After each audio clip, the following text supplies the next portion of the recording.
Hi, welcome back guys. This is your friend, Parallel Deku. Back with another fanfiction. This is the second part of What If Deku Unlocked Cold Green Flames.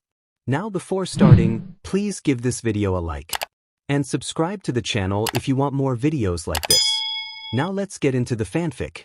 The Green Devil aimed his palm at Best Jeanist, but Hawks quickly pulled him out of the line of fire.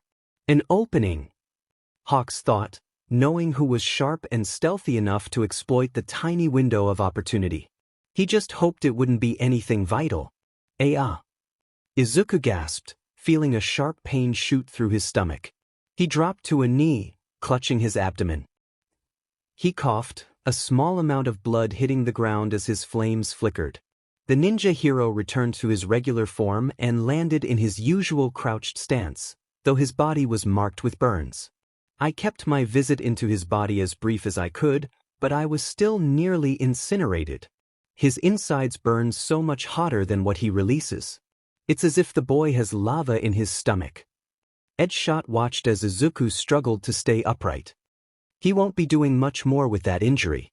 Now is the time. The heavy hitter of the forefront team, Death Arms, charged forward, fists ready. He had been eager to take down the Green Devil after the humiliation he had suffered. This time, you'll get more than just a bruise, he shouted, filled with determination. But as he got close, the Green Devil erupted in flames, crafting a blade from his arm. Thump.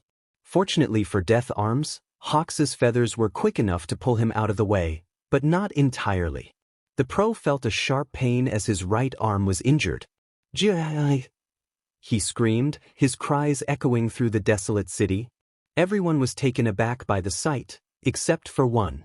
The Green Devil quickly got to his feet and lunged toward Death Arms, now just Death Arm. Everyone watching was baffled by how he could still move and fight harder than before. He placed his hand on Death Arm's injury, and the man released a cry of pure agony. "You're still such a bore," the Green Devil said, just before a large explosion erupted. The Green Devil was airborne again, quickly fleeing the scene. "Oh no you don't." Hawks gave chase. He could keep up well but couldn't get close enough to attack, not that he was planning to. He's wounded, this is only a temporary boost of adrenaline. Maybe the heavy suppression team will have it easy. Wishful thinking. Just as Hawks thought, the Green Devil began losing speed and altitude. The flames surrounding him were fading, and suddenly he took a sharp downward dive into the pavement. He tried to get up, but was held down by an invisible force. He felt it on the parts of himself that weren't ignited. The telekinetic hero and Izuku's biological mother, Teleki, also known as Inko Yagi, was holding the Green Devil down from high in the air. Due to the injuries he had inflicted on her, she had difficulty moving anything below the waist, which limited her ability to work as a hero. The best she could do was long-range attacks, still effective. Izuku's rage returned when he realized who was above him, causing his flames to reignite. He rose to his feet and looked ahead, seeing Endeavor and All Might charging at him. Inko, Toshinori. Memories flooded back, igniting his roiling hatred and frenzied anger. The abandonment, the neglect, the betrayal, the childhood that birthed the monster the world saw.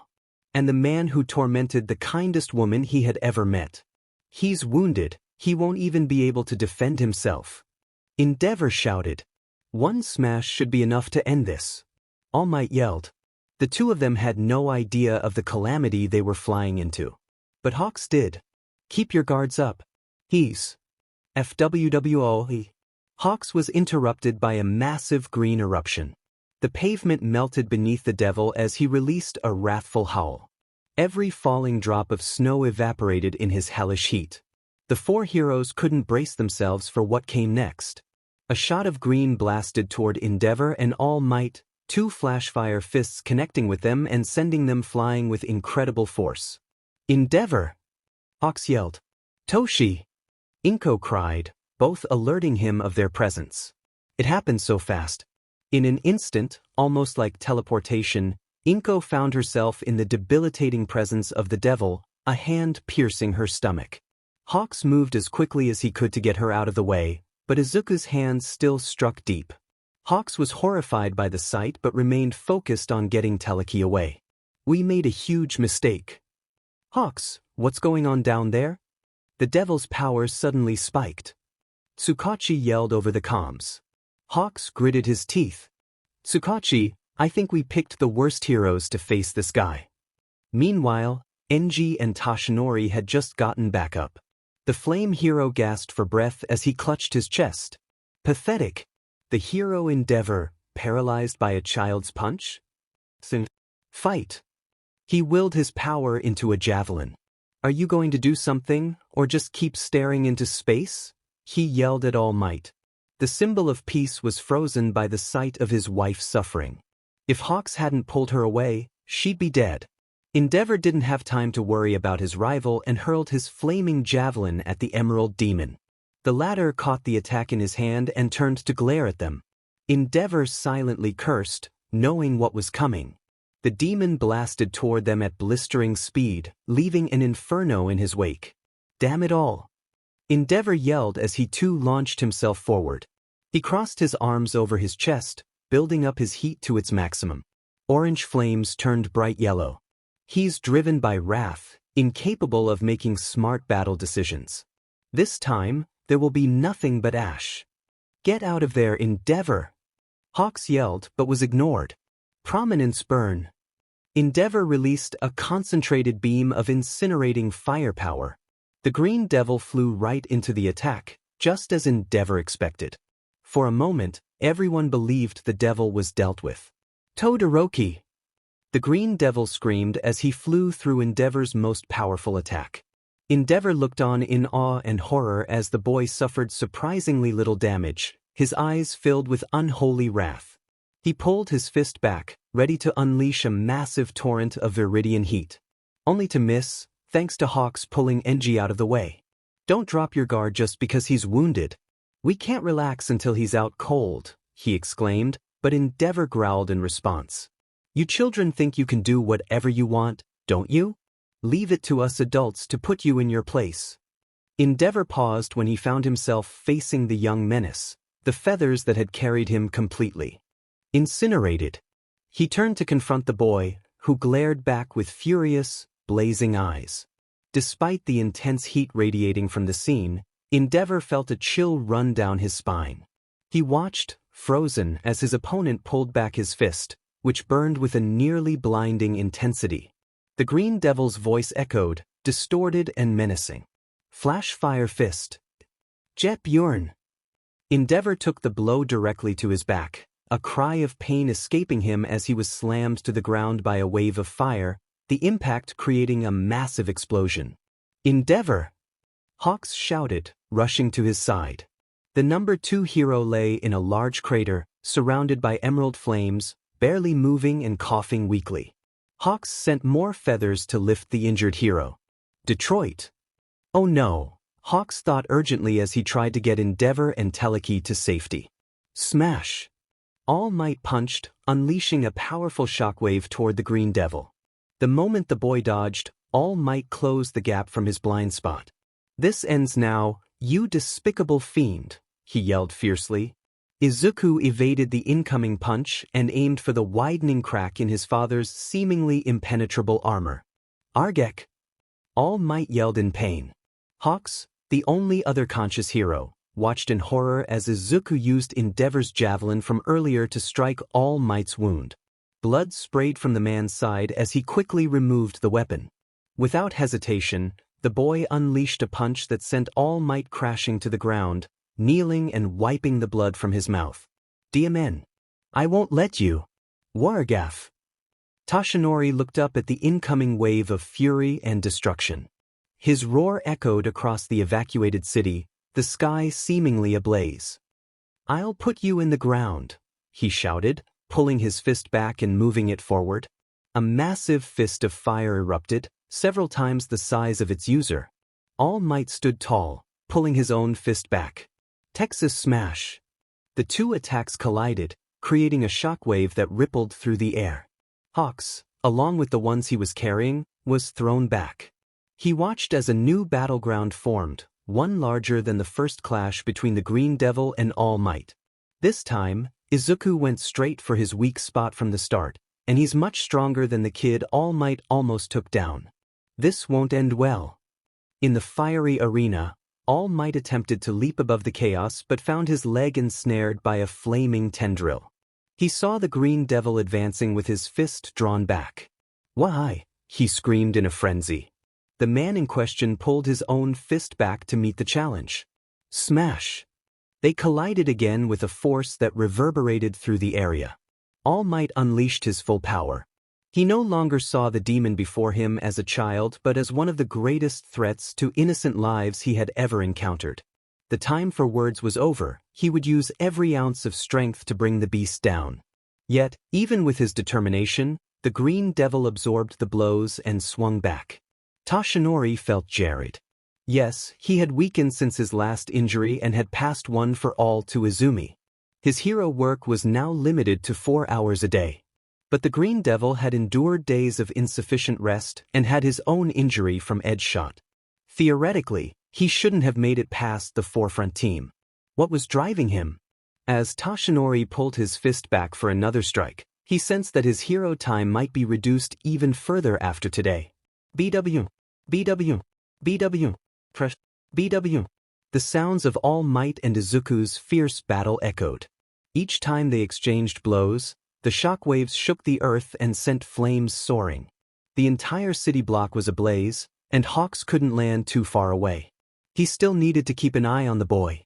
If this continues, the whole block will be reduced to ash. Inside the fiery arena, suspended above the ground, All Might and Izuku clashed. The muscular blonde threw punches at blurring speed, and shockingly, the devil matched him blow for blow. By using the propulsion of jet burn to drive his fist forward and the recoil of explosive impact to send him back instantly, he unleashed the flash-fire fist, jet burn barrage. Unlike All Might, who threw his fists without much thought, Izuku's approach was far more calculated. His timing had to be precise. He needed to react every time he sensed All Might's fists moving toward him. After nearly 2 years of survival, becoming a target for both sides, he had honed his instincts. Constantly reading the thermal energy of living beings, he noted their movements and emotional states. Even in his wrathful state, his body and quirk reacted instinctively. A sneak attack on Izuku was nearly impossible. All Might was in disbelief. He couldn't find a single hero who could match him, yet somehow this child was doing it. Matching him blow for blow, or so it seemed. Even though Izuku reinforced his arms as much as possible, he was still absorbing power capable of demolishing buildings. At the same time, the heat was rising to such a degree that All Might himself was beginning to feel the burn. His arms are breaking with every hit, but he's still pushing against me. His heat won't stop increasing. Surely he must be burning up as well. No one is invincible to their own quirk. He shouldn't be able to sustain this for long. As they continued to battle, over 300 powerful blows were exchanged, the heat radiating across the battlefield. The surrounding buildings began to crumble. Just when All Might felt himself nearing his limit, Izuku intensified his assault. The punches came faster, hotter, stronger, forcing All Might to defend himself as he was engulfed in a barrage of green explosions. The worst part was that all of Japan was watching their champion struggle. He's struggling. He can't take much more of this, Hawks thought. Tsukachi, tell the backup squad to get ready. Did you hear me? Tsukachi. Hawks. Tsukachi finally responded, but not with the reassurance Hawks had hoped for. The backup squad is in no shape to fight right now. Half a mile away from where the Green Devil was wreaking havoc in the city, the backup squad found themselves facing an unexpected threat. Your squad's purpose is to ensure no villains assist the Green Devil and to support your friends if he becomes too overwhelming, the villain taunted, standing before the weary heroes. How's that working out for you?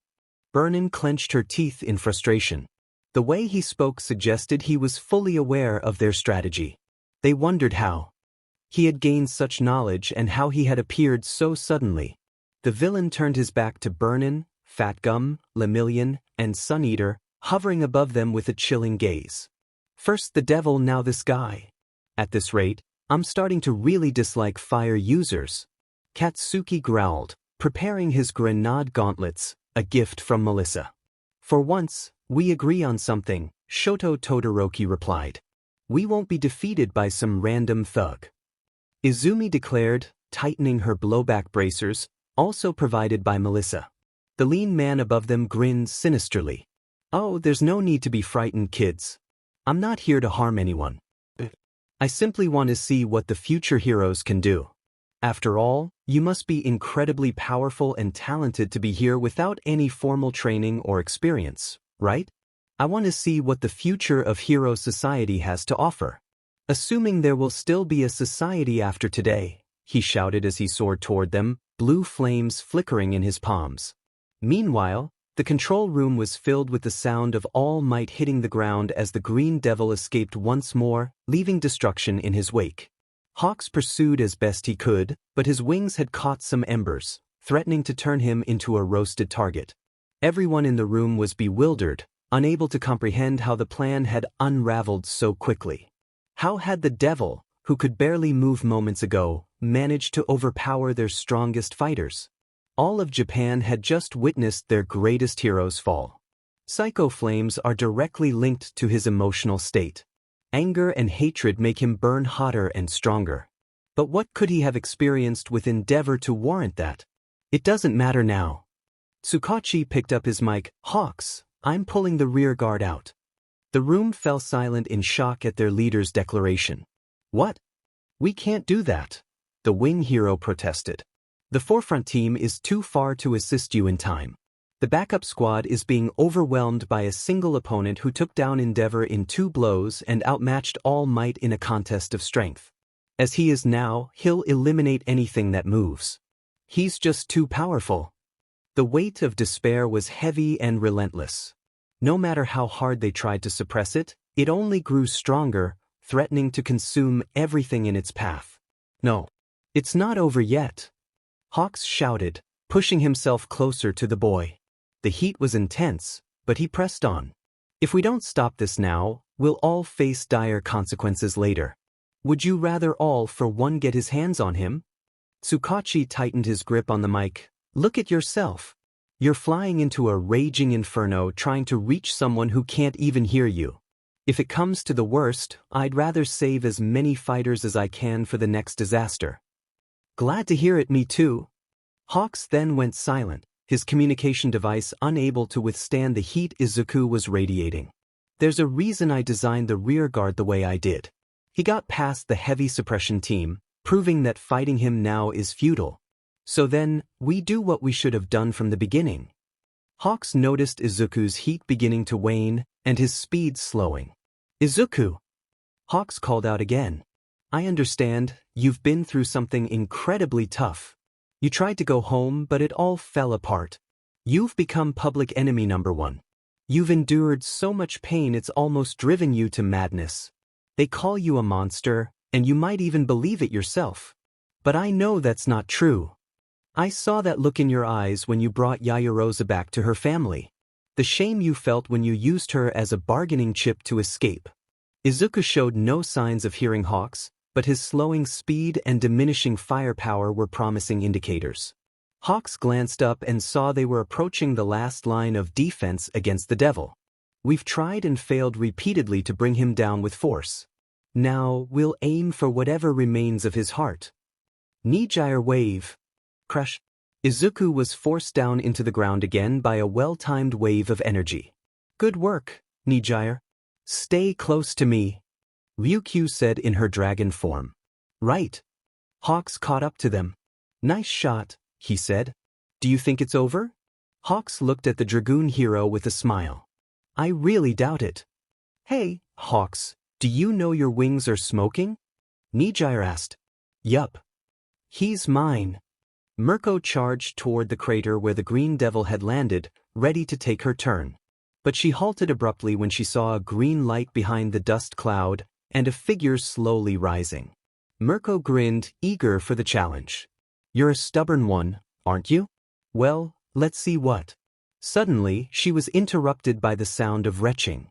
Izuku hunched over, expelling the contents of his stomach into the crater. As he coughed out the last remnants, Mirko stared in disbelief at the pool of molten substance that had melted through the earth. He vomits lava? Incredible! When the dust settled, Mirko and the others got a clear view of the Green Devil. It was a difficult sight to behold. A battered boy with weary eyes, his arms hanging limply at his sides, smoking and dripping, almost unrecognizable. The force of All Might's punches had taken a toll. His arms were severely injured, with bone fragments visible beneath his skin. Even Mirko was taken aback by the sight of a child in such dire condition. Her red eyes met his green ones. Izuku remembered Mirko. They had met briefly when he entrusted her with the safety of Ishido, Kirishima, and Hagakure. He turned away from her, attempting to fly off, but his speed was a mere fraction of what it once was. "No, you don't." Mirko leaped toward him, ready to strike. Izuku swerved around just in time, raising his flaming leg to meet hers. With a powerful kick, he sent her flying back, creating some distance. As the rabbit hero landed, she examined her leg. "Barely even singed me. He's on his last legs. Heads up, Midnight Lady, he's heading your way." Izuku flew unsteadily, forcing his injured body to keep going. Ahead, he spotted a large pink cloud of gas, and from it emerged a long-haired woman with a whip. "When was the last time you got proper rest?" "Growing boys need their sleep," Midnight said playfully, but all Izuku felt was pain. Midnight. His 13th birthday had been different. It was the first time he wasn't overshadowed by Izumi. Thanks to her, it had been a good birthday. He couldn't bring himself to attack her, so he flew upward, avoiding the knockout gas, only to find himself facing a familiar towering figure. Emmy Lady, while vain on the surface, had a heart as big as her quirk. "Uraraka, are you okay?" He barely had time to think as the mountainous hero reached out to grab him. For a moment, he considered letting her catch him, but his instincts kicked in, and he backed away out of her reach. Suddenly, he felt his movements restricted by golden rings of energy. "Got him!" Nijire shouted. Izuku gritted his teeth. The kid again. Summoning whatever strength he had left, he released a burst of flames that shattered the energy restraints. He glanced back at Nijire, who was shielded by a protective wing, both literally and figuratively. He froze at the sight and Hawks moved in.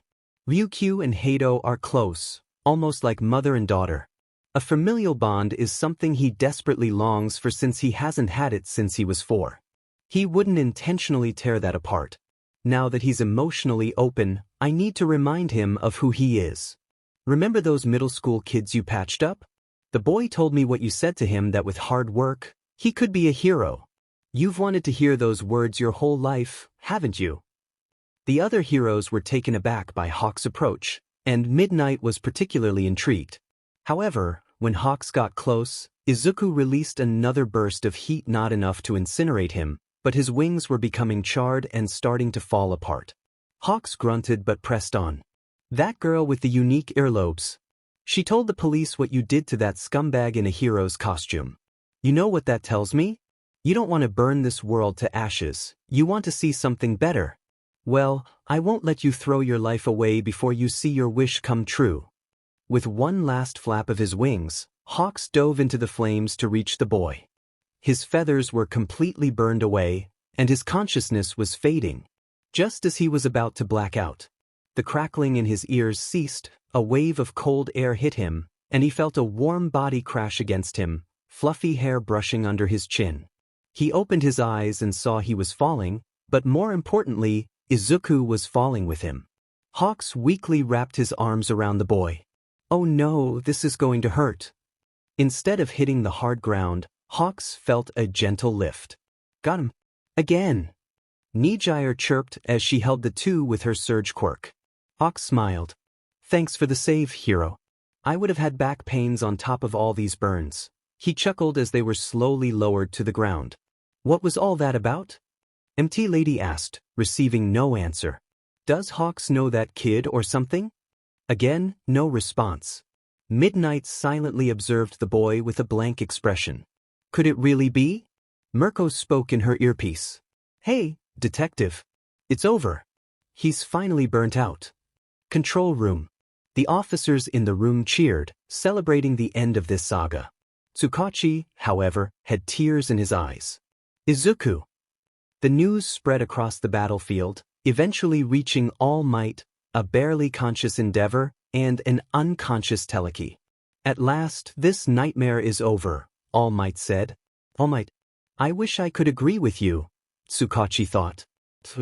Well, that's disappointing, but I doubt he's dead, the wielder of blue flames said to himself, surrounded by a sea of flames. You three, though, he looked at the burned and battered bodies of Izumi, Katsuki, and Shoto. Let's see, unrefined lack of control, unearned arrogance, and leaving yourself open. No wonder you were on the squad that wasn't meant to fight. The three kids glared at the pyromaniac, who was now rubbing salt into their wounds. Why you? Bakugo tried to speak but was kicked across the face. Don't interrupt your education, brat, the villain smirked. Because the way I see it, none of you, he stomped his foot on Izumi's bruised arm, causing her to wince. Are the least bit competent. Just spoiled brats who think they own the world. He turned to look at Shoto. You're the biggest disappointment of all. After everything that went into what you are, this is how you turned out. Shoto's glare shifted to confusion. Don't worry, you'll have your chance to prove you're not completely worthless real soon. Hee. The man grabbed his collar and whispered into it. Suddenly, a swirling black and purple gateway appeared behind him. Until then, I'll be watching. Izuku. Hawks had his last feather raised above Izuku's unconscious form and jabbed it down into the ground beside him. That was Tsukachi's cue to cut the feed, letting the world believe the Green Devil was dead. So, do you two know each other? Because you talked like you know him, Nijire inquired. Not exactly, I just know a lot about him from someone else. For a moment, it was just Nijire and Hawks watching over Izuku's motionless body. His arms needed serious medical attention. They noticed his face, a thin scar from his cheek that widened at his jaw. That came from his parents. Another scar under his left eye from Yaoyorozu's self-defense. Once they got him checked at the hospital, they would probably find a dozen more scars. Eventually, the two were joined by the other heroes. Ryukyu gently grabbed Nijire's shoulders and pulled her back protectively. So it was Endeavor's kid all along, Mirko said, noticing the white hair. Hawks shook his head. No, look at this. He reached into his burned-up jacket and pulled out his secret weapon, a bottle of hair dye remover. He poured its contents out, letting the white hair wash away to reveal green and black hair. Midnight gasped and covered her mouth. Before them stood the boy who had gone missing over a year ago and was presumed dead, Izuku Yagi, the son of All Might and Teleki. The question on everyone's mind was what to do with him now. Hawks. He spoke weakly, causing everyone to jump. The wing hero listened intently. What are you doing? He'll just exploit your sympathy, Ryukyu warned, but Hawks brushed her off.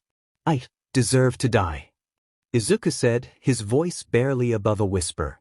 Hawks shot Ryukyu a look that seemed to say, what were you saying? I killed hundreds. Ruined so many futures. I should burn in hell. His words came out in hoarse gasps, as if he were on the brink of collapse. Those around him, especially Midnight and Hawks, could hardly bear to listen. Hawks spoke up, maybe you're right. Even if the world thinks you're dead, you can't just disappear. All for One wants you, and I'm betting you're still determined to hunt him down. Kill him. Atone. Hawks gave a weary smile. Atone, huh? Well, you've got a long road ahead of you. The sooner you get started, the better. Everyone stared at Hawks as if he had lost his mind. Here he was, offering rehabilitation to the person who had plunged Japan into fear and chaos. Idiot. Izuku gasped. Hawks chuckled softly. Yeah, that's what they call optimists these days. But you know that better than most, huh? Midnight gently placed her hand on his broken one. Izuku, what did they do to you? She asked. That simple question drew a single tear from the boy. I hate them, Midnight. Every last one of them.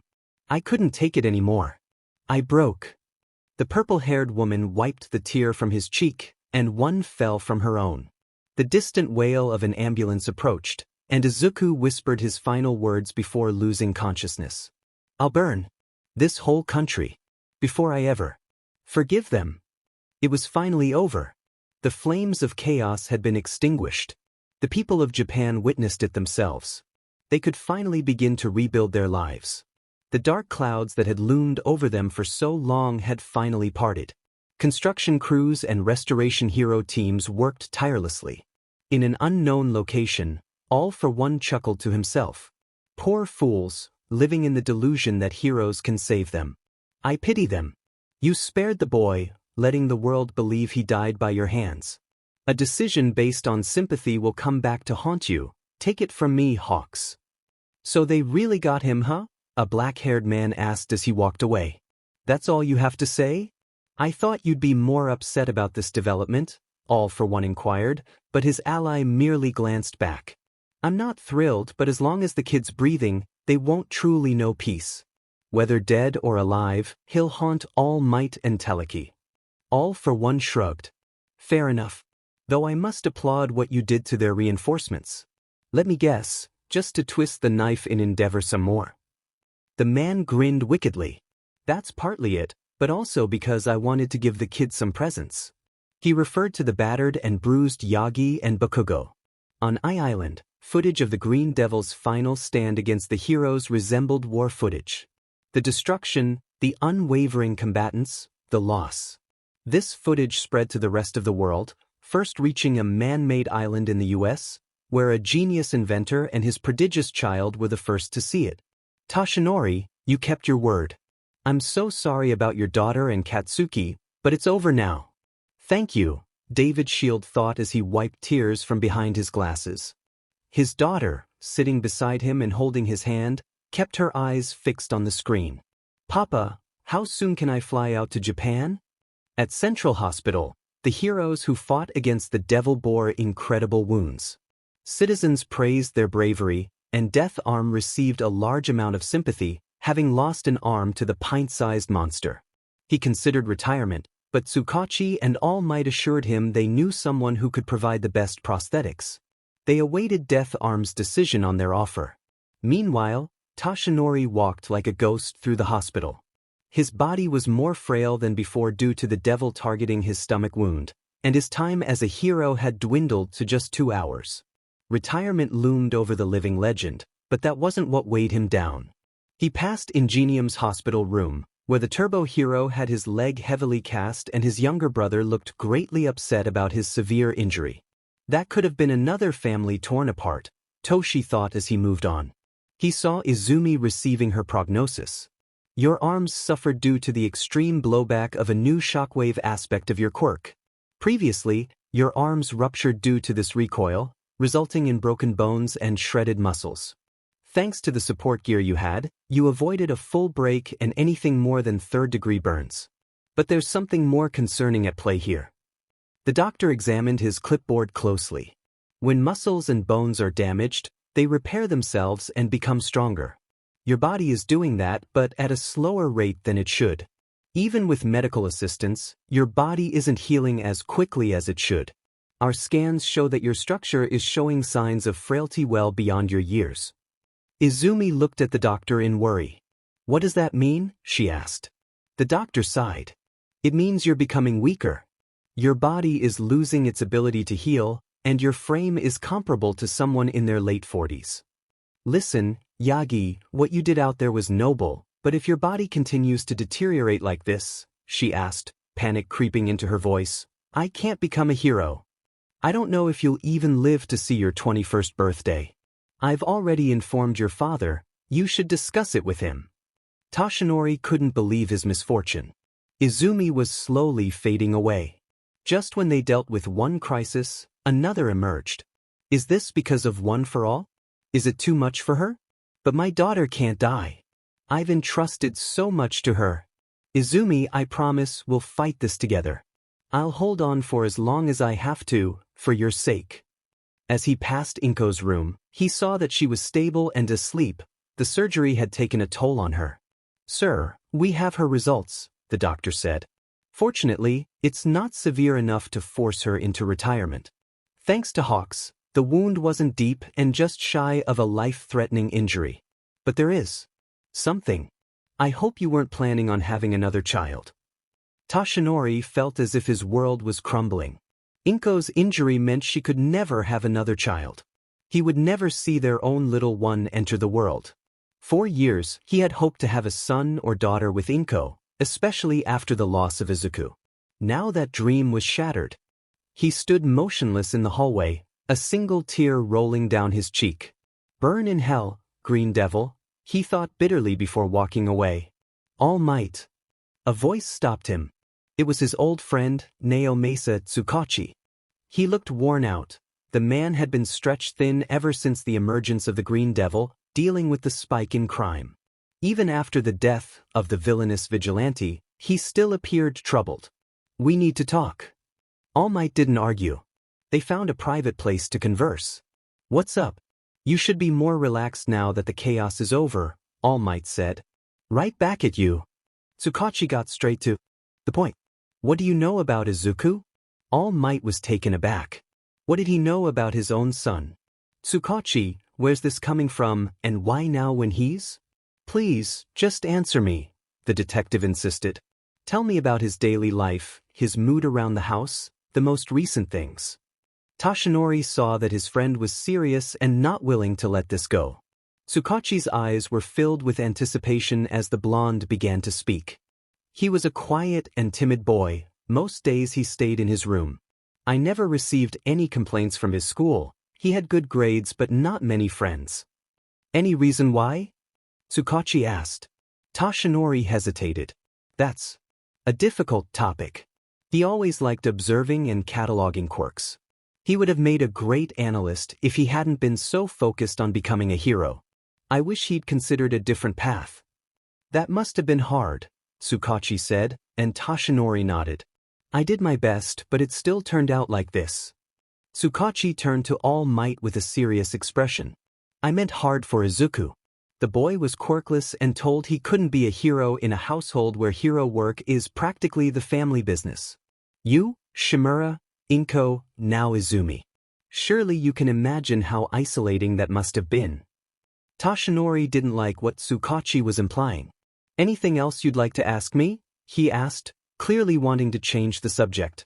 Tsukachi sighed but pressed on, asking about Izumi and Izuku's relationship. All Might mentioned that they could get at each other's throats from time to time, but that was typical of siblings. When asked if Izumi would ever bully him because of the strength difference, he dismissed it as impossible. Tsukachi inquired how often he saw Izuku hurt in any way. Toshinori replied that he seemed fine whenever he saw him. Finally, Tsukachi asked if Izuku ever showed signs of feeling unimportant or unwanted. What exactly are you trying to get at here, Tsukachi? If there's something you want to ask me, stop beating around the bush. Tsukachi clenched his fist, hiding his frustration from the hero. There's something you need to see, you and Inko. Let me know as soon as you're both ready for it. With that, Tsukachi left Toshinori confused and skeptical. The detective boarded the elevator and rode it down to a lower floor. Before the elevator doors opened, a black screen appeared above the row of floor buttons. Identifying, a robotic voice announced. Detective Tsukachi. Permission granted. The doors opened, and Tsukachi walked into a narrow, white metal corridor. He entered the first of two rooms, which resembled a conference room, with Hawks being the only occupant. He had his feet up on the desk and leaned back in his chair with a cup of iced coffee in his hand. So, the wing hero asked, and Tsukachi sighed in disappointment. He doesn't have a clue about what his family has done. He barely knows his own son. He gave me minimal information. He doesn't know his daughter or how cruel they were to him. Hawk's gaze remained on his cup as he took a sip. Neglect, abuse, isolation, Hawks sighed as he stood up from his desk. That confirms the worst chapters of his journal.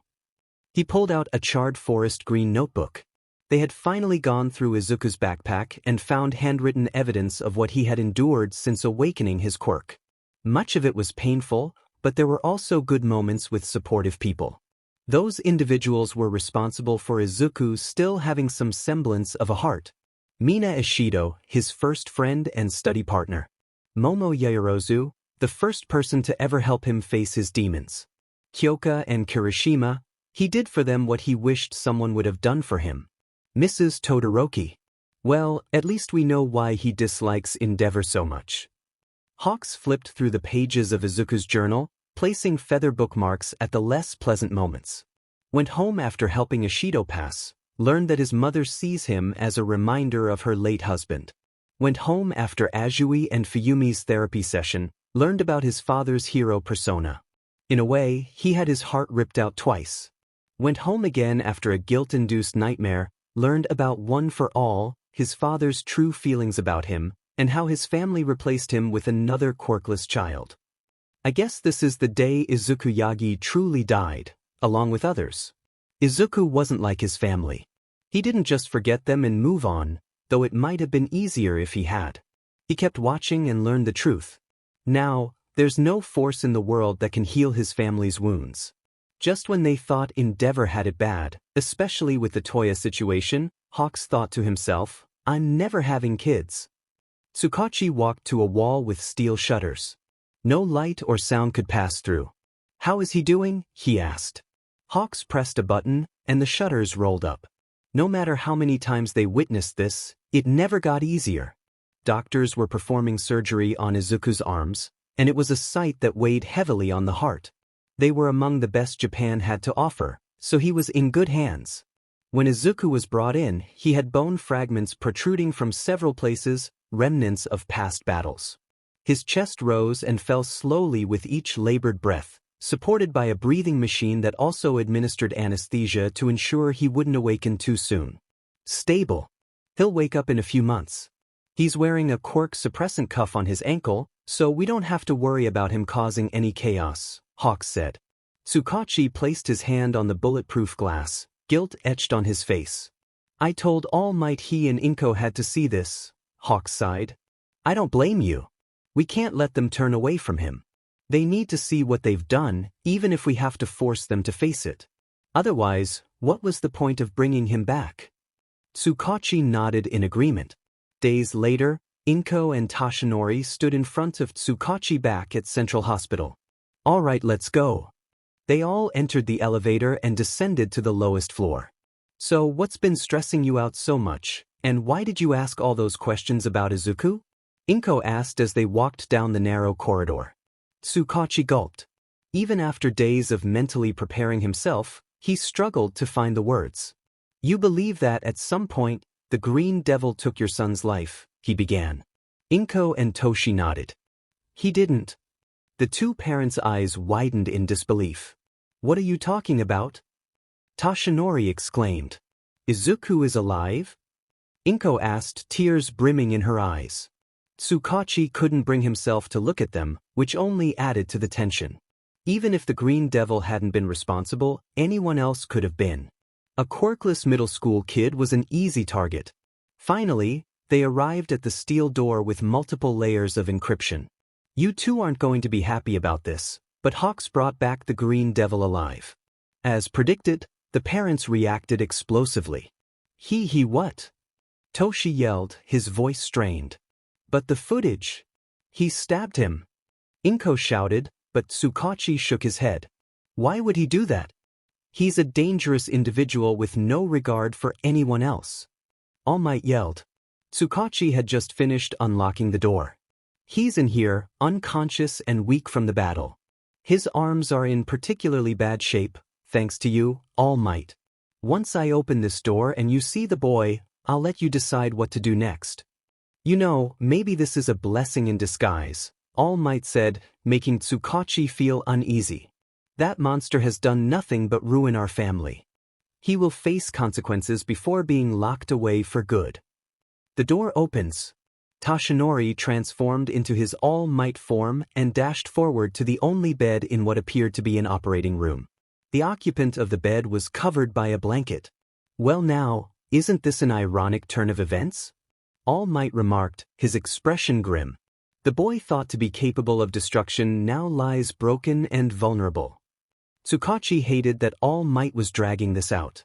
Once I've identified him, what happens next is up to you, he said with a shaky voice. All Might placed his hand on the blanket, preparing to pull it away. Understood. I'm eager to see who is behind all the pain and suffering, he said, pulling back his fist. In a swift motion, the blanket was ripped off, revealing the Green Devil's true face. What? All Might gasped, his strength seemingly fading. It can't be. That's impossible. He felt as if he could be knocked over with a feather. Green and black hair. Inko felt a whirlwind of emotions, crying, screaming, and even nausea. Cheese. The familiar black freckles in a diamond formation, the thin scar from a previous encounter, it was unmistakably him.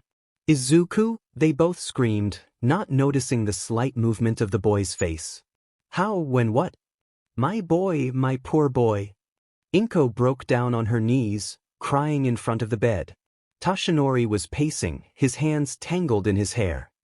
How is this? No, this can't be him. He's quirkless. After a few moments, Tsukachi decided to fill in some blanks. He explained that tests had been conducted. Have you ever heard of the quirk doomsday theory? Powers mixing and growing in strength and complexity. Izuku's quirk is a combination of a mind-related quirk, like telekinesis, and a fire-based quirk.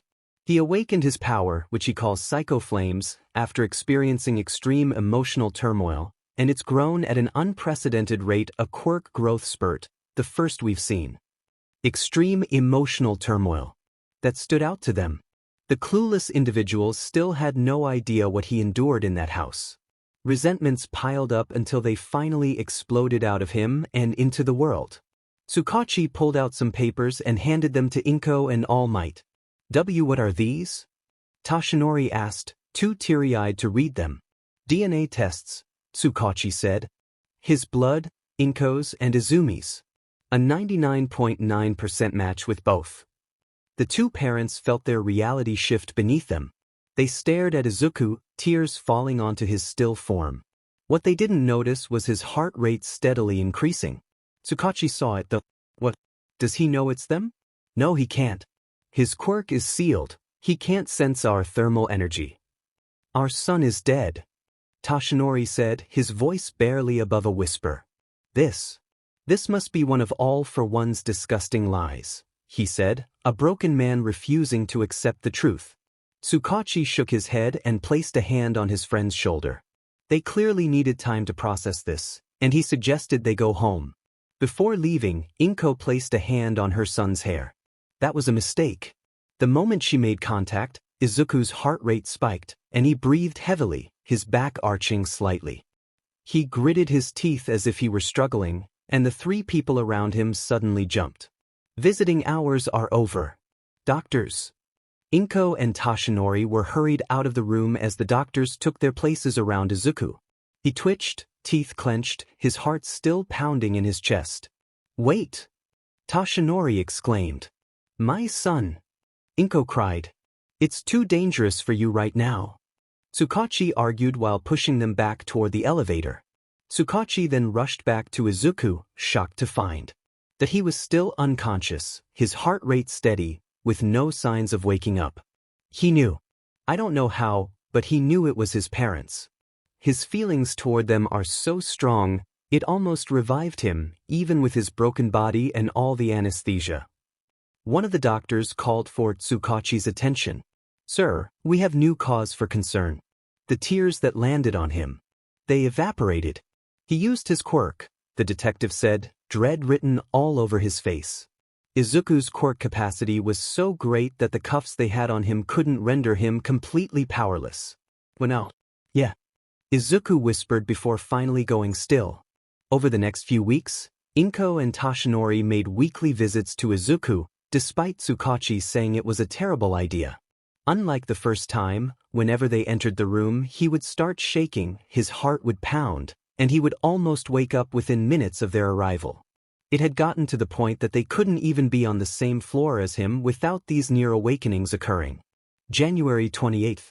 He's absurdly powerful, unstable, and we don't have a single sure way of stopping him should he recover and go on another rampage, Tsukachi said. But he's capable of remorse and guilt, and the only reason he hasn't given up is that he wants to atone.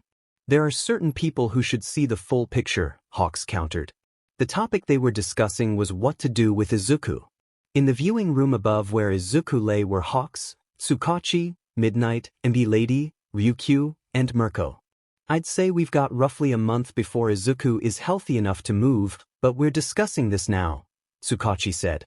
I'm in favor of rehabilitating him, Midnight said. When I met Izuku, he looked so sad and lonely, and seeing what it did to him. Is locking him up really a good idea?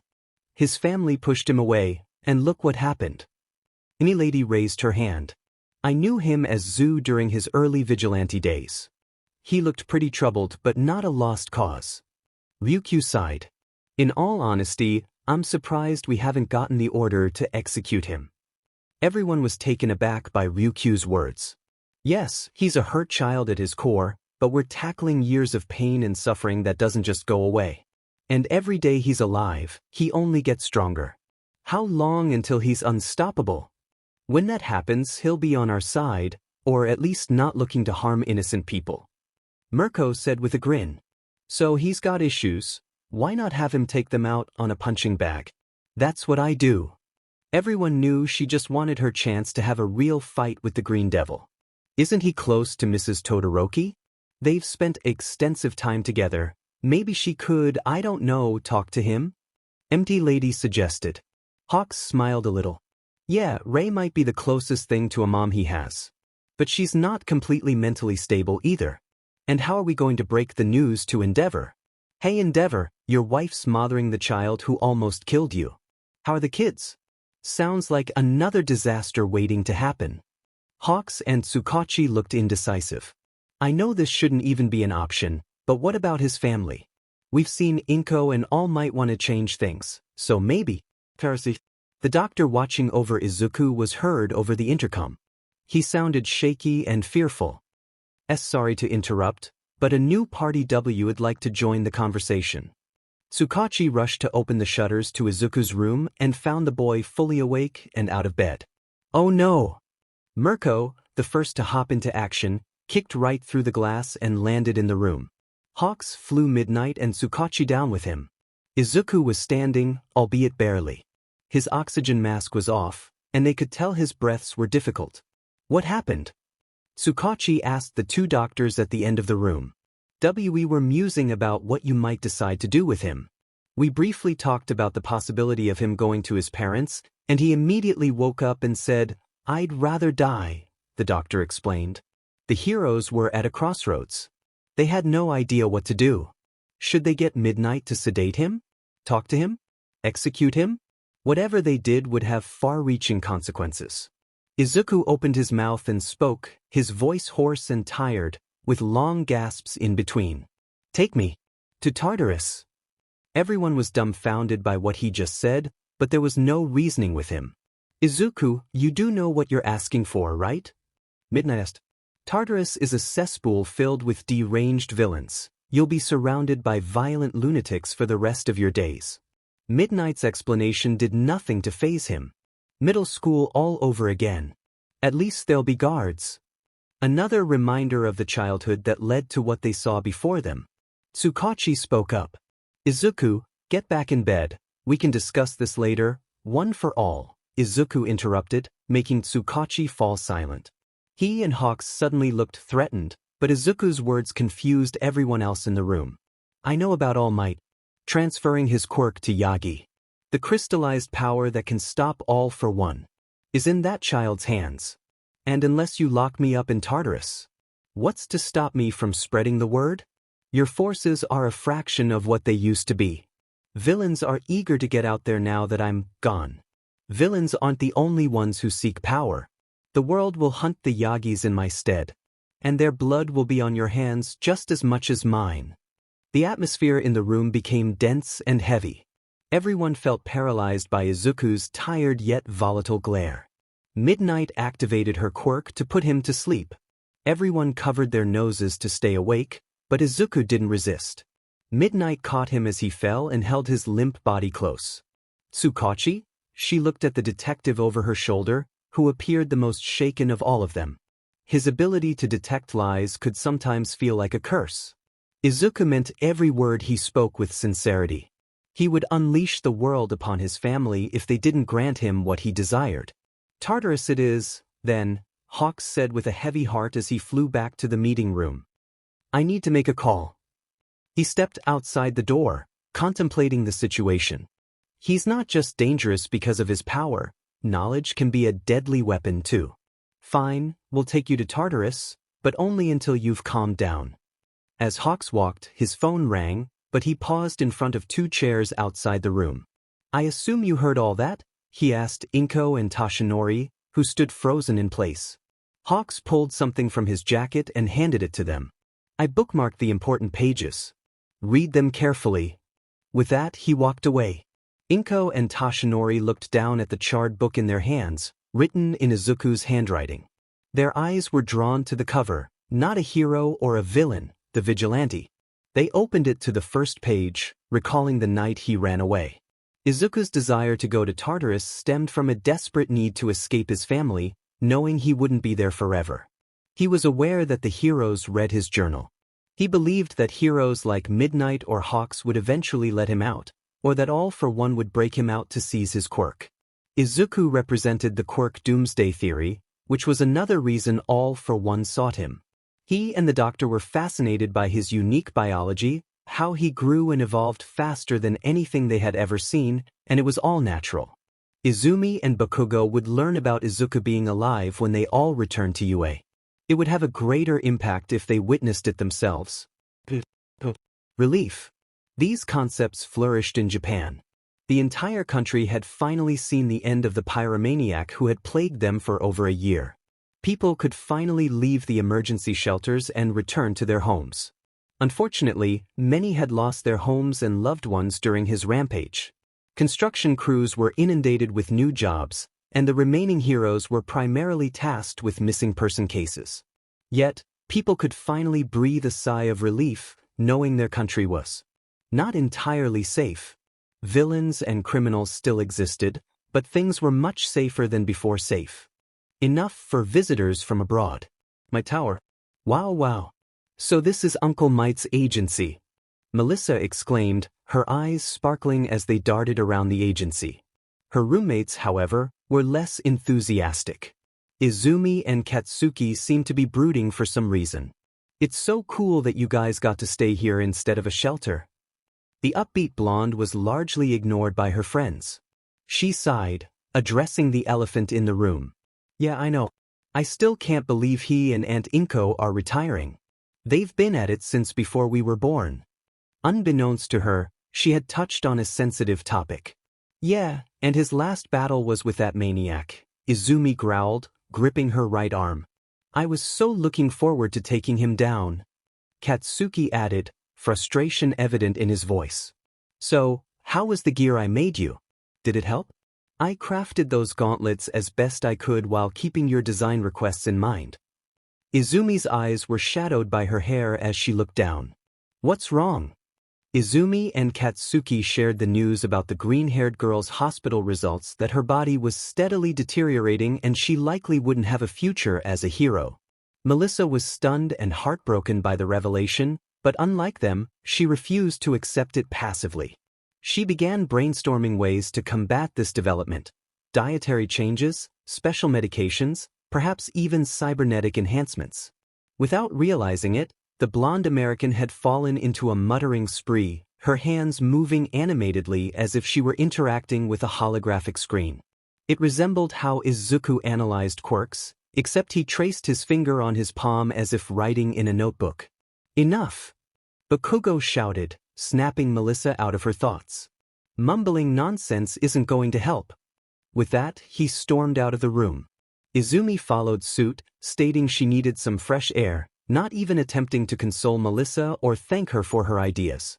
The blondes sat there, feeling dejected. They had lost their mentors and faced a villain attack. I'll give them some time. I'll just call Dad. Todoroki household. What? Endeavor asked, holding the phone to his ear. He had just learned that All Might and Teleki had decided to retire as public heroes. All Might would still teach at UA, but Inko was fully retiring. The news was particularly shocking to Endeavor, as it meant he was now the #1 hero. He had finally claimed the title he had worked his entire life to achieve. Yet all he felt was frustration. It didn't feel earned, it was merely a result of All Might stepping back. He should have earned it through his own strength, not because someone else had faltered. But then he too had failed.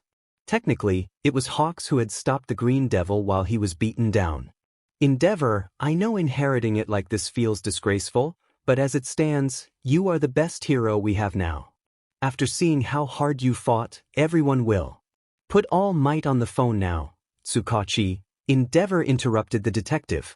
Enji was a keen observer. He understood All Might better than most people realized. He sensed there was something more at play, likely connected to the Green Devil. He heard shuffling, and then All Might's voice came through the line. Unsurprisingly, he was in the same location as Tsukachi. Talk. What's the real reason for your retirement? Your body hasn't degraded to the point of being useless, and don't give me excuses about wanting to focus on teaching. With a sigh, All Might began to explain everything. He broke down far more easily than Endeavor had anticipated. Was it really that dire? While Endeavor listened to All Might's story, the Todoroki siblings were having dinner and watching the news. Shoto sat unnervingly quiet, a scowl etched on his face. So, Shoto, aren't you glad the Green Devil is finally gone? Fuyumi asked, but received nothing more than a low growl in response.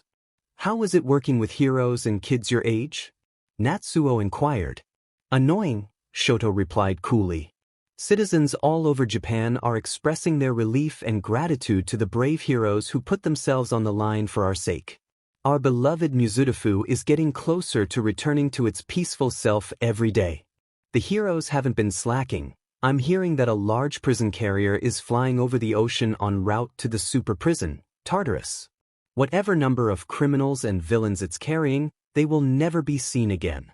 Shoto finished his meal and stood up. I'm going to bed, he said. It was unimaginably worse than Endeavor could have imagined.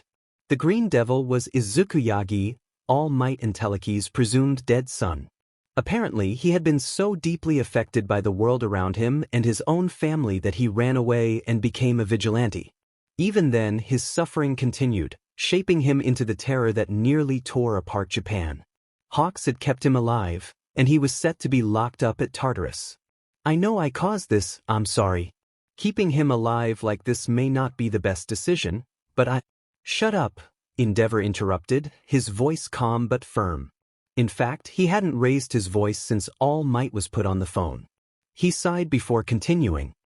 Do with your family what you will, but the fact remains that you were directly involved in the boy's descent, which led to the loss of countless lives. So take responsibility. Don't let him out of your sight again, or you'll have a lot more to pay. Endeavor hung up before All Might could respond and looked at the flowers that decorated his walkway. Ray's favorite.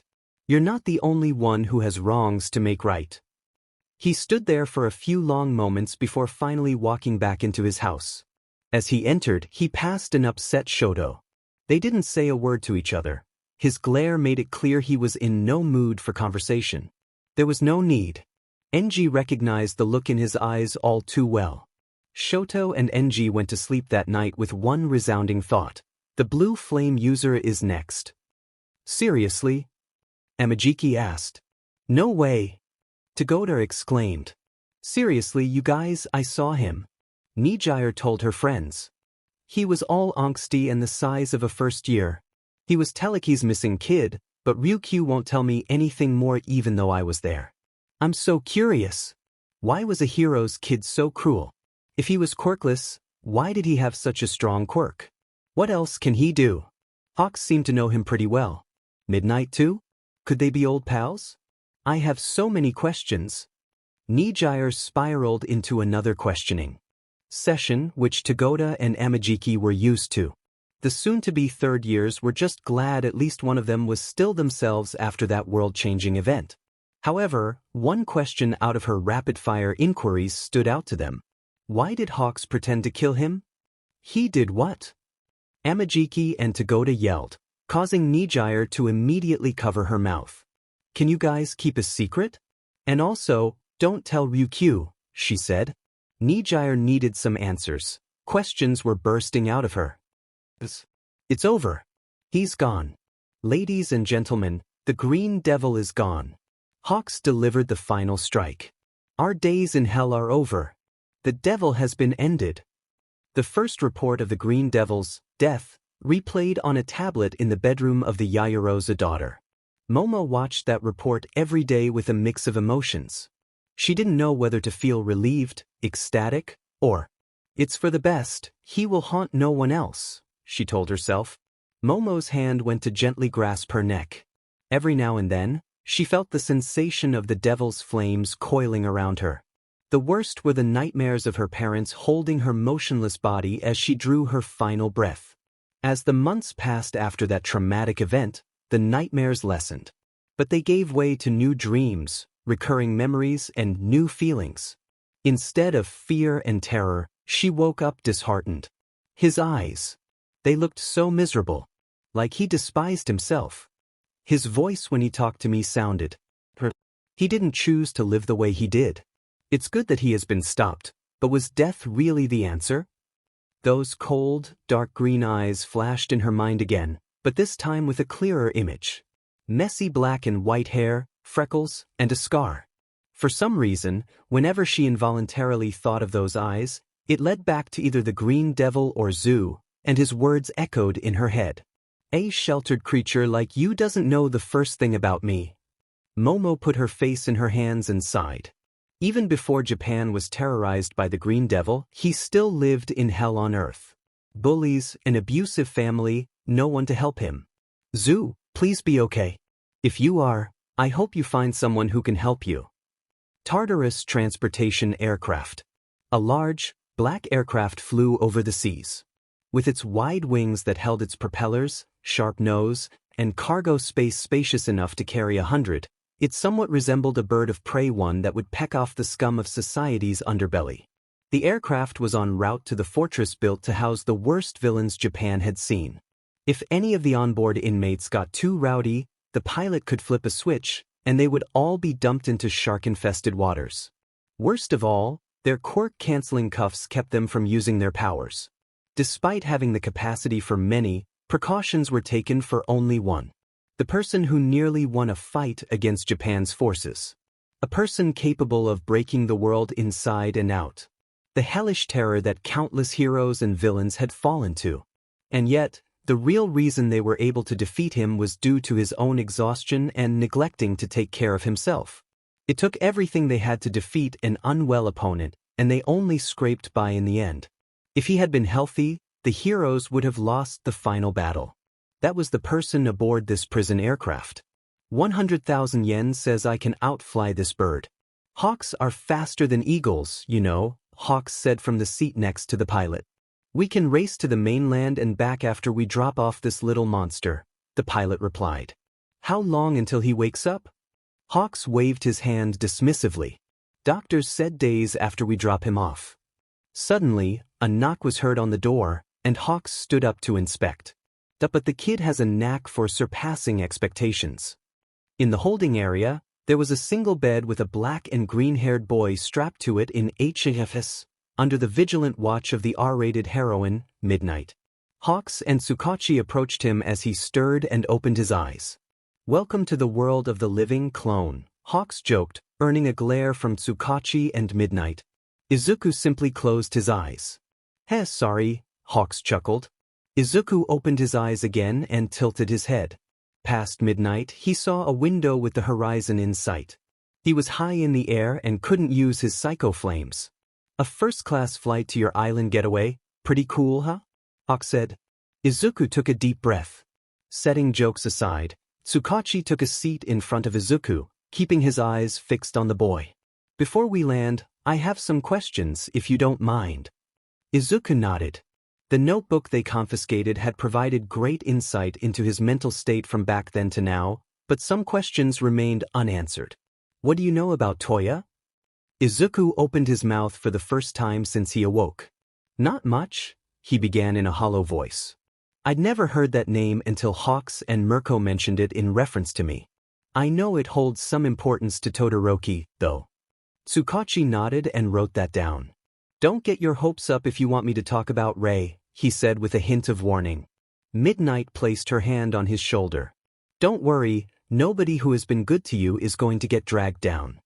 Izuku's shoulder twitched at the contact, and she promptly removed her hand. Okay, do you know anything about the man you met briefly after fighting Endeavor? Izuku shook his head. Just a raspy voice, purple patches under his eyes, and intense heat. Tsukachi confirmed he was telling the truth. I had a partner named Detective Mori, a man with green skin and 2 antennas on his head. His quirk allowed him to see inside a person's mind and view their memories, making copies of them in a visible format. He went missing, and we eventually found his burnt remains. Do you know anything about that? Izuku looked Tsukachi dead in the eye and denied knowing anything about it. He was telling the truth, to Tsukachi's relief and disappointment. This one is sensitive. How are you planning to take down All for One? Izuku's eyes narrowed into a hard glare at the ceiling. He answered with one resolute word. Self-destruct. The heroes and detective were stunned into silence. He had been prepared to die this entire time, hoping to take All for One down with him. They flew in silence after that, the atmosphere thick with tension. Doomsday, Izuku spoke up, drawing everyone's attention. You compared me to the quirk Doomsday theory. I've read about that. Tsukachi's eyes widened. He was awake enough to hear that? Over generations, quirks mix and evolve. Eventually, they become so powerful and complex that humanity can't control them, leading to disaster. Extreme firepower in an unstable package. You've seen what I can do. Izuku then looked at Hawks. So why am I still alive? The wing hero didn't turn away from him. You know, you don't have to control everything. And for the things you can't control, I find it's better to make peace with them. Besides, you never know, you might be a beacon of light for someone else like you. Izuku scoffed and closed his eyes. As if there's anyone out there like me. Finally, they landed. Counterquark Maximum Security Prison, Tartarus, February 6, 10:30 a.m. 5 kilometers off the coast of the mainland. To most, it's just another out-of-sight prison. But in reality, it's a place where the government sends those they deem a serious threat to society. Prisoners are split among cell blocks, each one further underwater than the last. In case of a serious emergency, they can be flooded, drowning the inmates before they can reach the surface. Prisoners are placed in their blocks based on the severity of their crimes and the danger of their abilities. The worse the person, the deeper underwater they're buried. The aircraft landed on a landing strip near the south exit, where its occupants were greeted and escorted inside by 4 armed guards. Apparently, having 2 pros and a policeman wasn't enough insurance. Izuku was unstrapped from his bed, but they kept the HNDCFFS on him. Once inside, they placed a quirk suppressant cuff on his ankle. Tsukachi excused himself to go to a different room. They're here, aren't they? Izuku asked, making the detective stop in his tracks. Izuku's eyes were cold and dark, a vein throbbing on his forehead. I felt a burning in my chest since we landed. They're here. Tsukachi was stunned. The cuff on his ankle was designed to suppress powers better than the ones at the hospital. He shouldn't be able to do this. Unless it was not his quirk, but pure, unadulterated hatred. Tsukachi meekly nodded, making Izuku growl. Put me on the lowest level, he said with no room for debate. Planned on it, now walk, psycho, a guard said while aiming at the boy's back. He didn't even flinch. Tsukachi sighed before heading to a security room. Just as Izuku stated, they were there, watching, listening. Crying. Mourning. Inko and Toshinori, after all these months, still couldn't believe what had become of their son. What their parenting had led to. Izuku. Inko whispered. Toshinori hung his head low in shame and self-disgust. Lowest level. Izuku walked silently down the halls. Every now and then, prisoners looked through their windows and saw a kid in chains, flanked by pros and guards. A kid? Seriously? What is this, a school field trip? Hey brat. Think you got lost on your way to kindergarten? Took the wrong bus? Hey kid. I'm gonna make you my servant. Izuku ignored the taunts and kept walking.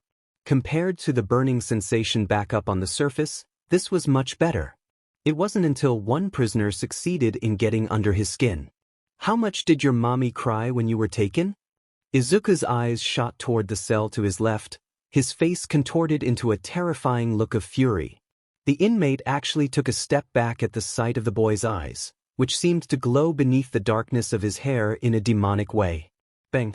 The cell block fell silent as the sound of a gunshot echoed throughout. Silence, you animals! Or the next bullet is going through someone's skull. Everyone was understandably quiet after the threat. Except for one. Your first 5 minutes here, and you're already pretty popular, Hawks said to Izuku, who didn't look at him or respond at all. You know, you've got to be the youngest person to ever get locked in here. That's a good conversation starter, right? You're setting records here, man. Still, there was no response. Midnight jabbed her elbow into Hawk's side. He decided to stop trying to lighten the mood. I'm sorry, this is my fault. I promised I'd help you build a better life, and you delivered, Izuku interrupted, finally speaking up. You kept your word. Thank you. Hawks and Midnight were completely taken aback. Being housed in a prison filled with the worst criminals was better than the life he had before? It wasn't entirely wrong. It was like middle school, but without Bakugo and the Yagis, and the staff wouldn't let him get into fights. Wow, prison was better than his middle school. Midnight, Hawks, and the others who read his notebook only knew half of Izuku's story. He had only started writing it on the night he ran away, providing just the bare essentials about his home life. It was clear he wanted to leave that part of his life behind. They mostly had hunches and guesses about the life he led before. Thanks to Yaoyorozu shutting Aldra down, they could at least conclude his school life was hellish. They finally came to a stop outside their destination. Izuku didn't look up at his door but was intrigued when he heard a voice from the other side. Well, this is surprising, a woman's voice said. I was sure you'd come back to me as a plate of crispy wings. Hawks chuckled. Glad to hear you had so much faith in me. Izuku finally looked up and met her purple eyes. So, you gonna explain the kid? She asked. I know you. Izuku replied cryptically. In the window, he saw a woman with shoulder-length indigo and pink hair. Hawks smiled. Happily. Izuku, meet the person I replaced, Lady Nagant, also known as your new cellmate. Come again? Izuku and Nagant asked in unison. Against everyone's belief, Hawks had somehow managed to do something that was against the rules at Tartarus. Get 2 prisoners' clearance to share a cell. That explained why Nagant was recently transported to the lowest level. She thought it was a sign the Hero Public Safety Commission was getting jumpy. Although, she never would have expected this. It was surprising enough that some kid was thrown in there, but on the lowest level? Could he really be? Before Nagant could protest, the door swung open, and Izuku was ushered inside before either of them could refuse. Have fun in there, and play nice, you two. Hawks waved with a grin and closed eyes. Nagant scowled. What are you up to now, replacement? Izuku's eyes widened slightly at the use of that word. She has one too? Midnight approached the window. Izuku here. Was the Green Devil. Nagant's eyes widened as she looked back at the angsty teenager behind her. Seriously? She asked, almost sounding unimpressed. Hawks spoke next. And Kana here. Former Hero Public Safety Commission hero, Lady Nagant. Quirk, sniper. Your right arm turns into a rifle, and your two-toned hair can be transformed into ammunition. You were arrested for supposedly killing fellow heroes, Izuku revealed, surprising everyone with how informed he was. Yep, bye. Hawks waved, followed by Midnight and the guards. Are you sure about putting them in there? Not really, he answered with a wide smile. But maybe having someone who shares the other's pain will be good for them. I mean, that's how it went with Rei. So, you have one too? Izuku asked, confusing Lady Nagant. A replacement. Nagant sighed and leaned against the door. Yeah, he keeps swinging by just to get on my nerves. At this point, I don't even bother telling him to leave. He's annoying, but he's a good kid. What's yours like? Izuku sighed. Never met her. Strange, considering she's close to my family. From what I know, she's a tech girl who wants to support heroes. Nagant sighed and sank down to sit on the floor. So what's the sniper hero doing in a place like this? What's your real story? Titles don't have a place here, so drop the hero name calling Izuku. The boy sat down. Have it your way, Kana. In the surveillance room, Hawks said, see? They're already getting along. Everyone except Inko and Toshinori face-palmed. You put him in a room with a convicted criminal. Inko exclaimed. Need I remind you he's done a lot worse than she has? Unlike Nagant, he's done enough that the public believes he deserves death. Inko couldn't dispute that. Why is he still handcuffed? The others in there aren't, Toshinori asked. Izuku asked them to keep the cuffs on, Tsukachi answered. To keep him from, quote, wringing the throats of any scumbag who could be useful. Part of him is still hunting All for One, but overall he doesn't trust himself anymore. If Izuku were to suddenly snap, at least he would be somewhat restricted. A 15-year-old locked up in a fortress for some of the worst people on the planet. If this is what society is coming to, what else does the future hold? The Yaoyorozu family was infinitely kinder to him than anyone else. Izuku felt he didn't deserve it, especially after taking the lives of 4 men. Eventually, he revealed his true name and that he possessed a quirk that manifested late the quirk of the Green Devil. He was prepared to leave the Yaoyorozu family after that, but they surprised him with an offer to become their bodyguard until Momo went to UA, where he would join her. A chance to atone and stay beside Momo? He accepted. Inko never flew over the hospital, and Izuku continued to visit Rei, who had come to treat him like a son. Eventually, Rei convinced Izuku to take therapy with her, and the hospital staff uncovered his identity. Izuku feared this would lead to him returning to the Yagis and Rei turning her back on him like so many others had, but Rei had other plans in mind.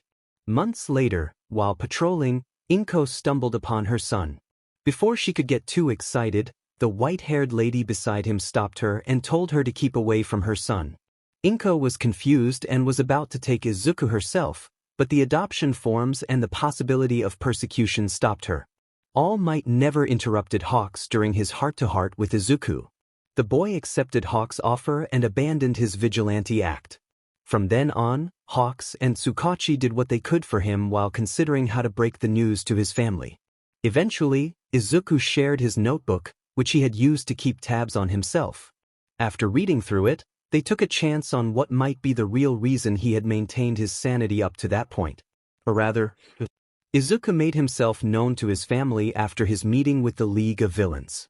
He came clean that he was the Green Devil and needed their help. All for One was after him, and he knew that if he got his quirk, the world would be his. Bakugo and Izumi wanted to confront him, considering him a complete villain at this point, but Inko and Toshinori were consumed with guilt. However, Izuku made it clear that he was upset with them for the awful life he had led and that he wouldn't be staying with them. He just wanted to be able to call on them when All for One came after him. Once he was gone, they would never see him again. All for One reached out to Izuku after learning about One for All and the dark secrets of why his family mistreated him. Izuku was at his lowest point and accepted, becoming the Lord of Shadow's successor. It didn't take long for All for One to mold Izuku into an ideal pupil because he was already filled with resentment and had natural leadership abilities. As a bonus, he was a tactical genius with a wealth of quirk knowledge as vast as his power reserves. Izuku was groomed to be the next demon lord, driven by his anger towards the society that abandoned him and the family that tormented him despite his innocence. The heroes faced the Green Devil in a decisive battle, and Hawks realized that no matter how much force they used against him, it only pushed him to new heights. The wing hero tried desperately to remind Izuku of who he was and the people he had helped and who had helped him. This had the opposite effect. Instead, Izuku was pushed further beyond, crossing a point of no return. He snapped, and his power reached unparalleled levels. Hawks was the first to fall, followed by every other hero. Izuku was completely consumed by his pain and lost his mind. He resolved to bring society to its knees, determined to eliminate everything in an emerald blaze of glory. Tartarus, the ultra-high-security prison, was said to be a place from which no one ever escaped. If you asked the inmates what they thought of their forced living arrangements, They would likely say something along the lines of wanting to escape this hellhole. But if you asked its newest inmate, he would say, "I can finally find some semblance of peace." You might think he was crazy for saying this, and he would probably agree with you, but Izuku was actually finding his place quite agreeable. It was quiet, there were guards to prevent brawls, and most inmates left him alone. The reason for that was because Izuku was the only one who could use his quirk to a limited extent. Whenever someone broke through his cold, stoic exterior, he would send them a piercing glare. For a moment, his eyes would glow with the dreadful power of his quirk. Among all the dangerous, powerful individuals in that madhouse, he was the only one whose power couldn't be completely contained. That was enough to keep most of the others at bay. Except for one person he had unexpectedly grown fond of, his cellmate, Kana Tsutsumi, also known as Lady Nagant. Thanks to Hawks, the two of them were stuck in a tiny cell together. With nothing else to do, they started talking. Nagant had been a pawn used to uphold the seamless image of hero society. The sad truth was that not all individuals were created equal. And the even sadder truth was that the hero society everyone admired as a force for good was nothing but a fragile illusion. The former Hero Public Safety Commission hero couldn't even count how many corrupt hero groups she had to eliminate just to keep this charade going. To her surprise, Izuku understood exactly what she was talking about. His parents, his friends, and his sister had all mocked him for his apparent quirklessness and abused him for his heroic dreams. They were both beaten down by the world's unending hypocrisy, with no apparent way to reach the futures they had once held dear. Who would have guessed that it would take getting arrested for these two young adults to finally find kindred spirits? It had never crossed their minds that they would get along, but it just happened, quickly after sharing their stories. They talked for hours about society, their families, and how their lives might have been different under other circumstances. Kana felt a deep anger toward Izuku's family. They represented everything she despised about heroes, and the hope that her replacement had sparked within her faded away. The face of hero society and his successor was responsible for creating the monster that nearly brought Japan to its knees. Every night, Izuku rolled up his sleeves and stared at his scarred arms, hands, and fingers, a permanent reminder of his past. These marks were etched into his skin by all might. Often, his frustration flared so intensely that it felt as if flames were escaping from the corners of his eyes or through his gritted teeth. Some might argue that dwelling on past suffering and nurturing hatred was an unhealthy choice. But Kana disagreed. The past was undeniable. No matter how ugly it was or how deep one tried to bury it, it had happened. It shouldn't be forgotten, and past wrongs should be addressed. In her eyes, it was a good thing that Izuku carried these reminders. They served as a reminder of those who had wronged him and the injustices he had faced. Don't heroes always preach about justice? That every crime must be answered for, even if it means bloodshed? Yet, not everything was bleak between them. Midnight and Hawks visited twice a week. Initially, the two would remain quiet, but eventually, they opened up enough for full conversations. Though it was tough to get them to admit it, Izuku and Kana enjoyed these visits. Occasionally, they discussed the happenings outside the sturdy walls of Tartarus. Apparently, over a dozen heroes had decided to retire as society began to stabilize. During the chaos brought on by the Green Devil, many heroes faced days where they feared for their lives, and civilians weren't always supportive. This was a stark contrast to their expectations of their dream jobs. Still, they persevered until the threat was neutralized. Some praise was due for that.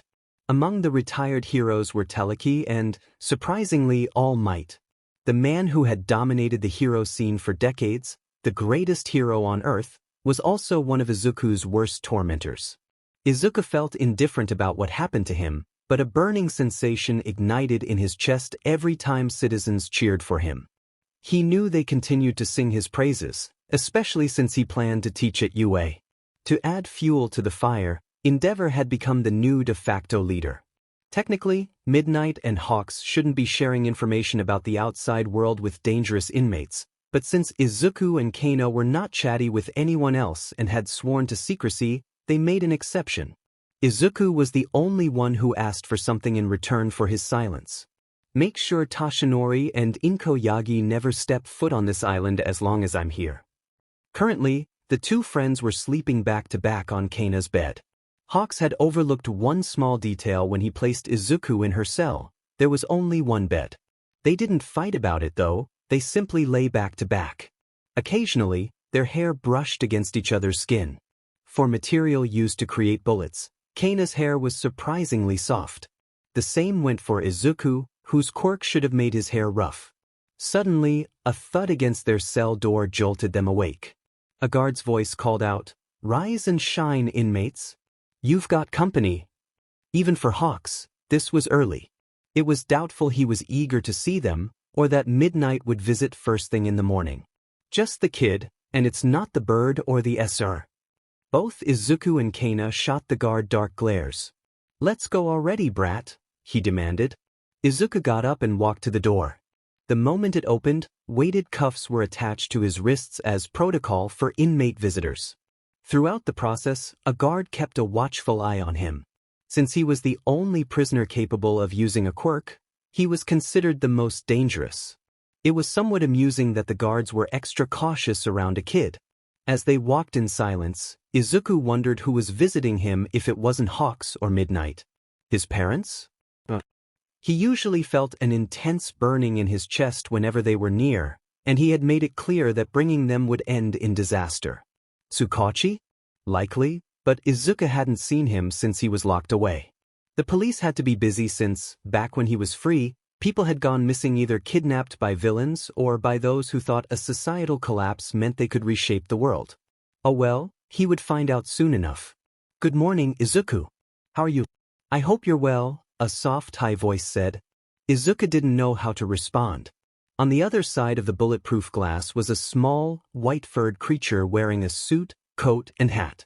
He had a scar over his right eye, dog-like paws, a thin tail, and the head of a mouse. "I'm sorry, who and what are you?" Izuku asked, and the formally dressed creature smiled. "Good question," he replied. Cheerfully.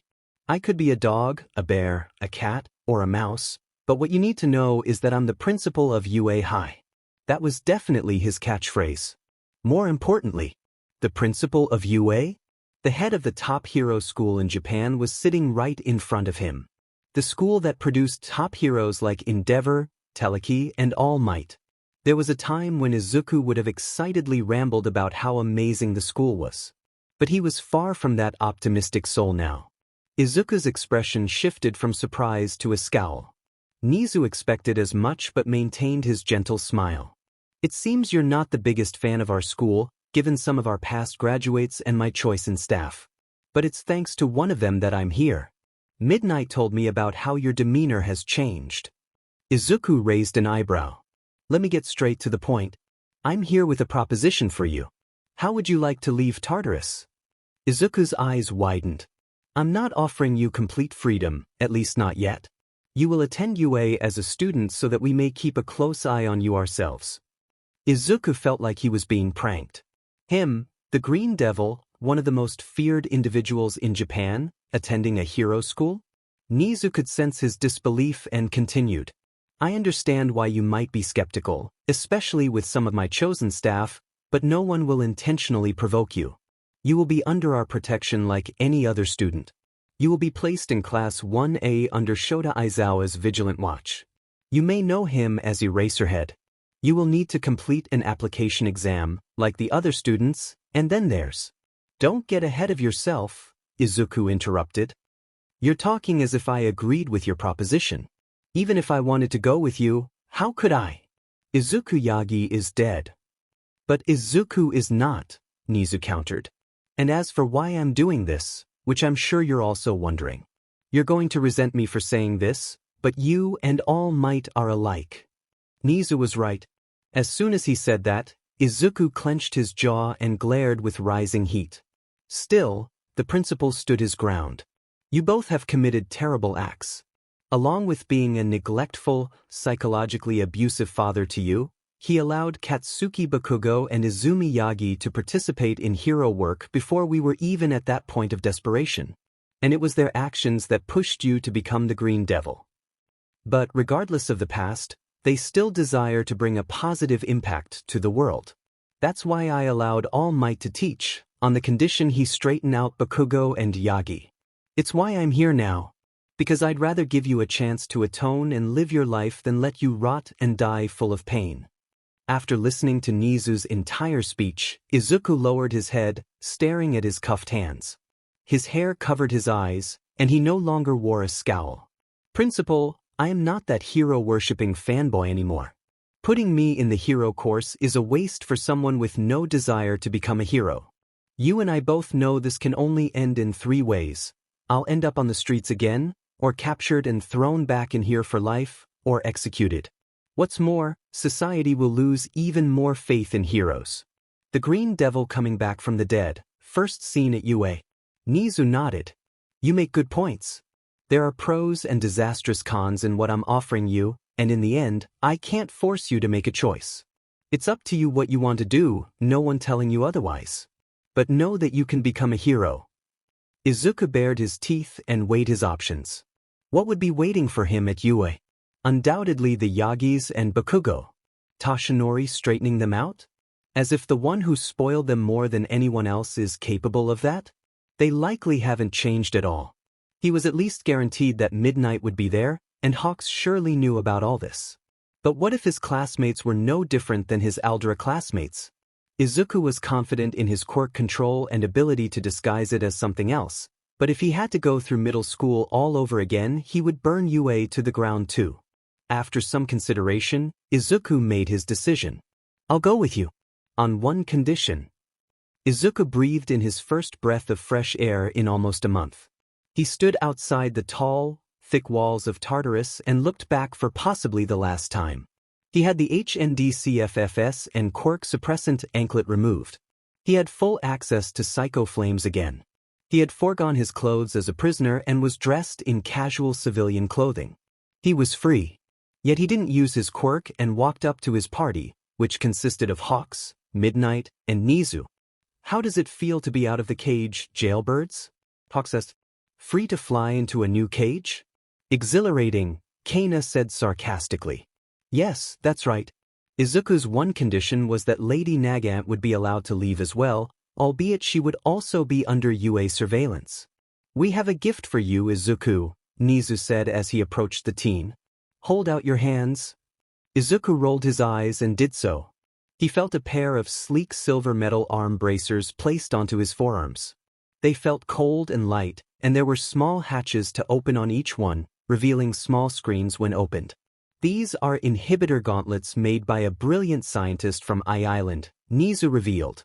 Izuku's ears perked up at the mention of that place. It's where his replacement is from. Inhibitor? So they're designed to weaken his quirk? Kana asked. After seeing what he can do, the law can't just let him walk away with his full power, Midnight said. Izuku decided to see how much of his power he could use. His hands were lit with green flames, as were his eyes and hair. Feels like I'm slightly stronger than where I started. Though I can still control the temperature. He moved his flames to form a cross on his chest while keeping his hands lit. Then he focused his firepower into wings not as large as he usually made them. Finally, he aimed his palm at the distance and released a wave of emerald fire for 15 meters. How much of my strength do these gauntlets seal? 45%, Nizu answered. That struck Izuku as odd. He should have just over half his full power, meaning he should be much stronger than what he just displayed. He couldn't have possibly gotten that much weaker after almost a month of being essentially quirkless. Nizu grabbed his attention again. Those gauntlets were programmed to hinder 45% of your power each, meaning you can only use 10% of your full power. Yes, that made more sense. 10%, huh? That'll level the playing field with the other students. I'd probably hurt someone with just half. Midnight walked up to him. This is just until we can trust you to be responsible with your quirk. No power usage in school outside of class, and you keep them on during hero training unless told otherwise. Izuku nodded. So what about living arrangements? Izuku asked. Get in the car and I'll explain, Nizu said. Izuku and Kana shared the back seat while Midnight was driving and Nizu had called shotgun. Hawks preferred to be in the air. Izuku kept his gaze on the sights they drove by. In every direction he saw cranes and reconstruction crews either halfway through their jobs or just finishing up. He could easily remember reducing certain districts to ash during the ride. A dorm system? Kana questioned. During the course of rebuilding, the heroes realized their forces were more depleted, and there weren't quite enough heroes on the streets. The dorms were established so hero schools could protect their enrolled students. And you too will be staying with us in the teacher's dorm. Izuku, since you'll be a student, you'll eventually have to move into the student dorms. Try to get along with your classmates, and no room sharing without consent. Midnight's voice was firm, though she didn't whisper the last part. The R-rated heroine explained the plan for Izuku. Even though he missed the entrance exam in February, they could arrange a test for him. He obviously didn't need battle testing. He could simply remove one of his gauntlets and unleash his power. So, the focus would be on his academics. They provided Izuku with a new notebook to write his thoughts, feelings, and experiences, similar to what he did when he was the Green Devil. For him, it was also a way to remember his father, Hisashi, who taught him how to read and write. As they drove, they passed a recently rebuilt playground. Izuku's gaze lingered on it, recalling the times he brought the Azui kids there, enjoying a therapeutic experience with their older sister and Endeavor's daughter. He searched for any familiar faces but found none. Instead, he spotted someone else. He recognized a girl with purple hair and long earlobes strumming a wooden guitar for a group of cheering children. Kyoka. Izuku? Izuku? Midnight's voice broke through his thoughts. They had reached a stop sign, and she turned to see what had captivated him. Is that one of the examinees? Jiro, I think? Oh, this year is going to be interesting for you, Izuku, she mused before driving off again, excited to see him start his classes. At UA High School, the four of them stepped out of the car, and Izuku looked up at the pinnacle of hero education. The old him would have been starstruck, feeling lucky to be on the property. Now, however, he felt a sense of indifference toward the school. They had a few things to discuss before heading to the dorms. Lovely. This year, I have 21 headaches, Shota Aizawa, also known as Eraserhead, groaned as he met Izuku, the former Green Devil. They had just tested to see if his quirk worked on Izuku with his gauntlets on, which it did. You want me to teach these kids? Kana asked, wanting to confirm she heard correctly. She hadn't expected to move to UA and just relax. Surely, there was a catch for her, just like there was for Izuku. While the idea of her teaching wasn't the most outrageous, given the circumstances, it still surprised her. She had been convicted as a criminal and imprisoned. Unlike Izuku, she didn't have the cover of being presumed dead. That's right, and please refrain from calling them that, Midnight replied. And you want me to teach heroics? Seriously? Kana scoffed at the suggestion. She still harbored a bitter taste for hero society, and the thought of pretending to uphold its ideals made her feel sick. It's not the worst idea, Izuku chimed in. You've seen the darker side of this world, and likely so have they, thanks to me. They need someone to give them a comprehensive insight into how corrupt and twisted these so-called heroes can be. Who better than you? Lady Nagant closed her eyes and scratched the back of her head, seemingly considering it. That's when Nizu entered to seal the deal. I could always have you oversee Izuku's class. The sniper hero glanced at the smiling principal before sighing in reluctant agreement. Throw Izuku in as a package deal, and that's all it takes, huh? Midnight teased. Kana bent her right arm and pointed her sniper arm at her, which silenced her. I forgot to mention, no shooting fellow staff or students, Aizawa said, placing a hand on Kana's shoulder. The multicolored-haired woman relented and put her built-in rifle away. Just then, the door to Nizu's office opened, and a cowboy-looking hero walked in. Principal Nizu, if you've got a minute, there's something I want to, he trailed off, realizing who else was in the office. Izuku quickly recognized the man as Snipe, another long-range shooting hero. Before anyone could say another word, the cowboy hero squealed in excitement. In an instant, he was up in Nagant's personal space, vigorously shaking her hand. Oh my gosh! The Lady Nagant! I can't believe I'm meeting you in person, he exclaimed, completely forgetting his original purpose for being there and zipping around Lady Nagant, quickly getting on her nerves. What happened to being jealous of her? Aizawa wondered. Seems both our former outlaws have an interesting year ahead of them. Midnight thought with a smirk. Snipe crossed a line when he ran his fingers through Kaina's hair and commented on how soft it was. That was the last straw. She whipped out her sniper arm and aimed it at her obnoxious admirer. Despite the weapon being inches from his face, Snipe was still fanboying. "You sure I can't shoot this one?" she asked, her eye twitching in agitation. "I second that," Izuku added, feeling annoyed for some reason. "No," Midnight and Aizawa both said. "But Snipe. Oh my gosh. I'd be so honored to be shot by the Lady Nagant. Right here on my right shoulder." "Did you hear that?" Nagant asked, pulling a handful of hair from her head and twisting it into a bullet. "He doesn't mind." "No." Midnight and Aizawa yelled in unison. Midnight dragged the former HPSC hero away, with Izuku following closely behind and Aizawa restraining Snipe with his capture scarf. No matter how desperately he tried to follow Nagant, he wasn't going anywhere. "The school year hasn't even started, and I've already got a headache," Aizawa thought. "I have a good feeling about this year." Nizu thought cheerfully. Midnight took Izuku and Kaina on a tour of the campus to help them familiarize themselves. Along the way, they met Hound Dog, the school guidance counselor. From the start of the year to the end, Izuku would have to report to him at least twice a week. Eventually, they also found Hawks, who had a stack of books carried by his feathers. He dropped them all into Izuku's hands. Izuku was a far cry from the shy, timid, quirkless child he once was. Even so, he had to admit the stack of papers he was holding was absurdly heavy.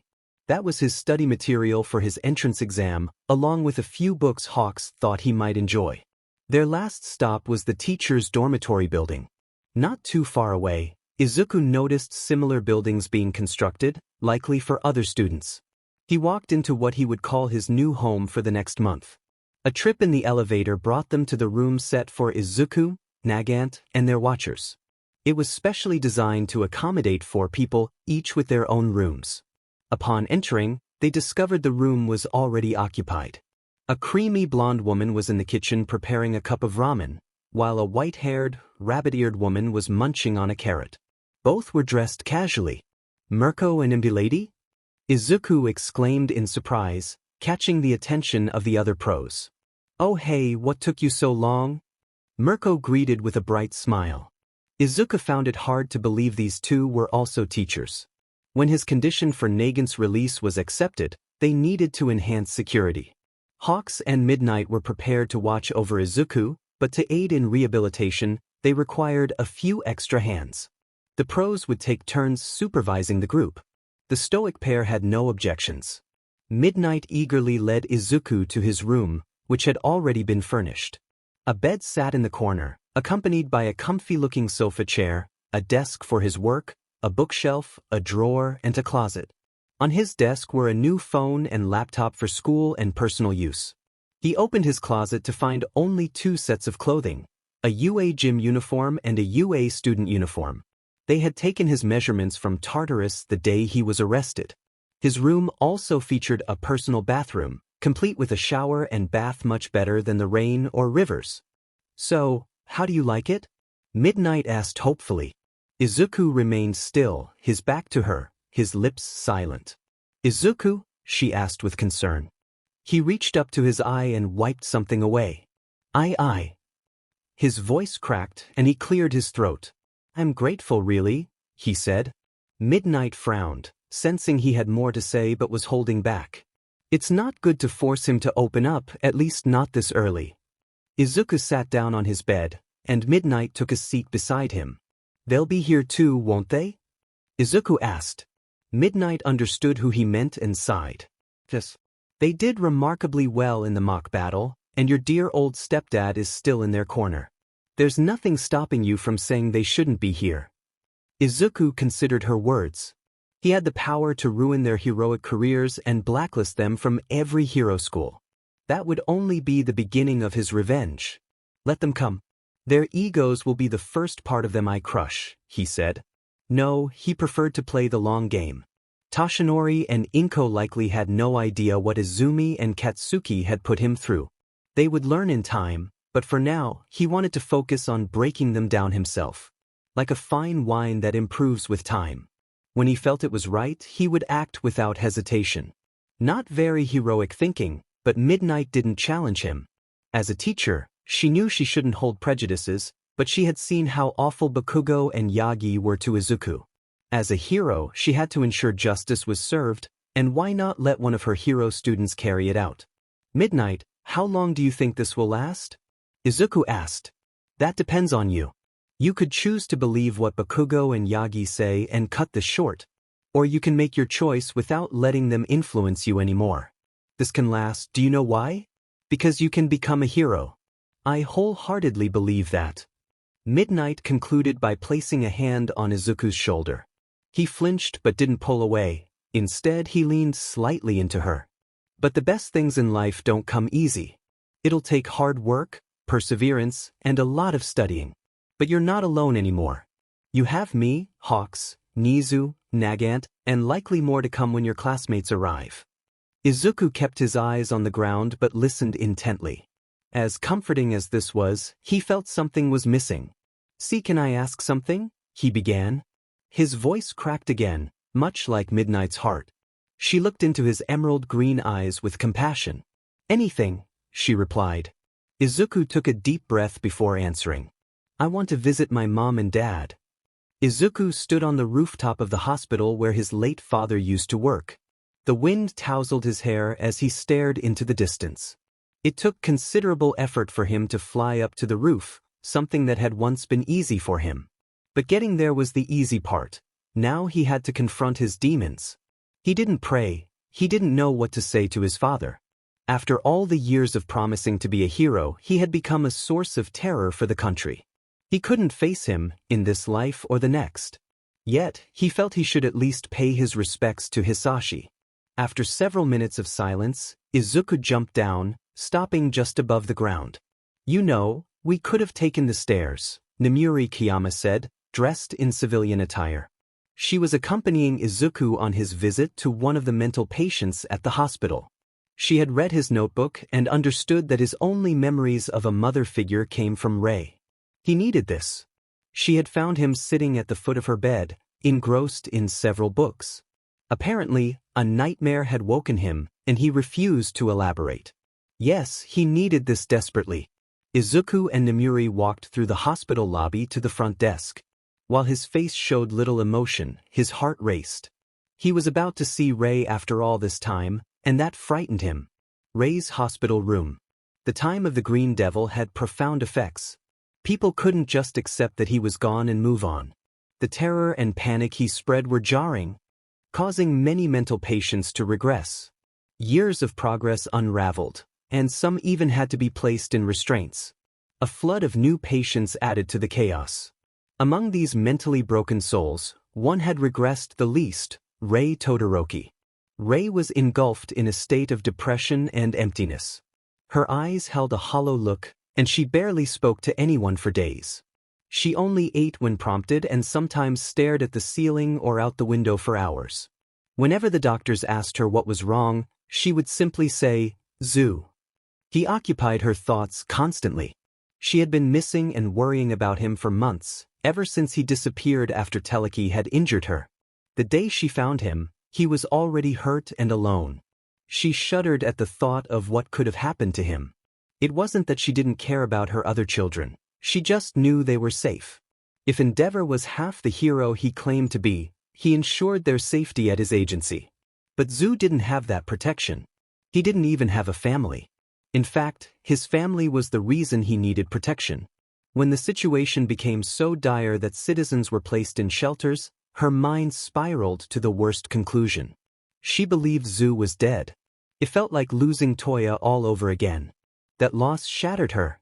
In the case of another, she didn't believe she could recover. Knock knock.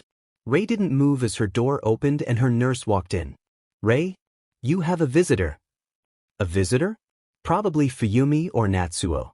Perhaps even Shoto, despite not having seen him since their last encounter. These thoughts did little to invigorate her as she slowly turned her tired eyes to the door. "Hi, Ray," a familiar voice said. Ray felt her heart stop. She turned her head quickly, her eyes widening as light returned to them when she saw who stood in her doorway. The green and black hair, the freckles, some new scars, those emerald green eyes. She didn't even hear his slow footsteps as he entered the room, too busy internally praying that this wasn't a dream. Izuku was more nervous than he expected, and the shock on Rei's face didn't help. He balled his hands into fists at his sides and looked down at his feet. There's a lot I want to." Izuku was cut off when Rei rushed into him, enveloping him in a tight hug. She needed to confirm he was really there.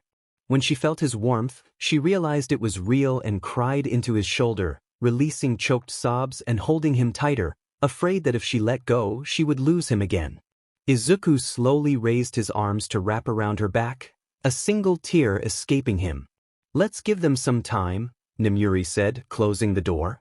Thankfully, neither Izuku nor Rei noticed her. The nurse, however, had a daunting question she needed answered. "Was that Midoriya's son?" she asked the purple-haired woman. Midnight scratched her cheek. "There's a lot to unpack, and I can only share so much." A few minutes later, Rei was still crying, holding onto Izuku tightly. Eventually, she pulled back, and Izuku saw her face streaked with tears. It was heartbreaking. "Zizu," she hiccuped after saying his fake name, reminding Izuku why he was there. "I've been so worried." Izuku reached up to wipe the tears from her left eye, and Rei noticed the countless scars covering his hand and fingers. She saw that his other hand was in the same state. It frightened her to see him so wounded, and she couldn't help but grab his hands and inspect them. They felt rougher and more crooked than any hands she had ever touched, and she noticed something metallic beneath his sleeves. Izuku pulled them back to show her his inhibitor gauntlets.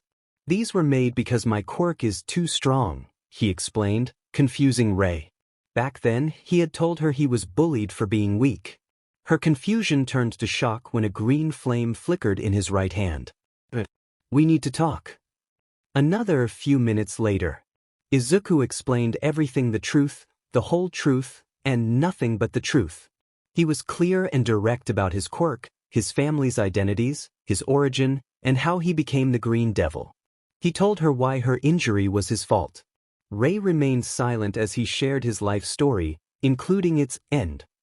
"And now, I'm living at UA in some kind of rehabilitation program." It was done. Izuku had told her everything, and he couldn't bear to look at her face. It was his worst nightmare come to life. After revealing all the lives he had taken and the destruction he had caused, what reasonable person wouldn't come to hate him? For what it's worth, Izuku stood up and turned toward the door. "I'm sorry for everything." As he walked away, a single tear escaped him. He didn't know why he was crying. He had prepared himself for this moment, knowing how it would end with Rei never wanting to see him again. Unlike his last mother, this time it felt fair. Before he reached the door, a pair of hands grasped his wrist, stopping him. He looked back and saw Rei looking down, her hair covering her eyes. "How is it there?" she asked, confusing Izuku. His stunned silence prompted her to ask again. "Are they treating you well? Not screaming at you, not threatening you, not hurting you?" Rei's voice trembled, and fresh tears streamed down her cheeks. Izuku's heart clenched when Rei looked him in the eye, her own filled with tears. "Izuku." Rei said his real name for the first time, and it felt better than he had imagined. Before you came, I was alone and miserable. I wasn't well enough to see my kids. But when I met you, things got so much better. Then when you left, at some point I thought, I thought you died. It killed me inside, to the thought of Elle losing another son." Izuku's eyes began to fill with water at that, but Rei wasn't finished. "I don't hate you. How could I hate you for terrible things you never wanted to do? Why you reached your breaking point, you did things you can't move on from. I'm the last person who could hate you for that. Just please, don't leave me again." Izuku was at a loss for words. He had just confessed to being responsible for a series of tragic events that had caused her a lot of stress. Yet, despite that, All Rei cared about was whether he was in a better place than what had shaped him into someone so troubled. His well-being was her primary concern. In an emotional moment, Izuku wrapped his arms around her tightly, burying his head in the crook of her neck and letting his tears flow. It was the most he had cried in a long time. "I won't. I promise. I'm sorry." Several minutes of crying and hugging, they needed to shift to a more positive topic. Izuku shared whatever good memories he could think of. He talked about how his time in prison wasn't nearly as bad as middle school. The heroes looking after him, the education he was receiving, he was still adjusting, but it was all exponentially better than his life before. Rei felt a wave of happiness wash over her as she listened. For the first time in ages, they both wore smiles on their faces. Eventually, the weight of their burdens lightened enough for them to realize how tired they truly were. They had both been deprived of sleep for similar reasons. Fortunately, there was a bed. "Rei?" the nurse asked as she entered the room. "Izuku." Nemuri followed closely behind her. They were rendered silent by the sight before them. Izuku and Rei fast asleep in her bed. The white-haired woman held Izuku closely, one arm draped over his abdomen, the other cradling his neck and soft, fluffy hair. Izuku had both arms wrapped around Rei's back and waist. They looked so peaceful together. Midnight noted that Izuku's jacket was off, revealing the scars on his arms and his inhibitor gauntlets. She smiled and wiped away tears from her eyes at the heartwarming sight. She and the nurse decided to give them a bit more time. "And he's missed curfew," Mirko grumbled, alone in the spacious dorm room. Hawks was with Lady Nagant to keep her from causing trouble, while MT Lady was out using her quirk to assist a construction crew. Midnight was supposed to be responsible for getting Izuku home, but she was running late. Well, I was getting bored anyway." Mirko stretched before bouncing out of the building. She decided not to wear her hero outfit, as that would attract unwanted attention. She was going to a psychiatric hospital ward, not a hero convention. She called Midnight on the way, and the purple-haired woman sounded slightly worried. And that's what led to two heroes and a nurse staring at Izuku and Rei sleeping together. "You seriously can't get them apart?" Mirko said flatly. "We tried," Midnight replied with a pout. "I'll go see if we have a crowbar," the nurse said as she left. Mirko shook her head. All of this because Midnight didn't have the heart to pull Izuku away from his mother figure. "You're so weak," Mirko thought as she reached out a hand to grab Izuku's shoulder. However, the instant she made contact with the boy. "Fush. Ugh." Mirko pulled her hand back before it was engulfed in green flames. "Seriously?" She tried again, but the flames rose before she could even touch him that time. She repeated the process of trying to wake him up, still with no success. Eventually, Mirko agitated Izuku enough that his flames didn't dissipate, causing the room temperature to spike dangerously. "God damn it! Get the fire extinguisher!" Mirko shouted. Before the room could become too hot, Rei groaned at the rising heat and opened her eyes. She moved her hand into the emerald blaze without flinching. Her frost-covered hand put out the flames on Izuku's back with a hiss, and he opened his eyes. The first thing he saw was Rei smiling at him. "Your guardians are here," she said, and Izuku turned to see Midnight and Mirko's surprised faces. "We fought tooth and nail to stop him, but Ice Queen here does it with just one touch," Mirko thought in shock. Izuku stretched as he got out of bed, already missing Rei's presence. She felt the same, longing for his warmth. "All right, I got the crowbar," the nurse said as she walked back into the room, noticing that the greenette and white-haired woman were finally separated. "Oh, never mind." Mirko and Midnight decided it was time to take Izuku back to UA and walked out the door, saying goodbye to Rei. Izuku silently put his jacket back on and followed them. Before reaching the door, Rei hugged him from behind, her forehead resting on his shoulder and her arms wrapped around his chest. Izuku melted into the touch, placing his hands over hers. "Come back, okay?" Rei pleaded. "I will, I promise. I'll never abandon you again." After shedding a few more tears, Rei let go of Izuku, and he walked out of the room. Before turning the corner, he looked back over his shoulder with a small smile. "Bye, Mom." Rei's eyes widened, and her mouth gaped slightly. Izuku left with a small wave, and the white-haired woman sat down on her bed as his words echoed in her mind. Outside the hospital, Mirko teased, "Never would have thought the big bad devil would be a mama's boy in the end." "You called her mum?" "It was adorable." Midnight squealed. Izuku paid them little mind, keeping a few steps ahead of them. There was little point to this, but Midnight and Mirko knew he was smiling. Meanwhile, Rei said to herself, "He called me mug," while clutching her chest and crying tears of joy. "I heard, and I'm glad your visitor helped cheer you up," the nurse said. "I think it did wonders for him as well." "He called me mug," Rei repeated. "Heard. I was talking to his caretaker teacher. We discussed a visiting schedule if today went well." "He called me mug," Rei said again, prompting the nurse to really take a look at her. "Rei?" she asked, but Rei kept repeating those words, completely unresponsive to the world around her. "Oh no. Hawks. Rioters in the Muga district are rioting. We could use your help," a distressed hero yelled on Hawk's phone. "Sorry, I've still got my task at UA. You'll have to handle it. I'll send in my sidekicks to lend a hand." "That'll do. Whatever you're doing at the top hero school must be important if you can't leave for an attack." Hawk's eyes narrowed with unexpected seriousness. "Trust me, it is. I'm only part of it. The future of Japan, maybe even the world, hinges on what I and the UA staff are doing here." With that, the wing hero ended the call and left. He headed to the kitchen, where the self-appointed chef was preparing breakfast for everyone. "A few minutes of reading a cookbook, and now you're a culinary expert," Hawks remarked. The chef paid him no mind as he cracked eggs into a frying pan, cooking them with a vibrant heat. "What happened to the world hinging on you?" Izuku asked. "The world is depending on me. To keep that out of anyone's stomach."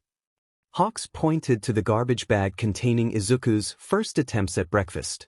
The greenette had left his room at 5 a.m. after a study session from 4 a.m. to 4:40 a.m. He had worked up an appetite and decided to make himself breakfast. It didn't go well.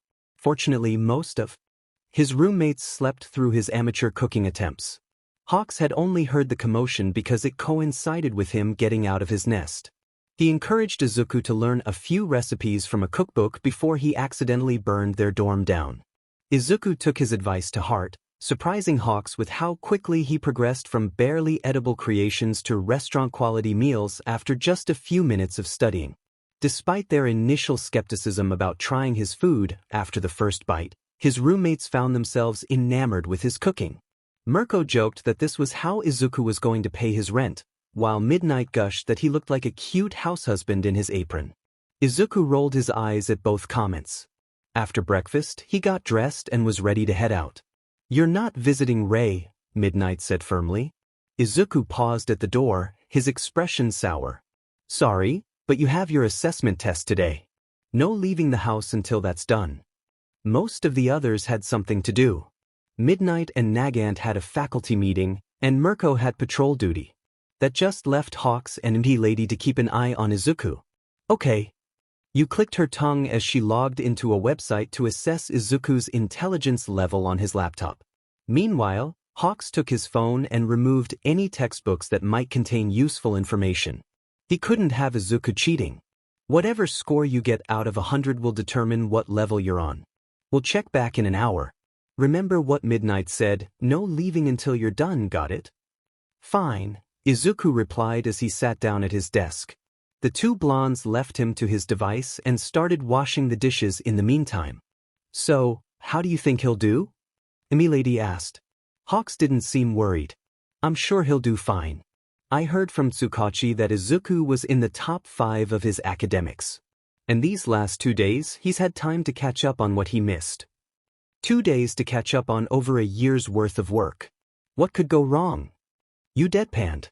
Hawks chuckled. Yeah, that would be true for anyone else. But Izuku's really something else. He surprises us like it's nothing, and he grows a lot faster too. With nothing to do around the house, Lady and Hawks were lounging on the couch. The Titan hero was scrolling through Hero Book, while the Wing hero flipped through channels on the TV. I'm so bored. Hawks groaned, flopping back on the couch cushions. Who would have thought securing the world would get so dull? You clicked her tongue. I don't know if I'd go that far. It's more like we're babysitting the world's most destructive kid. Hawks blew a raspberry. It's been about 40 minutes since Izuku started his test. Want to check on him? Hawks shrugged and lifted himself off the couch. Meh, beats sitting around being old. You're 21. Izuku's room.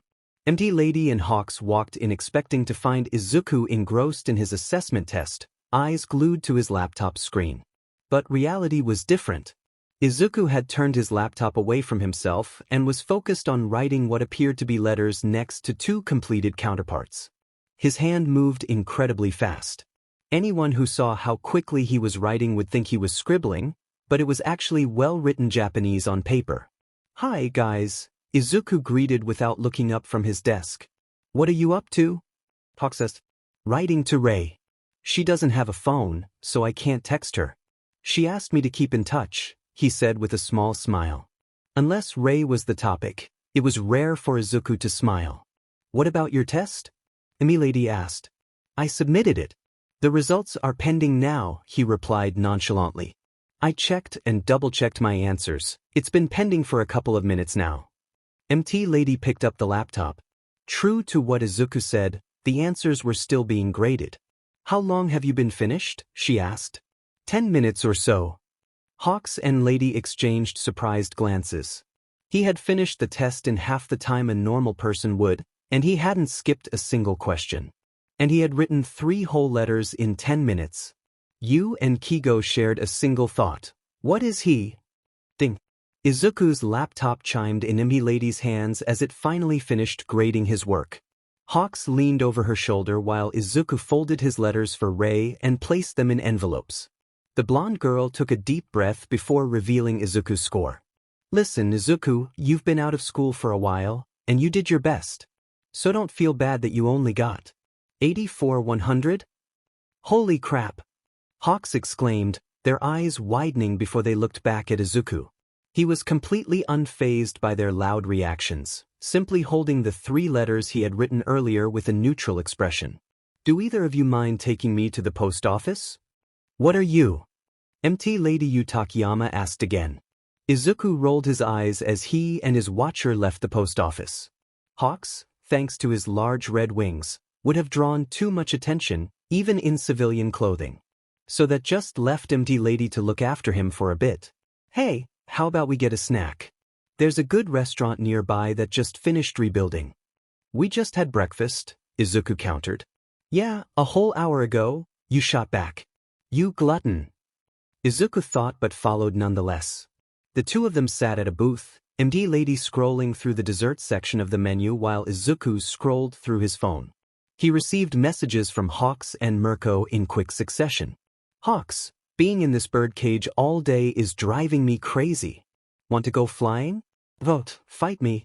Izuku could almost hear Mirko cracking her knuckles as he read her message. With the rest of his day open, he figured he could make time for both. A sparring session would be beneficial. He didn't want to feel rusty when the school year started. Plus, flying through the air might help clear his mind. It was nice to have animal companions. Your order, miss, the waiter said, handing Yu a to-go box. Thank you, she replied. Just as Izuku was about to leave, something caught his eye, a familiar head of brown hair in a bob cut style. There were 2 others in front of her, but he barely registered them. He froze when he realized who he was staring at. Uraraka. Finally, a break. Mr. Uraraka sighed as he slumped down in the booth with his family. Ever since the Green Devil was executed, construction companies like theirs had been in high demand. Occasionally, they received help from MT Lady, which was a relief, but the workload was still overwhelming. While they had money, which was a nice change, it had been far too long since they had family time. Achiko couldn't decide what was worse, her parents looking depressed or utterly exhausted. The Urarakas perked up when a waiter approached their table. Strangely, he already had a tray ready. All right, that's 3 cups of ginseng tea and a plate of mochi for the young lady. Enjoy, folks, he said, placing the steaming cups and Achiko's favorite snack on the table. Mr. Uraraka raised his hand. Excuse me, we didn't order this. We haven't even looked at the menu yet. The waiter smiled. It's on the house. You can thank the young gentleman with green and black hair over there. The waiter gestured toward the exit of the restaurant. The whole family turned to follow his gesture, with the father and daughter more eager than the mother. They caught a brief glimpse of his back, and Ochako nearly gasped. I know that messy hair. But Zu has black and white hair. Is that really the same guy? Ochako, do you have something you want to tell us? Mrs. Uraraka said with a sly smirk. Her daughter had been staring at the exit longer than her parents, and her eyes lit up slightly when she saw him. Ochako looked back at her mother's playful expression and her father's less than amused face. Seems like someone has a secret admirer. It's not what you think, she exclaimed, her cheeks turning from pink to red. He knew your favorite snack and paid for it, even got us tea. I can't believe this. Mr. Uraraka muttered, burying his head in his hands to hide his expression. My daughter is talking to a boy behind my back. He even knows what she likes. What's next, flowers and teddy bears? No. None of that. Ochako burst out. Meanwhile, Izuku was walking away with you, a small smile on his face. It's been way too long since we flew together, Hawks commented. He and Izuku soared through the sky, their wings carrying them high above UA grounds. As long as they stayed within the campus limits, it was fine. The only other time was when you were chasing me and I nearly burned you, Izuku said plainly, but Hawks brushed off the topic before it could sour the mood. Hawks glanced at Izuku's wings. They were slightly larger than usual and he wanted to race the kid, but with those inhibitor gauntlets, Hawks would easily win. So, got any goals? He asked, prompting Izuku to give him a questioning sideways glance. I don't know why you'd ask me that, Izuku replied, looking ahead. It's not like I'll be here long enough to see any meaningful goals through. Hawks frowned. Of course, it wouldn't be that easy. Izuku had been under a dark cloud for years, and it had only gotten worse recently. He couldn't be blamed for his pessimism, and it wouldn't change overnight. But it could be pushed away, slowly if need be. Come on, there's got to be something you want to achieve besides taking down All for One, Hawks persisted, his relaxed smile returning. Humor me. Let's say, hypothetically in about 10 years, you're a free man. Well, as free as you can be. I'm sure that after everything, you'd be ready to retire before even getting a job. My question is, who do you see yourself settling down with? That question caught Izuku completely off guard. He didn't show much sign of being rattled, just slightly widened eyes. His lack of immediate response was all Hawks needed. He had thought about it, or at least didn't completely dismiss the idea. Deciding to tease, Izuku said, Oh, I get it, too many options to pick just one, huh? Sorry I asked, Lady Killer. Fush. Whoa! Hawks narrowly avoided a wave of flames aimed directly at him. He may have pushed a little harder than necessary, but it was worth it to him. Izuku groaned in annoyance. If it'll get you to be quiet then. I'll admit I've thought about a peaceful life. A family where certain mistakes would never be repeated. Hawks smiled. Don't worry, your secret's safe with me. Izuku scoffed. Don't bother, it's not like it'll happen. Dude, I read your journal. I've literally got a whole list of girls who probably have a crush on you. Izuku narrowed his eyes into a glare. They don't even know my name. My time with them has been a speck in the span of my life. They don't know me at all. Izuku clenched his fists tightly. I'm done with this pointless topic. Hawks felt a pang in his chest at that word. Pointless. That was Izuku's stance on dreams, especially his. The very foundation that had held him up through harsh years that would have broken others. A silence settled between them, just the wind in their ears for a while. Why did you visit her? Izuku asked, grabbing Hawk's attention. Nagant. I know she was your senior, but she killed the former head of the Safety Commission, not that she can be blamed for that. What drew you to her? Hawks scratched the back of his head. Good question. It was about a year after she was locked up that I decided to visit. It was kind of curiosity on my part. I wanted to hear her side and what was going on in her head since then. She was as cold as I was expecting, just like you. But even if she didn't believe it, I knew she still had a heroic heart. She had taken a life, yes, but it was driven by her desire for a better world where people learned from their mistakes. In my opinion, she could have approached things differently. Izuku looked down over the school they were flying over, determined not to let Hawks see the glimmer in his eyes. Kana, he thought. Sometimes I wonder what my replacement is like. She's quirkless and the daughter of a brilliant scientist, which intrigues me. But she's also with the Yagis.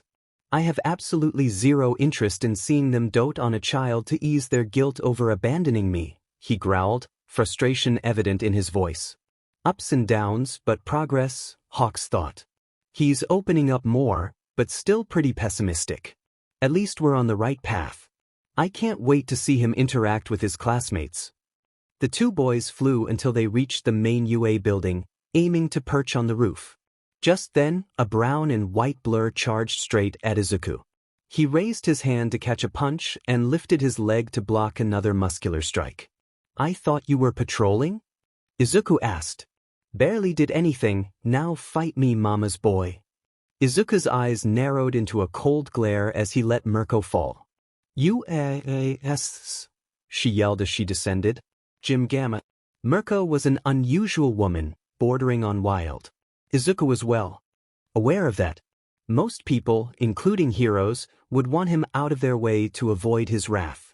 Yet here she was, demanding a sparring match with him. Is that the best you can do? Mirko taunted while rushing in for a roundhouse kick, which Izuku narrowly dodged. She was a melee fighter against a flame quirk user. That alone should have put her at a disadvantage. However, Izuku had his inhibitor gauntlets on, limiting his power. His flames didn't reach far, and Mirko's combat instincts kept her from getting burned. Flash fire techniques were off the table, as they required more firepower than he could muster. And there was something else. Mirko charged in for a punch, noticing he was distracted, and landed a solid hit across his face. Izuku recoiled from the blow and quickly leaped into the air to create some distance. It wasn't enough, though, as Mirko jumped up and struck him with a knee to the chin. Before he could be sent flying, she grabbed his leg and threw him back to the ground. A heavy thud echoed, followed by a cloud of dust from the impact. Izuku coughed as the air was knocked out of him. The rabbit hero was no joke. Mirko felt a mix of disappointment and frustration. Even if Izuku was severely handicapped, he shouldn't be so easy to counter. His quirk was versatile, he was innovative. He could do more. He just wasn't trying. What gives, devil? Huh? You acting like this is your first fight? You holding back because I'm a girl or something like that? Izuku grunted as he rose to his feet. I promise you, that couldn't be further from the truth. Then what? Izuku glared straight into her eyes. Her blood-red eyes. They were so familiar. Her manic grin as she attacked was infuriatingly reminiscent. So caught up in his thoughts, he didn't notice a swift kick aimed at his gut. Izuku grunted as the impact knocked him off his feet again. Listen, kid, you gotta get over whatever mountain of issues you got. I'm not saying forgive and forget, I'm saying conquer. Izuku looked at her in surprise, prompting her to elaborate. I ain't a teacher, but here's something I hold dear, don't hold anything back. You don't want to be on your deathbed wishing you could have done more, do ya? Well, whether it's now or later down the road, that's gonna happen unless you stop letting something that's not even here dictate you. Now fight me, Izuku. Mirko finished as she leapt from her place and readied an axe kick. She looked down at the quickly approaching young man, his eyes hidden by his hair. Maybe a dislocated shoulder will get through to him, the rabbit hero thought, but just as she was about to strike, her foot collided with a puff of smoke. Ha! Mirko exclaimed in confusion. The next thing she knew, her ears were filled with the sound of combustion, and a blast hit her back. She grunted as smoke billowed from her white leotard. You're encouraging the guy capable of leveling cities to go all out in a fight? Izuku asked, smoke and popping sounds emanating from his palms. Mirko stared at his hands as they emitted miniature green explosions. You're insane. Mirko grinned widely. Heh, you say that, but look who finally started smiling. It was true. Izuku had a smile on his face. It was much smaller than Mirko's or Bakugo's, but it was something. These battle enthusiasts had rubbed off on him. Izuku threw his hands behind him. I guess we're both insane. With 2 strong blasts, he launched himself into the air and released another explosion, rocketing toward the rabbit hero. You're full of energy, huh? In response, Mirko flexed her thighs and leapt up to meet him, readying her leg to counter his explosive right hook. Nothin' like a good spar to get all that energy outta ya. Dare I even ask? Namuri said, coming home to find Izuku standing at the stove with multiple pots cooking and wearing an apron, while Mirko was eagerly devouring beef curry with carrot strips. More notably, they were both bandaged and bruised. According to Recovery Girl, we need to know when to toe the line when we spar, Izuku said without looking up from his cooking. You were right about one thing, Midnight, Mirko began after finishing her food. He would make a good house husband. Izuku didn't dignify that with a verbal response. Izuku finished dishing up for everyone else, but he didn't touch his food until Nagant walked in, looking fairly annoyed. The first thing Izuku did before eating was ask her what was wrong. Nagant sighed. She knew how perceptive Izuku was. There was little point in trying to hide anything from him, so she just came out and said it. Your dad was asking about you. Nizu's office, earlier. Nizu had invited Toshinori and Kana to his office without either of them knowing the other was coming. According to him, it was so the 2 newest members of the UA faculty could meet. However, All Might arrived first, allowing Kana to overhear some of what he said to Nizu. Something along the lines of, I think it would be best for Izuku to spend time at home with his family. That was when Nagant walked in. Despite Nizu's pleasantries, the atmosphere was quite tense. Kana was baffled. She had seen the giant of a man known as All Might, but to think that the frail little man before her was him? If she hadn't overheard Nizu saying his name, she wouldn't believe it. Lady Nagant, Toshinori began. All Might, you're a lot smaller than I was expecting. Toshinori felt a slight pang but brushed it off. I heard what you said.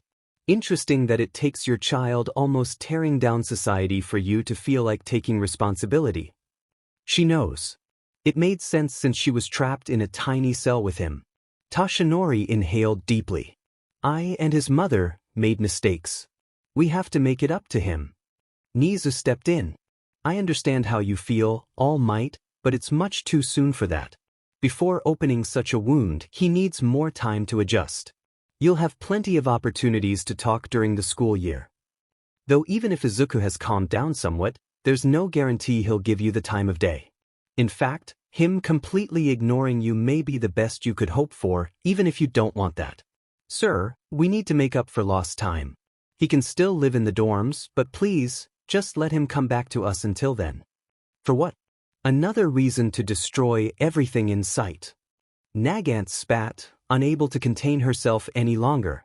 You clearly don't have any idea what living in your house did to him, otherwise, you wouldn't even think about having him come back for even a single day. He was right, you're so eager to bury the past. Toshinori hardened his gaze. With all due respect, Lady Nagant, that's not your business. Toshinori froze as he was met with a gun muzzle pointed directly at his face, accompanied by his colleague's fierce glare. You're right, that isn't my business.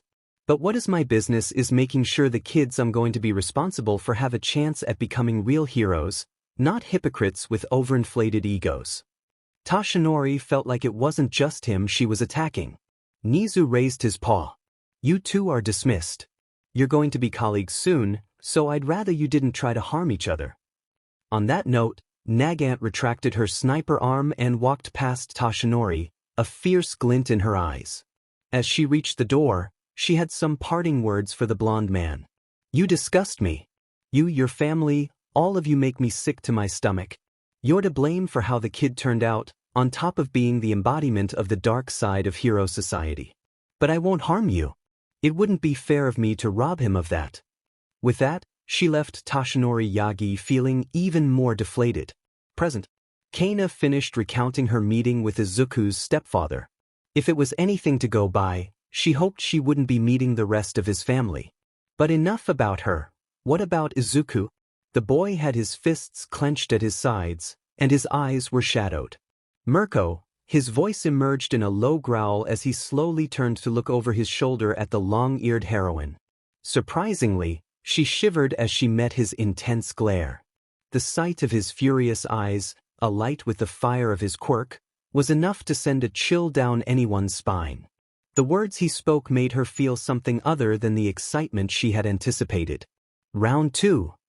Gym Gamma. Izuku, dressed in his blue and white gym uniform again, walked into the large training area first. Mirko followed soon after. Nagant, Midnight, the Lady, Hawks, Aizawa, Recovery Girl, and Nizu were on standby just in case. Mirko insisted they just wait outside, however. I won't go too hard on him. Not very reassuring, but she closed the door before they could argue. Not 5 seconds later, the sounds of explosions, roaring flames, and grunts and shouts, mostly from Mirko, echoed from the other side. They lasted for a whole 5 minutes before finally coming to a stop. When they opened the door, it looked like a disaster zone in the gym. Smoke filled the air, soot covered the floor and walls, green flames illuminated different areas, and in the center, Mirko stood, looking unsteady. Izuku spat out some blood before walking toward the exit, his uniform partially burned off. He approached Nizu first, staring directly into his dark eyes and speaking with an edge of undeniable resolve. I will bring this country to its knees before I spend another minute living with those people. Before heading back to the dorm, the last person he passed was Kana. He whispered a small, "thank you," before leaving. Meanwhile, Mirko was receiving treatment from Recovery Girl for the second time. "Remind me, how much of his quirk can he use?" the rabbit heroine asked. 10%, Nizu answered. "That's hard to believe." My tower. The skyscraper agency of the former #1 hero had previously functioned as a highly fortified shelter for civilian evacuees during the Green Devil's rampage. Now that the man in charge had officially retired from the hero scene, it had essentially been turned into a new home for the Yagi family. It was here that their blonde American housemate was working in her room, outfitted with a large computer for her designs.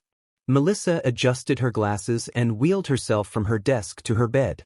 She checked the time and realized that it had been 5 hours since she left her room. She was passionate about her work, but she had never spent that much time without some interaction with others or a break. Her isolation was somewhat her choice and somewhat her host family's choice. Aunt Inko and Uncle Toshi were so overly protective of her that it felt suffocating. She didn't understand why, no matter how hard she tried. The Green Devil was gone, society was being rebuilt, and she had stated multiple times that she was capable of taking care of herself. Still, she was barely allowed to do anything on her own, even cook for herself. She was a teenager. And a very smart one at that. Izumi and Kaken weren't much better, they spent so much time training and studying. She had offered to help with the latter, but they would yell at her when she started muttering. Sometimes she caught them whispering something about a Deku. That phrase was new to her. Was it a person? Or a term they used in a negative way? She hoped it wasn't the latter. Regardless, she wasn't having nearly as much fun as she had hoped with the Yagis. At least UA was coming up in a month. She told herself she was excited because she, Bakugo, and Izumi could start their dream careers as heroes and gear specialists. But to be honest, she was mostly excited about moving into the dorms. It may sound odd, but Melissa didn't really feel like the Yagis and Bakugo saw her. The way they acted was as if it were for someone else. Inko and Toshi treated her like a fragile child who had come home severely injured one day, traumatized by that image. Izumi and Katsuki turned her away like she was a painful reminder of someone or something they didn't want to face yet. As much as she hated to admit it, Melissa didn't feel like part of the family. Ray's hospital. The white-haired lady had a pleasant smile on her face. She had just finished reading 4 letters, the first 3 from Izuku. One was about him adjusting to living with others again and that he had taken up cooking as a new hobby. Another was about his conflicted feelings regarding attending UA as a student. She wrote back to him, reassuring him that he didn't have to be afraid. He had people who could help ensure that what happened in middle school wouldn't happen again. The next letter described his experiences in Tartarus, which, compared to the rest of his past, was one of his high points. The 4th letter wasn't from Izuku but from Hawks, midnight, and tea lady. Before reading, she wondered if they ever used hawk's feathers to write like a quill. Dear Rei Todoroki, what is your kid? For someone who spent more than a year without any schooling, he's incredibly smart. Tea lady. Izuku's a fast learner, and that's coming from me. Rei, your boy is amazing. A high school assessment test looked like an elementary exam. I'm sure he'll do great on his entrance test. Strangely, Rei didn't feel as elated as she should have. She had hoped and prayed for this outcome, for Izuku to finally have a decent school life, but he and Shoto will be in the same grade. I'm proud of them both, but how will they get along? I haven't seen or heard from Shoto since I snapped and hurt him. He probably hates me, not that I blame him. Regardless, I hope they can at least come to an understanding. Rei placed the letters on her table and hurried to the door. She had been informed ahead of time by Nemuri that Izuku and another person were coming to visit. That news always brought a smile to her face. However, her smile faded when she saw the serious expressions of her son and his pink and purple-haired companion. Hi, Mom, Izuku said in a hushed voice, avoiding Rei's gaze. The Frost user welcomed them into her room. I see, Rei said, stroking Izuku's hair as he and Kana shared what had happened with his recently reopened wounds. In the interest of honesty, Izuku felt no remorse about losing his temper when Toshinori was mentioned. He had every right to be furious at the man. He just needed some time with Rei to cool down, and Kana had tagged along. That man isn't your father, he has no power over you. From what you told me, he still doesn't realize how negatively he affects you. Rei didn't want to bring it up, but she shuddered to think about how Izuku's sister and the two other blondes were faring. Sadly, visiting hours came to an end. Izuku and Rei shared a goodbye hug, and he walked out, feeling lighter. Kana was about to follow when something holding the back of her collar stopped her. She turned to find Rei holding her in place, her expression stern with a hint of fierceness in her eyes, a mother's glare. Look after him for me. Please, visit. Kana turned to face her fully. I promise I will, she replied, not just out of a sense of duty as a teacher. Take care, ma'am. She gave a small wave before leaving. Rei returned to her bed and sat down, deep in thought. The other teachers will hopefully keep his stepfather from pushing him. But what about his mother? She could be just as much of a trigger for him, if not worse. If Yagi hasn't learned anything, what hope is there that she has? Izuku sat silently at his desk, studying for his entrance exam to the hero course. It had been 2 days since he received the news about his dad and vented his frustrations by confronting Mirko. Since then, he had barely spoken a word and had been studying in his room, planning to stay there for several more hours if it weren't for a bird on his balcony. Hawks opened the sliding glass door and walked in. I thought I'd find you here, he said. First, it's my room. Second, you could have used the door. And you could use some time away from the books. Get into something comfortable, and let's fly. We're heading to my agency, I've got a decent gym there.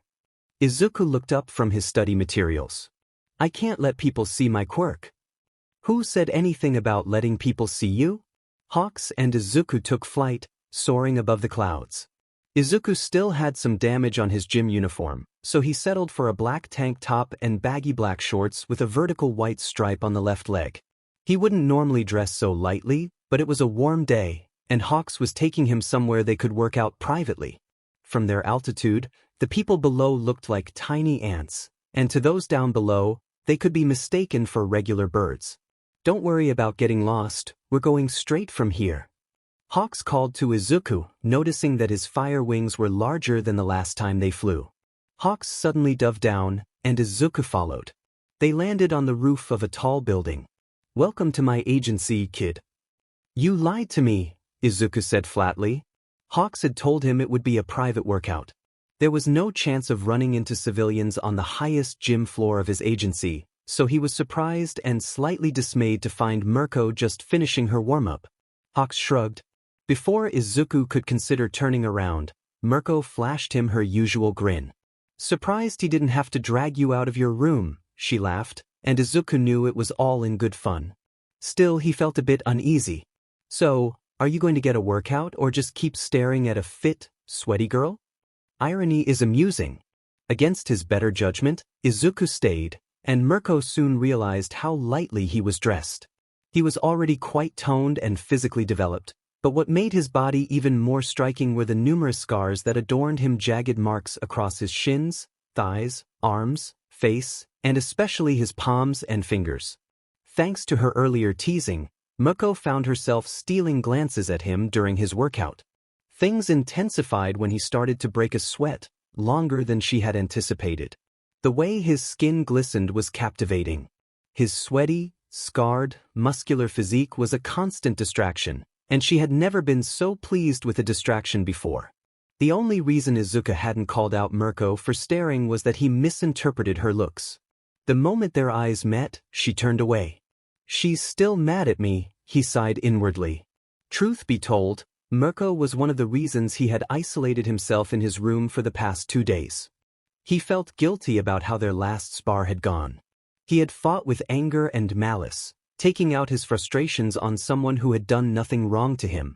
The part that disgusted him the most was that it mirrored how his family treated him. Oh, and Hawks was awkwardly stuck between the two on the pull-up bar, completely forgotten. The wing hero felt he could finally breathe when Mirko left for the showers. "Just say something, dude," he groaned, prompting Izuku to put down the dumbbells he was curling. "I know you're not feeling great about how you flipped out on her, but she's the number 5 hero.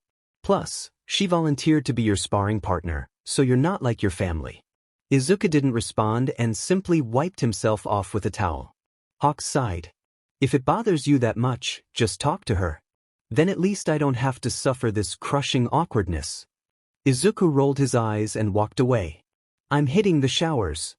The sound of water hitting tiles and the vision-obscuring steam filled the ladies' shower. Mirko was finishing her lukewarm shower, needing a cool-down. Apparently, Izuku had gone from a force of destruction to a source of distraction, even if he didn't realize it. Mirko dried herself off with a towel and wrapped it around herself as she left the shower. Mirko came to a halt as the path to the showers split between the gender-separated areas, directly in front of Izuku. Both stood there, wrapped in only their towels, their toned bodies on display. They stared at each other, neither saying a word. Mirko felt like she could use another shower. She had an unobstructed view of Izuku's defined abs, his chiseled chest, and those badass scars. Sweat still glistened on his masculine form. Who wouldn't be captivated by him? Straight men would question their preferences if they saw him. "Sorry," Izuku began, snapping Mirko out of her trance. She noticed his eyes avoiding hers as he ran a hand through his fluffy, dual-colored hair. "About our last session, after Nagant told us what Yagi said. I went overboard, I apologize." His apology was abruptly interrupted by a fist striking his solid abs. Mirko would have commented on how sturdy he was, but now wasn't the time. "Who do you think you're talking to, huh?" she barked, catching Izuku off guard. "You think your little outburst scared me? Someone's full of themselves. Save that apology for your classmates who might actually want it." Izuku was at a loss for words. He doubted he would ever understand the rabbit hero. The dark-skinned woman placed her hand on his soft locks, surprising him. "But if it's really eating you up inside, I'm happy to spar with you next time." For some reason, Izuku smiled at that, though only slightly. "I'll hold you to that." With that, he headed to the shower, feeling refreshed before the water even touched him. It was a routine day for Midnight. She had been going through lesson plans for new students, dorm assignments, and a new topic revolving around the students who had already earned their provisional licenses. That last one she needed to discuss with Izuku, whose room she was heading to. Rumi and Izuku aren't going to be too thrilled about this, and it means we'll essentially have to keep him hidden in the dorms. Midnight's train of thought was interrupted by a soft sound. She had heard countless similar sounds, but the voice that carried it. It came from Izuku's room. Deeper. That was definitely Izuku's voice. Midnight pressed her ear to his door and listened intently. The usually stoic Izuku making those kinds of sounds? How does he already have someone in his room before classes have even started? Kana. Nagant? What in the world? Oh, that's it. Without a second thought, Midnight burst into the room. What are you? She stopped when she saw the situation. Izuku was sitting against his bed on the floor, Kana perched on the edge of his bed with her legs on either side of him. She had her fingers tangled in Izuku's soft, curly hair, and he looked very relaxed before she barged in. "Did I have questions?" Midnight said. Earlier, Izuku had noticed that Kana had let her hair grow out to reach between her shoulder blades. It looked even better when she undid her ponytail, which he complimented. Kana responded by asking how his hair was so fluffy and soft-looking without any conditioner or shampoo. That led to him offering her to feel it. It was softer than she had imagined. As it turned out, Izuku's soft spot was his hair. Kana didn't mind giving him a scalp massage on the condition that he would return the favor. "That's so you two have a hair thing?" Midnight asked. "Shut up," the two replied in unison. Izuku held out his hands in front of him and expelled a wave of green flames from both. 12 meters, Aizawa said next to him. It had been 2 weeks since he and Mirko started training and sparring together regularly. It was time to see if that had improved not just his mental state but also his quirk. When Izuku first put on the inhibitor gauntlets, his maximum range was only 10 meters. "Even if I'm limited to 10% for now, I can still compete with the other students," he said confidently. "That reminds me," Aizawa interjected. "How do you plan to conceal your power? There aren't many people with green flames." "I'm not just a powerhouse, I can control it too," Izuku replied. He crouched down and leaped to a height comparable to Mirko. Although there was a burn mark on the ground he jumped from, Aizawa noticed no signs of green fire. When Izuku landed, he threw several punches into the air. Small sounds of combustion echoed, but almost no sparks were visible. "I'll go with an ignition quirk, something that will modestly enhance my movements." Aizawa shrugged. "That'll do, I suppose." Suddenly his watch beeped, alerting both of them. "You should head back to the dorm, your seniors are back." Izuku nodded and followed his instructions. Back at the teacher's dorm building, Izuku spotted several second- and third-year hero students. They, along with other hero students from across the country, were in the streets filling the gaps left by the pros who had quit. Restoration-type heroes like Cementos, and occasionally Empty Lady, had these students to thank for patrolling in their absence. This meant they often spent their free time roaming the campus or in their dorms. As a result, Izuku had to be cautious about how often he left his room. With no first years around yet, his presence alone would raise questions. Noticing the third years approaching, Izuku quickly retreated inside. Their dorm was the closest to the teachers. Before he left, his eyes caught sight of one particular student, a girl in a blue and green bodysuit with very long blue hair. Ryukyu's disciple. Besides Rei, she was the only one who could immediately recognize Izuku as the Green Devil. She had seen his face the day he was taken in. "She's the last person I can let see me." Ue Jim Gamma. Izuku sighed after finishing practice. He had worked hard to refine his quirk control and hand-to-hand combat techniques learned from Mr. Aizawa. To anyone else, it might appear that he had a weak mobility-boosting quirk with a slight warmth when he touched someone. Suddenly, he turned his head toward the gym entrance. With a sigh, Izuku used his normal flames and flew out the window just as a blue-haired individual entered, seemingly searching for someone. "Hilo? Anybody home?" she called, her voice echoing off the walls with no response. This was Nijire Hado, also known as Nijire-chan the energetic hero.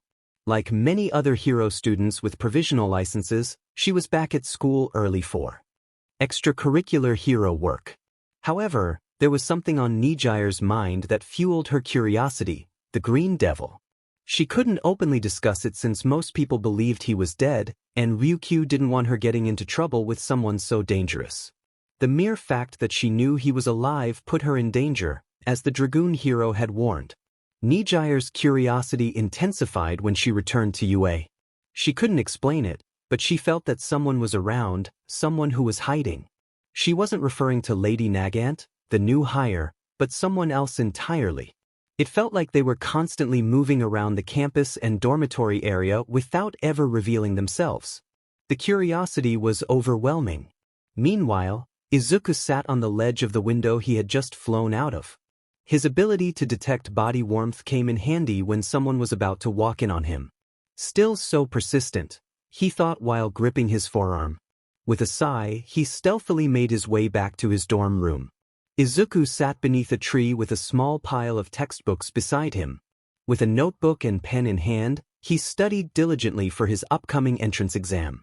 It was nice to study outdoors in peace, but that tranquility was short-lived as a blue-haired ball of energy crept through the bushes of UA's forest area. "Ha!" Nijire exclaimed as she leaped from behind a tree, only to find nothing. "Ah man! I thought for sure you were here." Little did she know how close she was. Izuku remained perfectly still on the branch he was holding onto. That's another safe space crossed off the list, he sighed internally. This reminded him of Aldera, where his bullies always hunted him down in his hiding spots. At least now, the one searching for him was far from a sadistic bully. The surge quirk user was in the teacher's dorm to deliver something. "Here's the report from Ryukyu's agency, Mr. Snipe," Nijire said as she handed over the stapled papers. "Appreciate that, Heido," the Western-themed hero replied, accepting the documents. He gave her the all-clear to leave, which she did.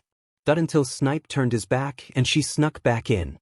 Until now, Nijire had only ever been on the ground floor of this dorm building.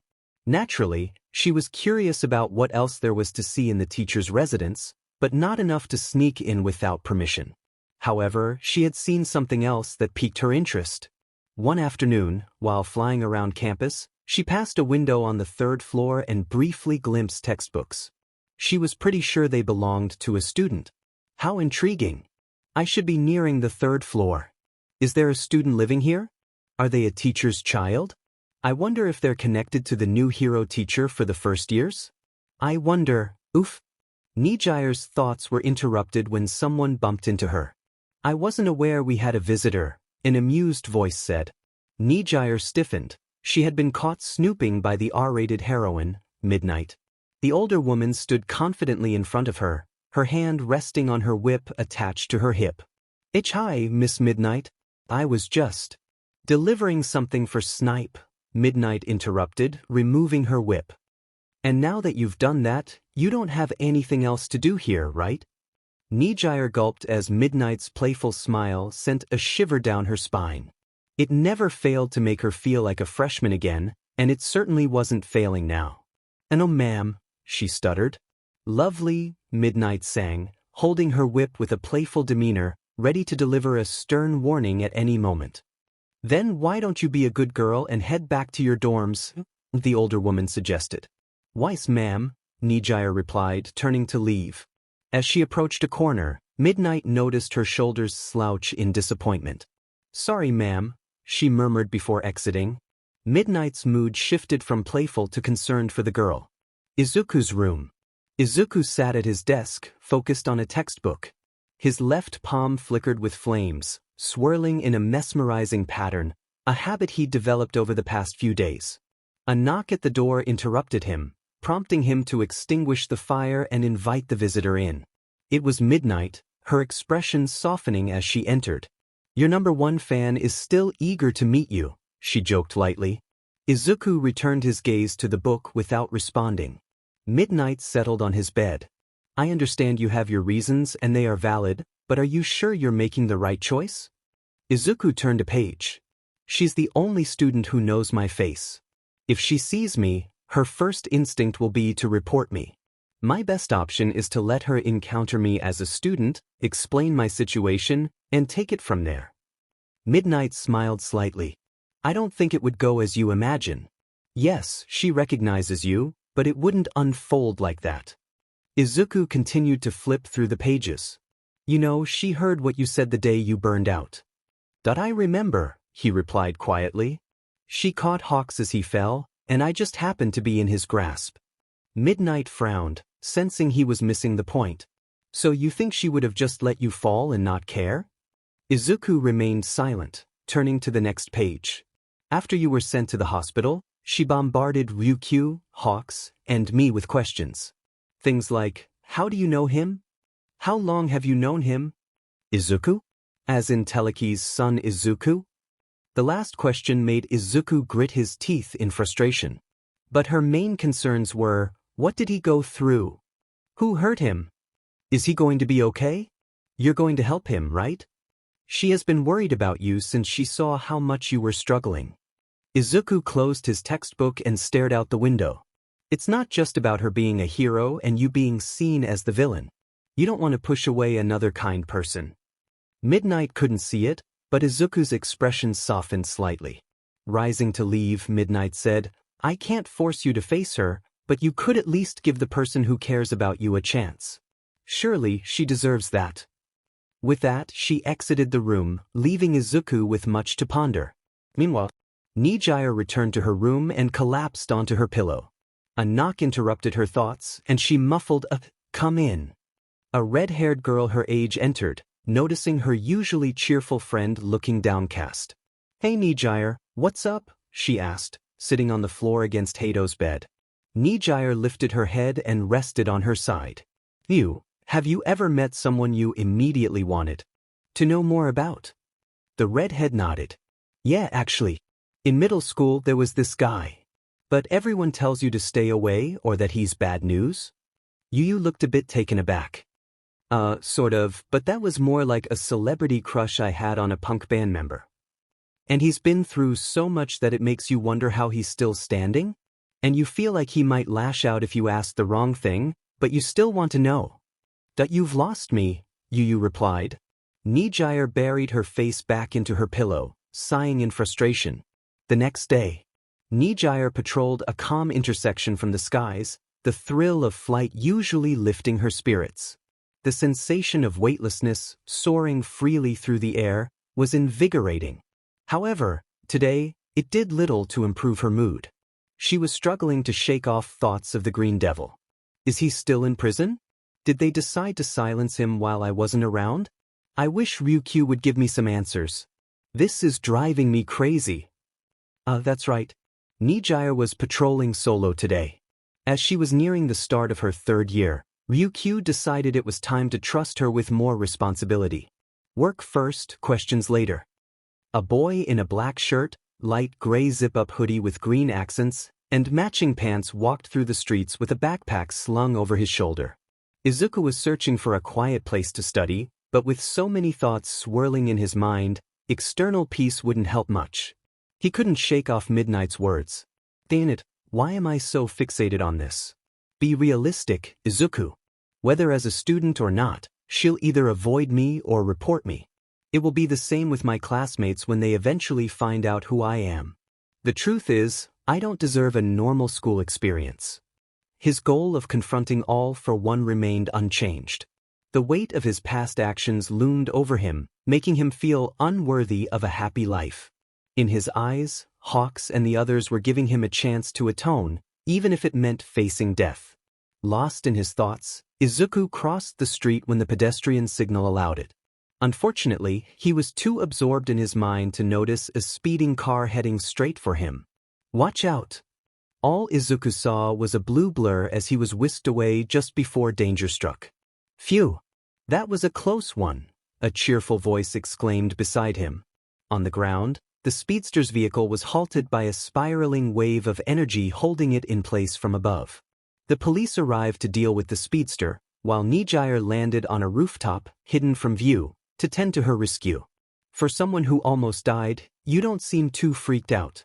Have you had close calls like that often? She asked as she landed. You'd be surprised. Anyway, thank you for saving me, I appreciate it. I've got a lot on my mind, Izuku replied as his feet touched solid ground. Don't I know what that's like? I'm just glad you're safe. Nijire trailed off, her expression shifting as she finally recognized who was in her arms. Their eyes met royal blue and emerald holding each other's gaze. It's you. You're here. And not in prison, she exclaimed, her excitement bubbling over. Hi, Izuku said awkwardly, unsure how to respond as Nijire seemed overwhelmed.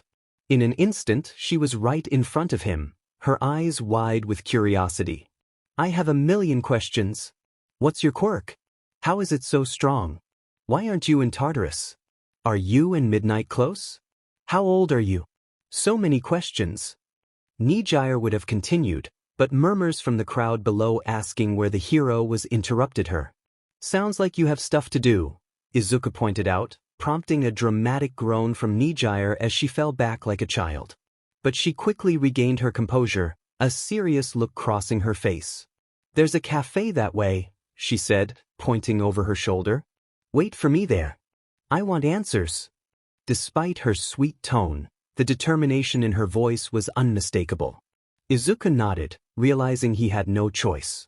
Nijire jumped off the building to deal with the police and her fans, leaving him on the rooftop. Against his better judgment, he gave in to Nijire's demands.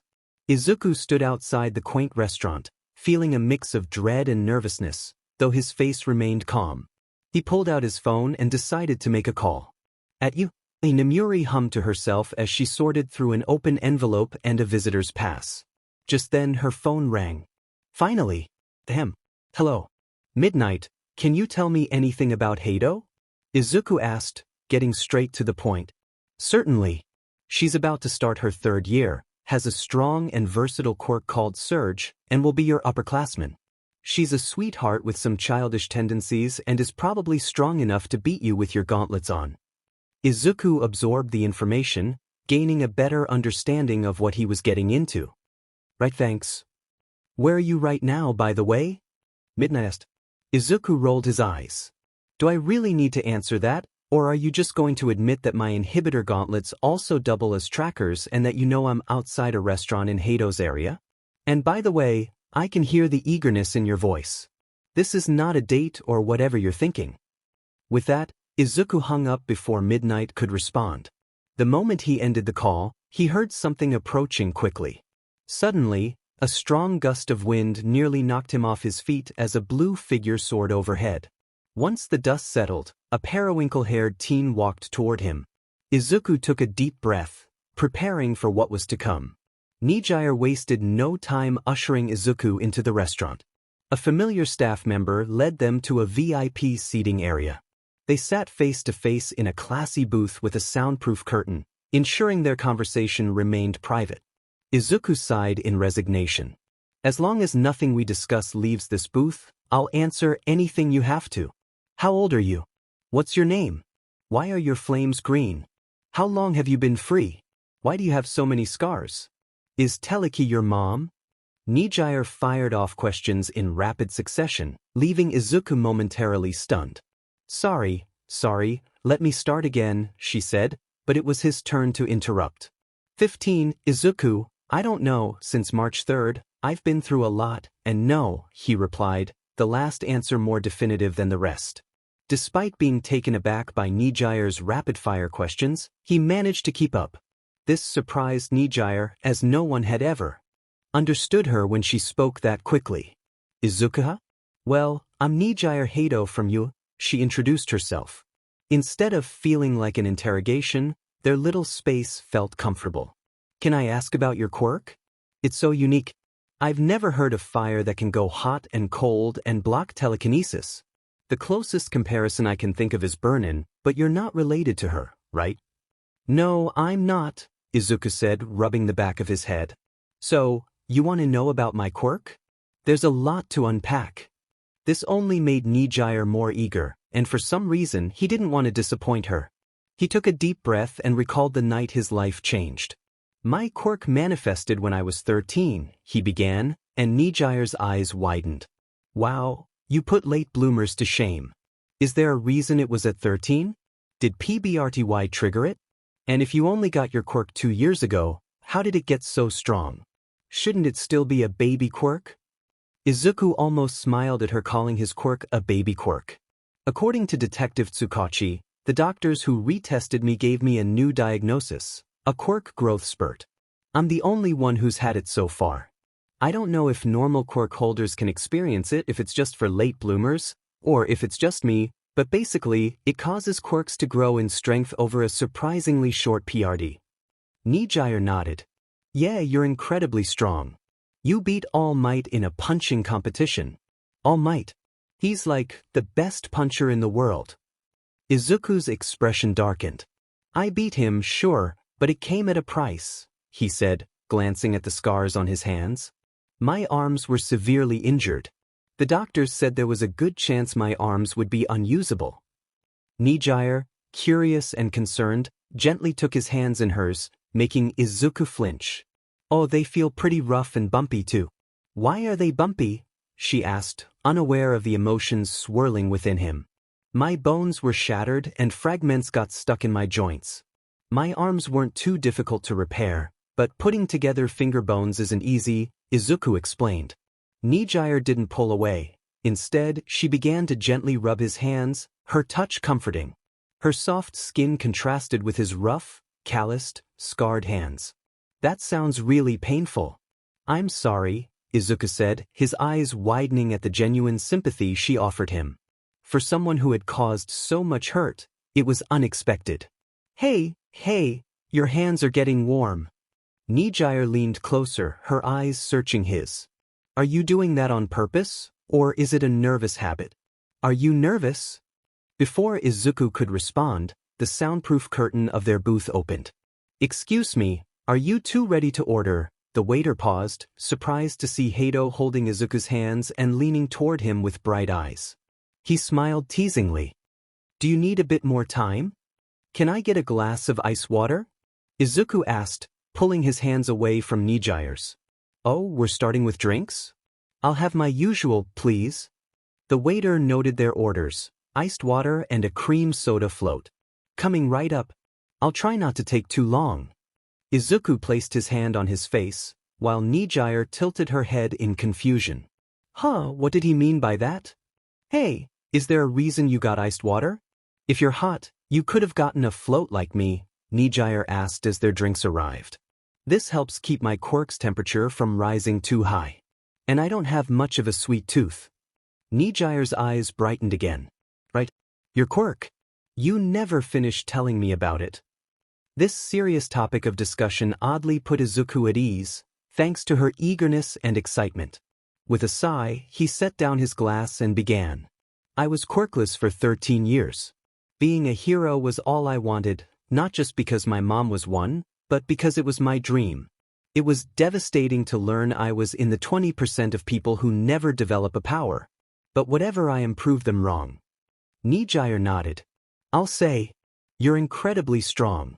But surely your family and friends helped you through it, right? I know mine would have. She flinched at the low growl that escaped Izuku before he took a large sip of his drink, exhaling a cloud of steam. Wow, Hato thought. You would think, but I was born powerless into a family of heroes. There was no place for me. At home, I was unseen and unheard. At school, I was my best friend's favorite target, with others eager to join in. And of course, my sister, the genius prodigy, received all the attention. Midoriya's smile faded as she listened to his story. He had lived like that for most of his life? She could understand how that would sour his view of the world. Wait, you have a sister? Izuku nodded, gripping his forearm.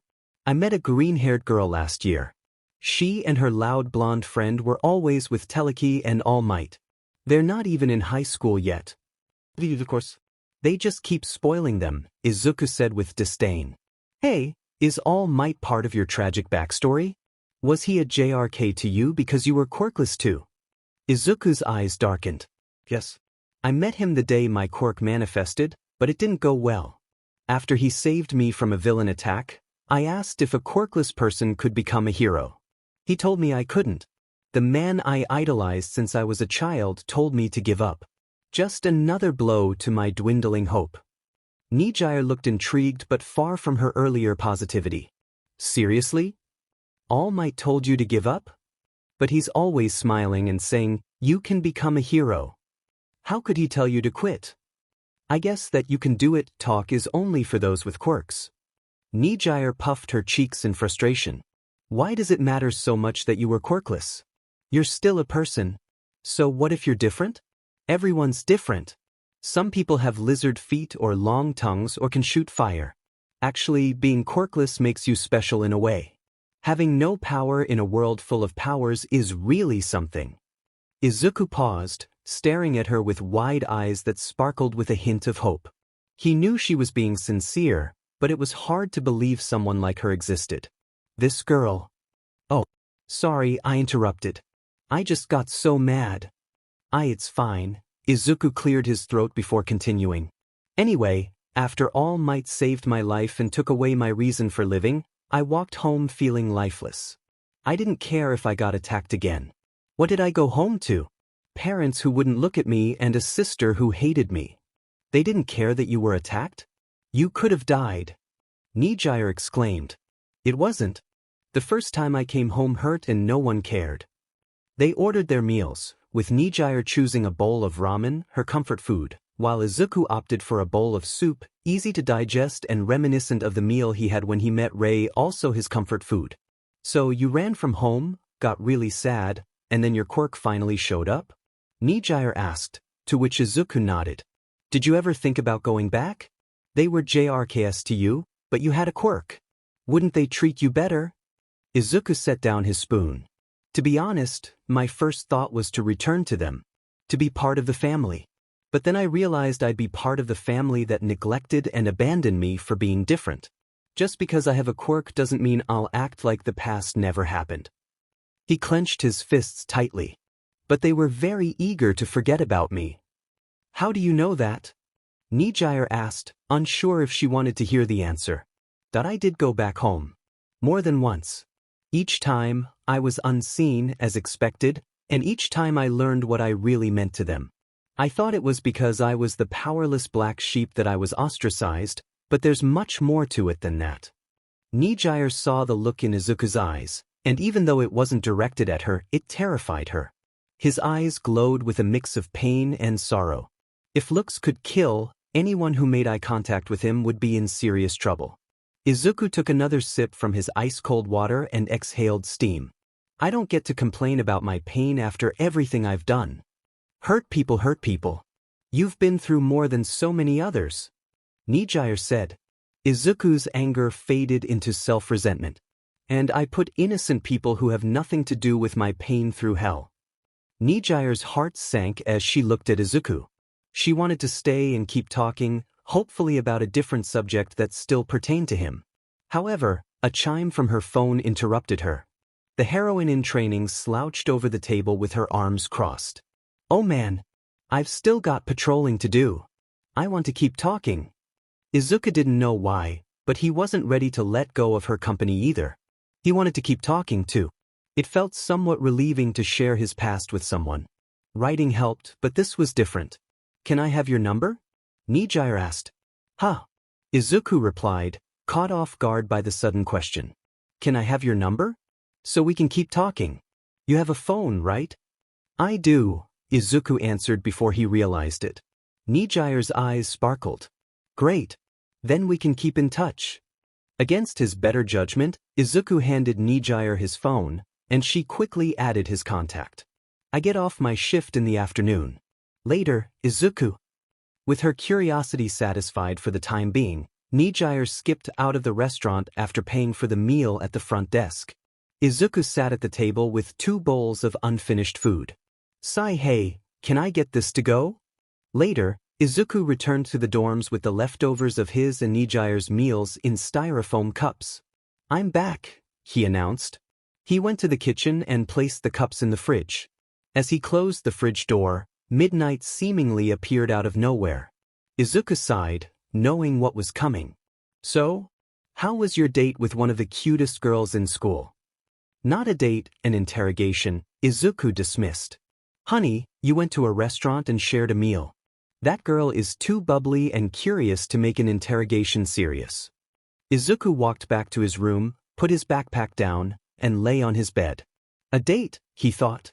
Now that he considered it, what he did with Nijire reminded him of when he met Uraraka and MT Lady on his birthday. He had thought of that as a date back then because a small part of him believed it could be. Izuku scoffed and decided to do some studying since he had been derailed earlier. Izuku heated up the leftovers and brought them to his room. It was 3 in the afternoon, and he expected Nijire to message him soon. He opened the balcony door, letting the warm air hit him. Leaning against the ledge with his back to the campus, his phone buzzed, and he knew who it was. He changed the contact name to Hato. Hato, hey, guess who's free to talk for the rest of the day? Izuku, about that, I don't think we should do it over the phone. I don't want someone to come in on your end and get the wrong idea. Hato, you make a good point. My friends say I get really SCKD into my phone. So do you want to meet up again? Izuku, yeah, I can't go to your dorm since first years haven't arrived yet. So I think it's better if you come to mine. There was a pause. Hato, did you say your dorm? You have a place here at UA? Izuku, yeah, I thought you knew that. I stay in the teacher's dorm, 3rd floor, left wing. I can open the balcony door for you. Izuku, Hato, are you still there? The sudden silence confused Izuku, but he soon understood what it was when he turned around. A blue and yellow energy missile was flying straight toward him. What the? Slam. Nijire's body crashed into Izuku's, and they tumbled into his room. When they stopped, Nijire was on top of the greenette, her eyes sparkling and a huge grin on her face. I knew it. I knew it. I knew it. I knew it. I knew someone else was here. It was you the whole time. I've looked all over for you. Why were you hiding from me? Vindication at last for Nijire. However, her voice shifted from elation to confused outrage. Suddenly, the door opened. Hey, what's going? Hawks walked in and stopped when he saw the state Izuku and Nijire were in. The three of them froze and stared awkwardly at each other. Do you at least have protection? Hawks asked. Izuku blushed and pointed his palm at the bird, releasing a wave of green flames. Uncle! Uncle! He yelled as he left the room, the air filled with the smell of singed feathers. Nijire moved to sit beside Izuku, grabbing his shoulders and shaking him back and forth. Hawks is here too? Is he also a teacher? I have so many questions. Just like that, her curiosity was piqued once again. When she finally stopped shaking him, Izuku looked into her eyes. I'll fill you in, but first. Can you get off me? It took the high school senior a moment to realize she was on top of him. Oh, right. Nijire floated off his lap and grabbed his hand, lifting him up with her. Have you been living here since you got out of prison? Come to think of it, why were you let out in the first place? Did Hawks have something to do with it? What's your relationship? Me. Izuku walked to his desk and handed her the leftover ramen in a cup along with a fork. Let's go somewhere we won't be interrupted. Come on. He headed to the balcony. Did you save this for me? Nijire asked, but instead of answering, Izuku ignited green flames from the soles of his feet and flew to the roof. Psycho flames. Hey, wait up, the brunette called, following him as she flew up herself. They settled on the roof of the dormitory building, out of sight. Izuku took a sip from his leftover cup of soup and prepared for another round of questions. Slurp. So, why did you dye your hair white? Was that just for hiding your identity, or did you choose white specifically? Nijire asked. Both? Izuku began to explain. At first, it was just a color I picked without a special reason, but later on, I met someone with white hair. They were really nice to me. So I kept dyeing my hair to protect myself and remember them. It helped keep me sane. You and Lady Nagant were in Tartarus, but now you're both here in some kind of rehab thing thanks to Hawks, Ms. Midnight, and Principal Nizu? Izuku nodded. Nijire put a hand under her chin and thought for a moment. If Ms. Nagant is going to be a teacher, then that must mean. She slowly turned her head towards Izuku, realization hitting her like a wave. You're going to be a student here? She exclaimed, causing Izuku to flinch slightly as his hair blew back. Nijire grabbed his shoulder, making him look at her as she bounced up and down excitedly. That means I'm going to be your senior. This is amazing. What course are you going into? Please tell me it's the hero course. Once again, Izuku was taken aback by Nijire's bubbly, upbeat attitude.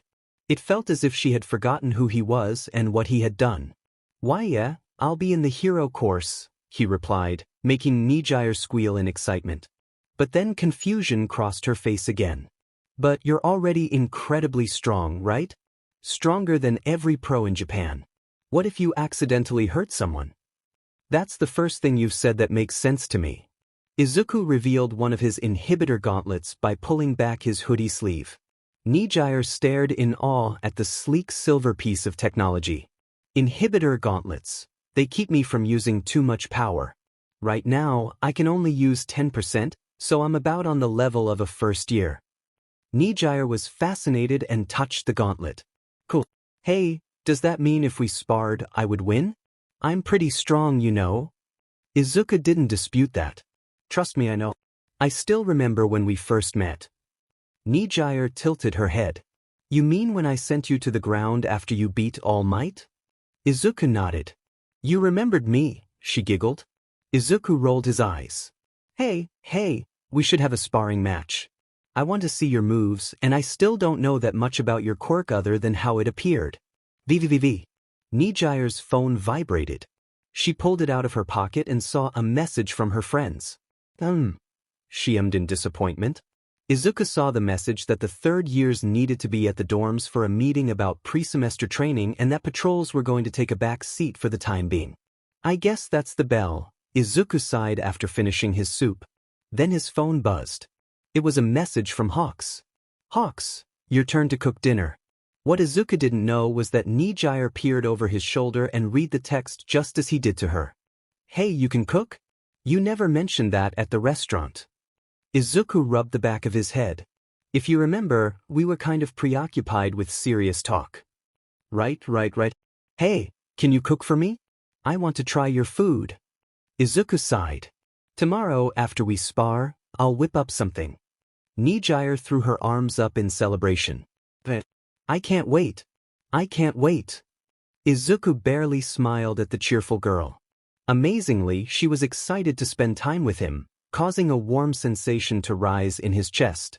What the senior student said next really stuck with him. Lucky me, I get such a nice person as my junior, she chirped. Izuku turned to her, surprise written all over his face. Nice? He repeated, but Nijire's positive demeanor didn't change. You're really nice, Izuku. Like Hawk said, you'd rather see people happy than sad. Anyway, I'll see you later. Bye. With that, Nijire flew away, leaving a sparkling trail of golden light behind her. Izuku sat and watched her return to her dorm, filled with thoughts. Nice person? That's what she calls the monster that nearly destroyed a country? Took lives without remorse? Nearly hurt her and her teacher? What she said about Hawks echoed in his mind. When they finally stopped him, she heard him try to reach out. Hawks believed that Izuku would rather see the world become a better place than burn it all down. That wasn't wrong. And Nijire was also there when he revealed his true self to them. I deserve to die. It felt like he was asking for death since he was conscious when Hawks tricked the world with a fake execution. But of course, the wing hero kept pushing. He got Izuku to reveal the mission he was fighting for. I'll take him down. To atone. Nijire knew he was capable of remorse and desired redemption, but calling him nice felt like a stretch. She acts like I'm not the guy who took lives without hesitation. She may know my backstory, but it doesn't justify me. Izuku stood up from the roof and jumped down, hovering to his balcony. I can't get too hung up on her. I know what's coming for me, and no amount of wishing will change that. Izuku re-entered his room, where Midnight stood in the middle with a smug look on her face. Hawks tells me you have a girl in your room the same day you met her. It seems your quirk isn't the only thing that progresses quickly, she teased. Izuku practically pushed her out. A group of third and second year students were panting and sweating after a difficult training session. This session was to gauge your capabilities, and no one has any reason to slack off on their training. Consider this the preliminary for the coming year. I hope you didn't think things would be easy just because a threat is neutralized, Mr. Aizawa said to the students before dismissing them. Ugh. Mr. Aizawa never goes easy on us, a boy with dark hair and pointy ears said, out of breath. He's tough, yeah, but it's because he knows we can handle it. He knows better than anyone how strong we are. Doesn't that make you feel better, Tamaki? A muscular blonde with a cartoonish face said to his friend.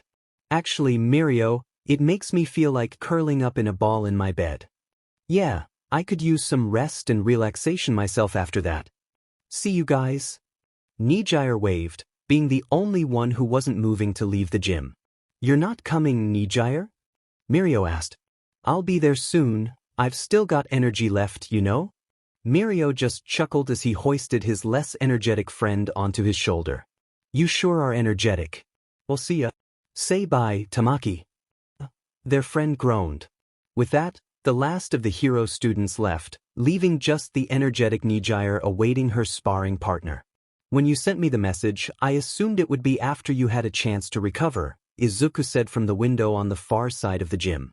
He climbed through and landed on the concrete floor with a thud, removing the small bag hanging from his shoulder.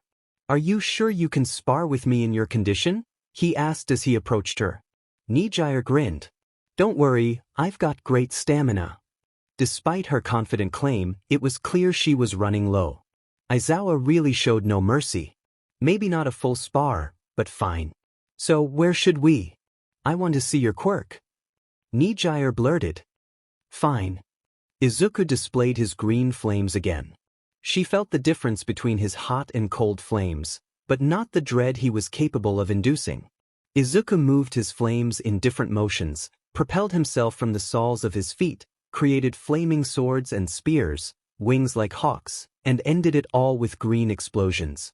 By the end of the display, Nijire was clapping and cheering. My turn.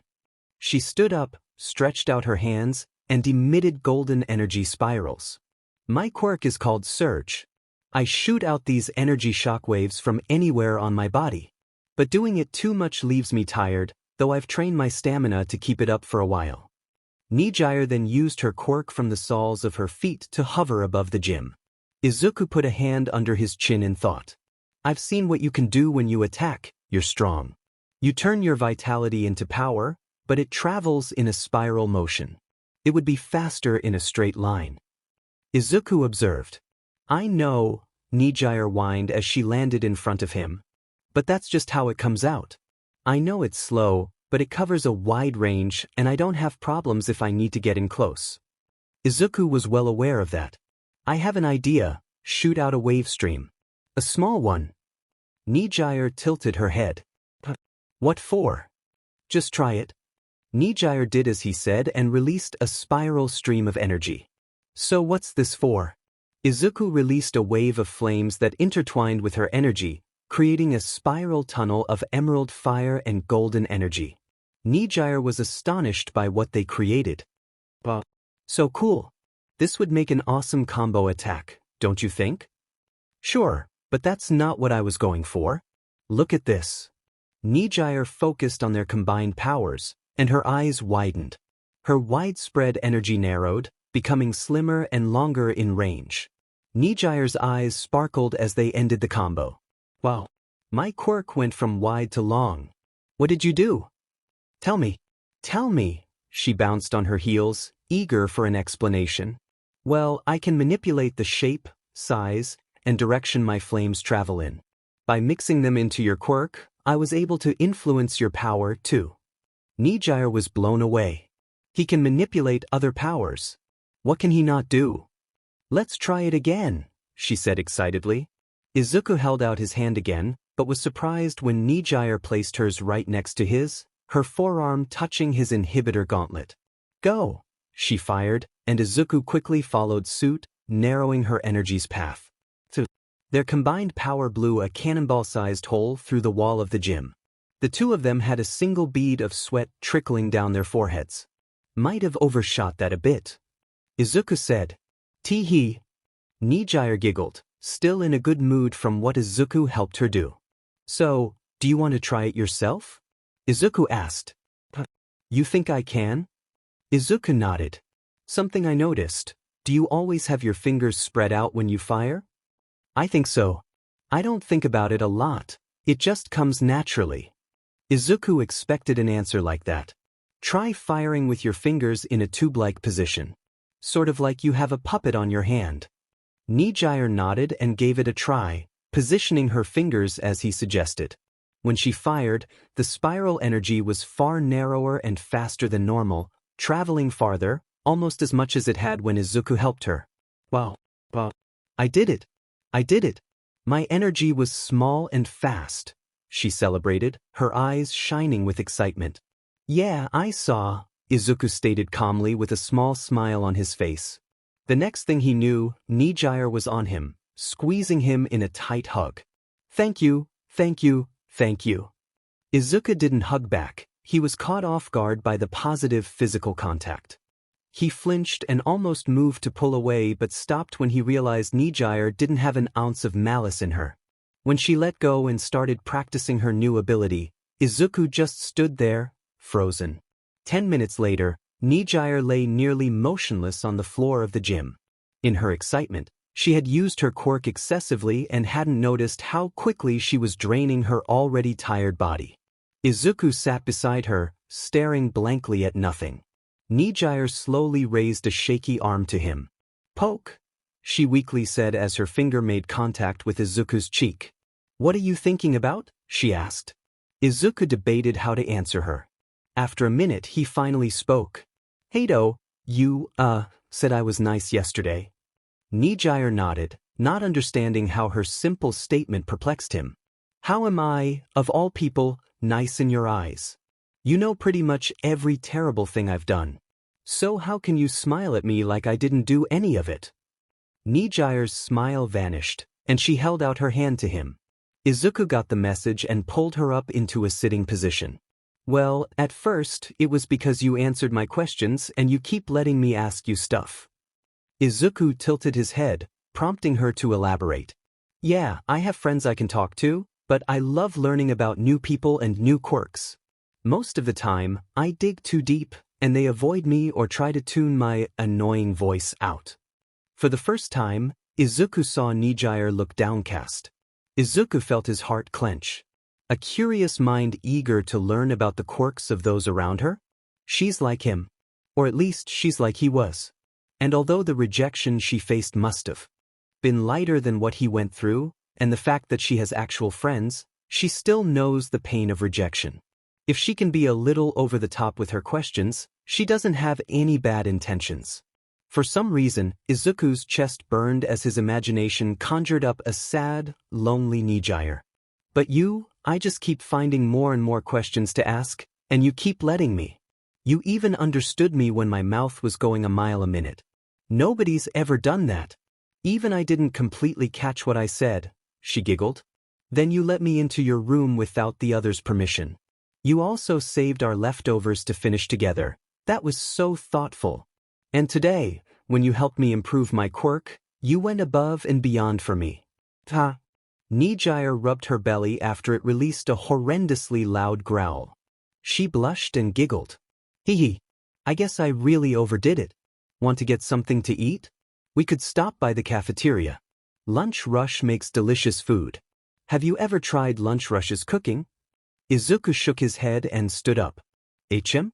Where are you going?" Izuku walked towards the end of the gym and picked up his shoulder bag. "I had a feeling you wouldn't stop until you were dead tired and starving. So."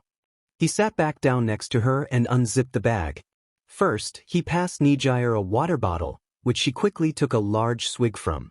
Next, he handed her a pair of chopsticks, which confused her. Finally, he placed a large blue bento box in her lap. Her eyes widened. Did you make this?" she asked. Izuku looked away.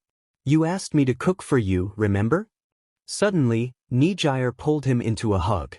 "I can't get over how nice you are," she exclaimed. Nijire then removed the lid of the bento box. It looked like something out of those gourmet cooking shows she sometimes watched. The aroma made her mouth water the moment it hit her nose. Slowly and tentatively, Nijire brought her chopsticks to grab a piece of beef and placed it in her mouth. She closed her eyes as she bit down, savoring the flavors that delighted her senses. Her eyes flew wide open as she swallowed, stars now in her pupils. "I think my mouth is in love," she shouted as she began eating at an astonishing speed. Izuku watched as the food he prepared was practically devoured. Nijire was nearly in tears from joy as she ate. So good." Her words were muffled by her mouthful. "Hey, be careful. You might." Nijire abruptly stopped eating, placing a hand on her chest as she struggled to breathe. "Choke," Izuku finished with a deadpan expression. He leaned her forward and gently patted her back until she coughed up a small piece of food. "You tried to eat that whole piece?" Izuku asked in genuine shock. "Everything in here is just so delicious," Nijire whined. Izuku's cooking skills might be a double-edged sword. But so full. I'm going to have terrible hiccups later, but it was worth it, Nijire sighed as she rubbed her stomach. Izuku smiled beside her, amused by her antics. It was something she caught and gushed about. What? Izuku asked. Hee. You look good when you smile. Izuku grimaced at her. Sorry, but you usually have a serious face, so seeing you smile is refreshing. Did I make you smile? I did, didn't I? Awesome. Izuku looked away, shaking his head. This girl is an enigma. Izuku stood up and walked toward the gym exit. Come on, let's get back before someone starts looking for us. But he noticed Nijire hadn't moved much from lying on the floor. Got a little help? She asked. Izuku stopped and turned back. Before, she was too hungry and tired to move. Now, she was too full and tired to budge. You can't be serious. Izuku groaned mentally. Wee! Nijire squealed in the air. Izuku had no choice but to give her a piggyback ride to the dorms. He kept them airborne with his quirk, trying to focus on balance rather than the weight on his back. You're pretty strong, you know?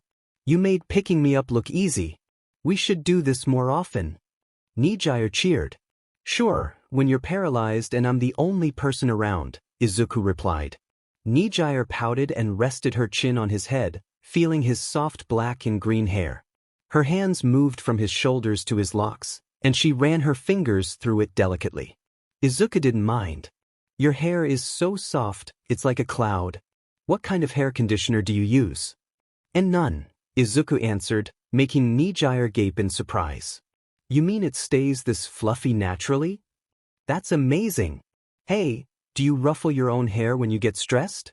I know I would if my hair was this fluffy. Can I ruffle your hair whenever I'm stressed? I am not going to be your personal stress toy. Boo!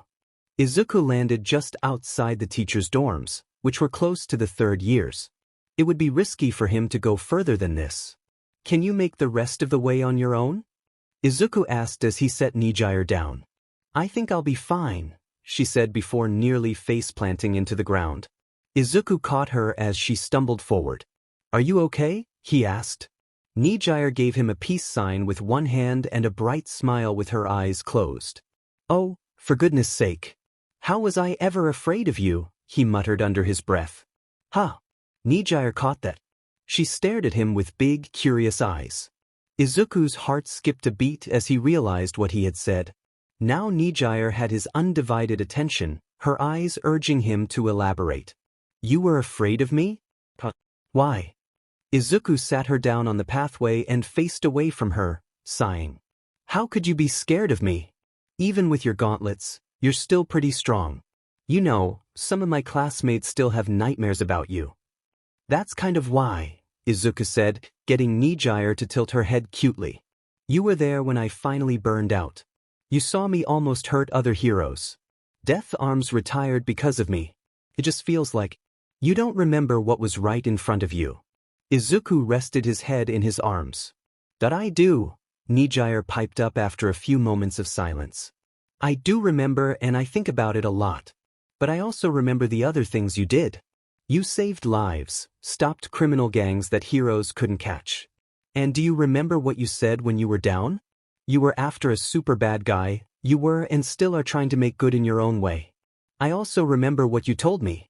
You were hurting for years until you were pushed over the edge. Izuku peeked his head up to look at her. She smiled at him. Yeah, you've done some real bad stuff, but you've also done some good stuff too. And you want to make up for the bad things.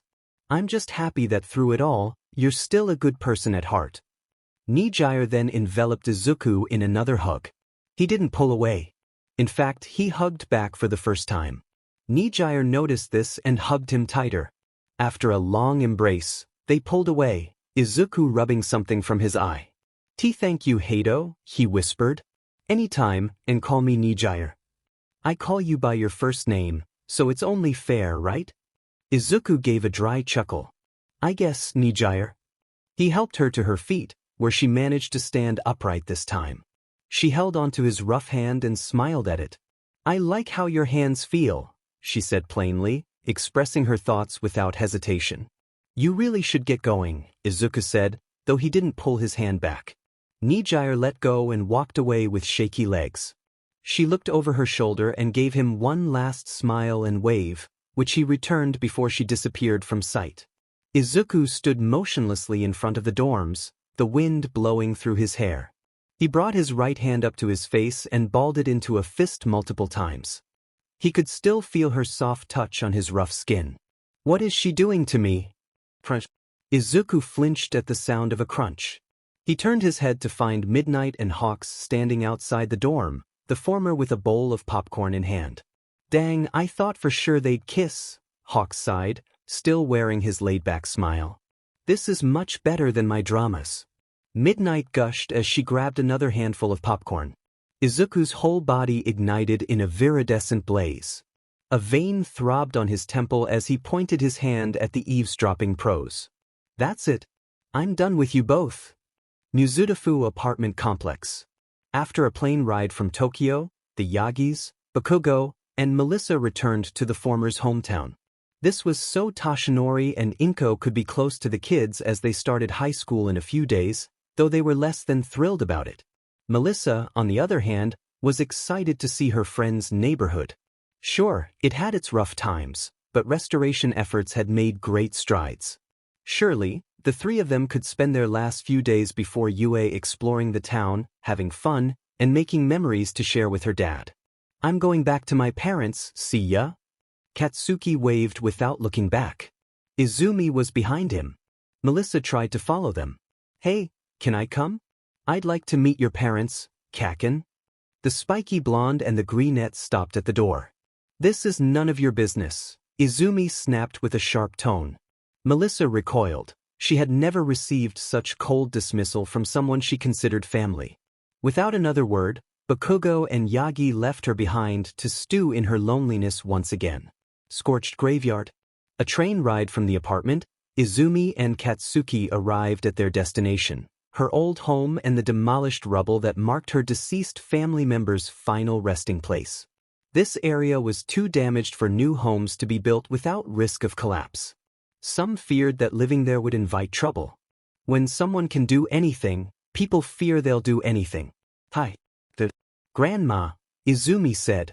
Katsuki was there for emotional support as she tried to confront the past.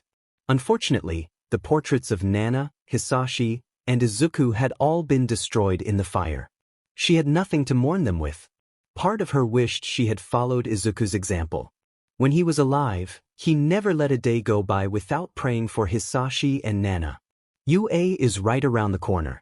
We're looking forward to becoming great heroes. Just watch us. I wish it wasn't from above. I wish you could have a front row seat, Dad, Grandma. And Izuku. Just sit back and watch like you should have. Then you'd still be here. Suddenly, a gust of wind blew dust around them and away from the deceased. Izuku's bathroom. Izuku sighed as he let his toned, rugged body relax in the hot water of his bathtub. Yes, he bathes with his gauntlets. Nizu hasn't given him the key to remove them yet. This was a tactical retreat from Midnight's persistent teasing about his friendship with Nijire Hato. The Dimners had said, that Hato, her curiosity is insatiable, and she's especially drawn to you. Damn it, Midnight, she's just trying to get a rise out of me. Hato and I are just friends. That's more than I could ask for. He exhaled his frustrations and tried to close his eyes. Though his body was still, his mind was not. A basic necessity like a bath still felt strange to him. It was a massive upgrade from the chaos he endured on the streets and in middle school. Damn it, here come the flashbacks. He remembered being reduced to a barely conscious heap by Bakugo, then thrown into Aldra's small koi pond by his thoughtful twin sister to cool off and clean up. He didn't come back up by choice. His tormentors weren't done with him yet. The fact that his parents believed he made trouble for himself but never investigated, only sending him to his room, was maddening. The water in Izuku's bath grew hotter, bubbling and filling the bathroom with thick steam. He didn't care, he was too caught up in his pain to notice. His quirk cooled down as a more recent memory surfaced, one that filled him with self-loathing. He remembered collapsing on the ground after fighting off a gang of criminals, exhausted and unable to keep up his flames any longer. His face was exposed and he felt vulnerable. "Are you all right?" a voice asked. Izuku's head whipped around to find a family of 4, a mother, a father, a daughter, and her older brother. He felt a surge of panic. He clutched his chest, hyperventilating and scrambling to back away from the confused and worried people. "Hey, easy," the mother said, but Izuku didn't register her words. He watched as the son approached him cautiously. What he didn't know was that the boy had a healing quirk, but Izuku's panic overtook him, causing him to hallucinate. He saw an Aldra uniform on the boy, approaching him with smoky palms and a wicked grin. "Back," he muttered. The boy stopped, but he was already too close. "I'm trying to help you." "Shut up. Back off." Izuku screamed as he jumped to his feet, summoning a searing hot blade from his right hand. He lunged at the family with his weapon. "Don't touch me." When he regained consciousness, he found himself standing alone, surrounded by green flames and the remnants of the family that had shown him kindness. The memory of desperate pleas for mercy and roaring fire echoed in his mind. He had lost control. It wasn't the first time, and it wouldn't be the last. Izuku hated these memories, but they were a part of him, fueling his determination. The past should never be forgotten. He unplugged the drain and climbed out of the bath. As he opened the door, steam filled the room. He slid open the door to his balcony to let in some fresh air. Lying down on his bed with just a towel around his waist, he was about to drift off to sleep when a vibration from his phone caught his attention. "Nijire, can we spar yet?"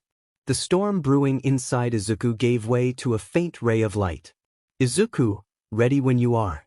"Nijire, Jim Gamma?" "Izuku, I'd prefer it."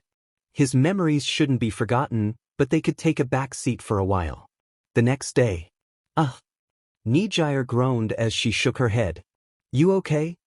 Izuku asked, glancing at the soot-covered senior student. Nijire shook her head, her expression one of amazement. "That was awesome. You were incredible. Explosions and Endeavor's moves. You keep me guessing," the Blueonette exclaimed. "You surprised me too. It didn't take long for you to refine what I taught you into a new move." Nijire beamed. "Up. My Nijire pike is sharp, quick, and dangerous. Thanks for helping me improve, Izuku. But I have a question. When I caught you, you made everything explode around me without lifting a finger. It was like you set the air on fire. When you parried my attacks, they didn't disappear. My power lingered as embers. I can reignite them at will, and you were right in the middle of a cluster of explosions." Izuku offered his hand to help Nijire sit up. "If I want to beat someone stronger than me, I have to get creative." Nijire hadn't gone above 50%, yet that was still a high level of power she was working with, while Izuku outmatched it at just 10%. She shook off the pain and stared at him in wonder. "Holy crap! What can't you do?" Suddenly, a brown and white blur shot past Nijire and collided with Izuku. He raised his arms to block a rabbit's foot aimed at his face. The force of the surprise attack sent him sliding a few feet. "Apparently, I need to commit to one sparring partner." Izuku stopped skidding, a look of surprise crossing his face. "Is she upset I haven't been pushing her recently?" he wondered. Mirko's playful smile was replaced by a serious scowl, a look even most villains rarely saw. "I'm not sure I'll ever understand her. But..." Izuku kept his arms up defensively, green flames igniting in his palms. "I've still got another round in me, you know." That seemed to be just what she wanted to hear. Mirko liked her lips as her battle-hungry grin returned. "You're gonna wish you hadn't said that, brat. Out of my way, blue hair, he's mine now." Mirko lunged past Nijire and at Izuku. The surge user did as instructed and moved out of the ring, using her quirk to hover a few inches above the ground. She backed toward the wall to watch the two clash. Izuku's fought Mirko too? I wonder how many times? Was she having a bad day? She looked mad when she showed up, but smiled when Izuku said he'd fight her. I wonder if this is her favorite way to blow off steam. Nijire's thoughts were interrupted when she bumped into something. It wasn't a wall but a pair of long legs. She looked up to see the newest faculty member and soon-to-be heroics teacher of the first years, Lady Nagant.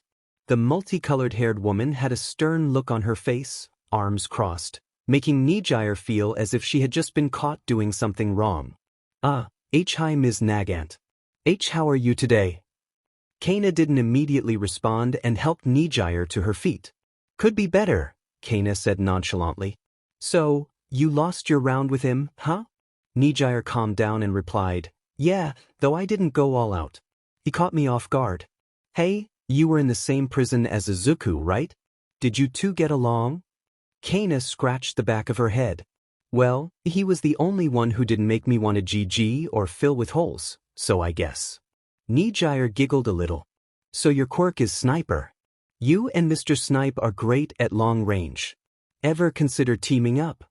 Nagant's face morphed into a scowl at the mention of Snipe. Nijire recoiled, retracting her question. Your hair is used to make bullets harder than concrete, so how is it so soft-looking and flowy?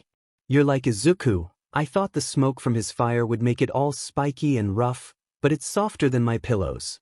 Does it hurt to rip off your hair? If you were to lift weights with your right arm, would it improve your quirk somehow? Like a faster cycle rate.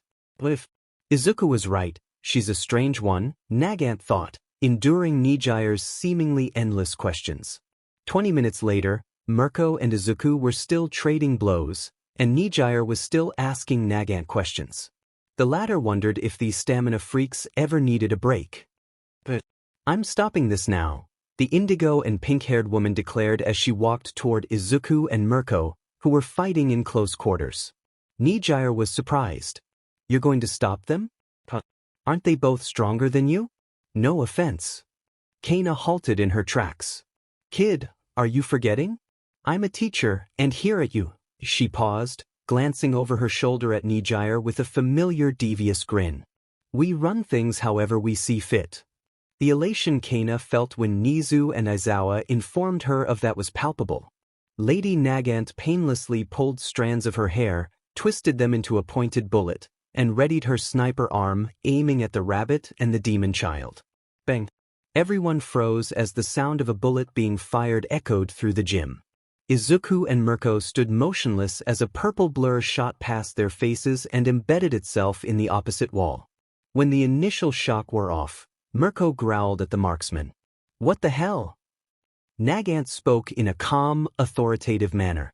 You two are bruised and battered. I don't need you two hurting each other. To the infirmary, all of you. She turned back to Nijire, who had her own injuries she had forgotten about. Without another word, the three of them followed her to the nurse's office. I'm glad she's not my teacher, but she's a good fit for Izuku. They're both intimidating. Nijire thought. The is much bigger than I thought it would be, a white-haired woman said, standing outside the imposing gate of the best hero school in the country. To add to her unease, it was her dear husband Endeavor's school. But Rei pushed down those feelings, remembering why she was here. To wish Izuku good luck for his entrance exam in person. Rei raised her visitor's pass to the gate sensor and was immediately granted access to the school grounds. Hopefully, she could find someone to direct her to the teacher's dormitory. At the same time, a bright blue ball of positivity was soaring through the air, ready to embark on her journey as a hero in training. Just 2 more days until Izuku is officially my junior. I'm sure he'll pass the test. He studied so much, I think he knows more than the teachers. I'm sure he'll. Who's that? Her eyes wandered to an unfamiliar head of white hair. Curiosity overtaking her as usual, Nijire made a detour to talk to the new face on campus. Rei was startled when a girl in a brightly colored hero costume suddenly landed in front of her. Hey, are you looking for someone? I haven't seen you before, she asked. Rei shook off the surprise and spoke. Wais, can you help me find the teacher's dorm? Nijire smiled and nodded. Sure, follow me. And so she did. Rei followed the bubbly student to her destination, catching her looking at her hair along the way. I like your hair, Nijire said plainly after being caught.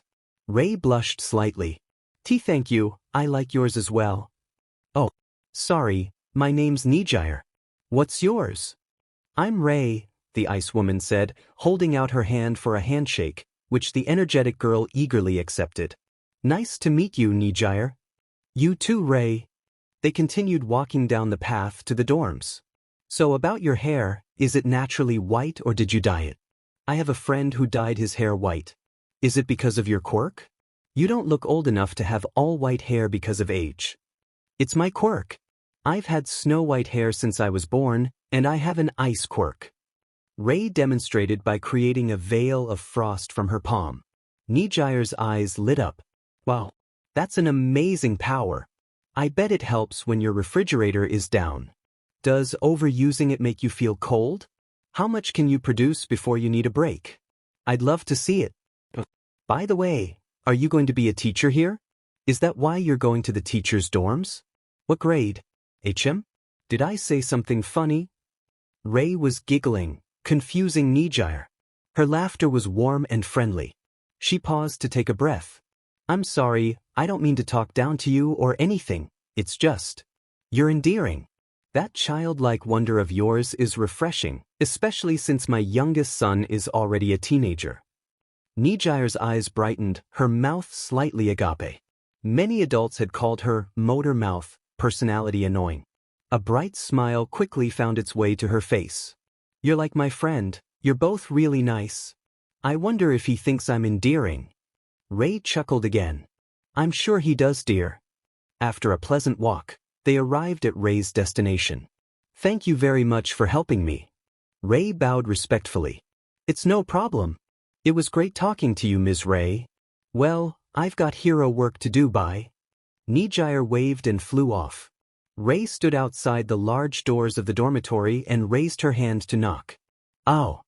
She retracted her fist when her knuckles didn't connect with wood but with a forehead. The door opened just before she could knock. Oh, sorry, Izuku, I didn't mean to hit you, Ray apologized, but Izuku brushed it off.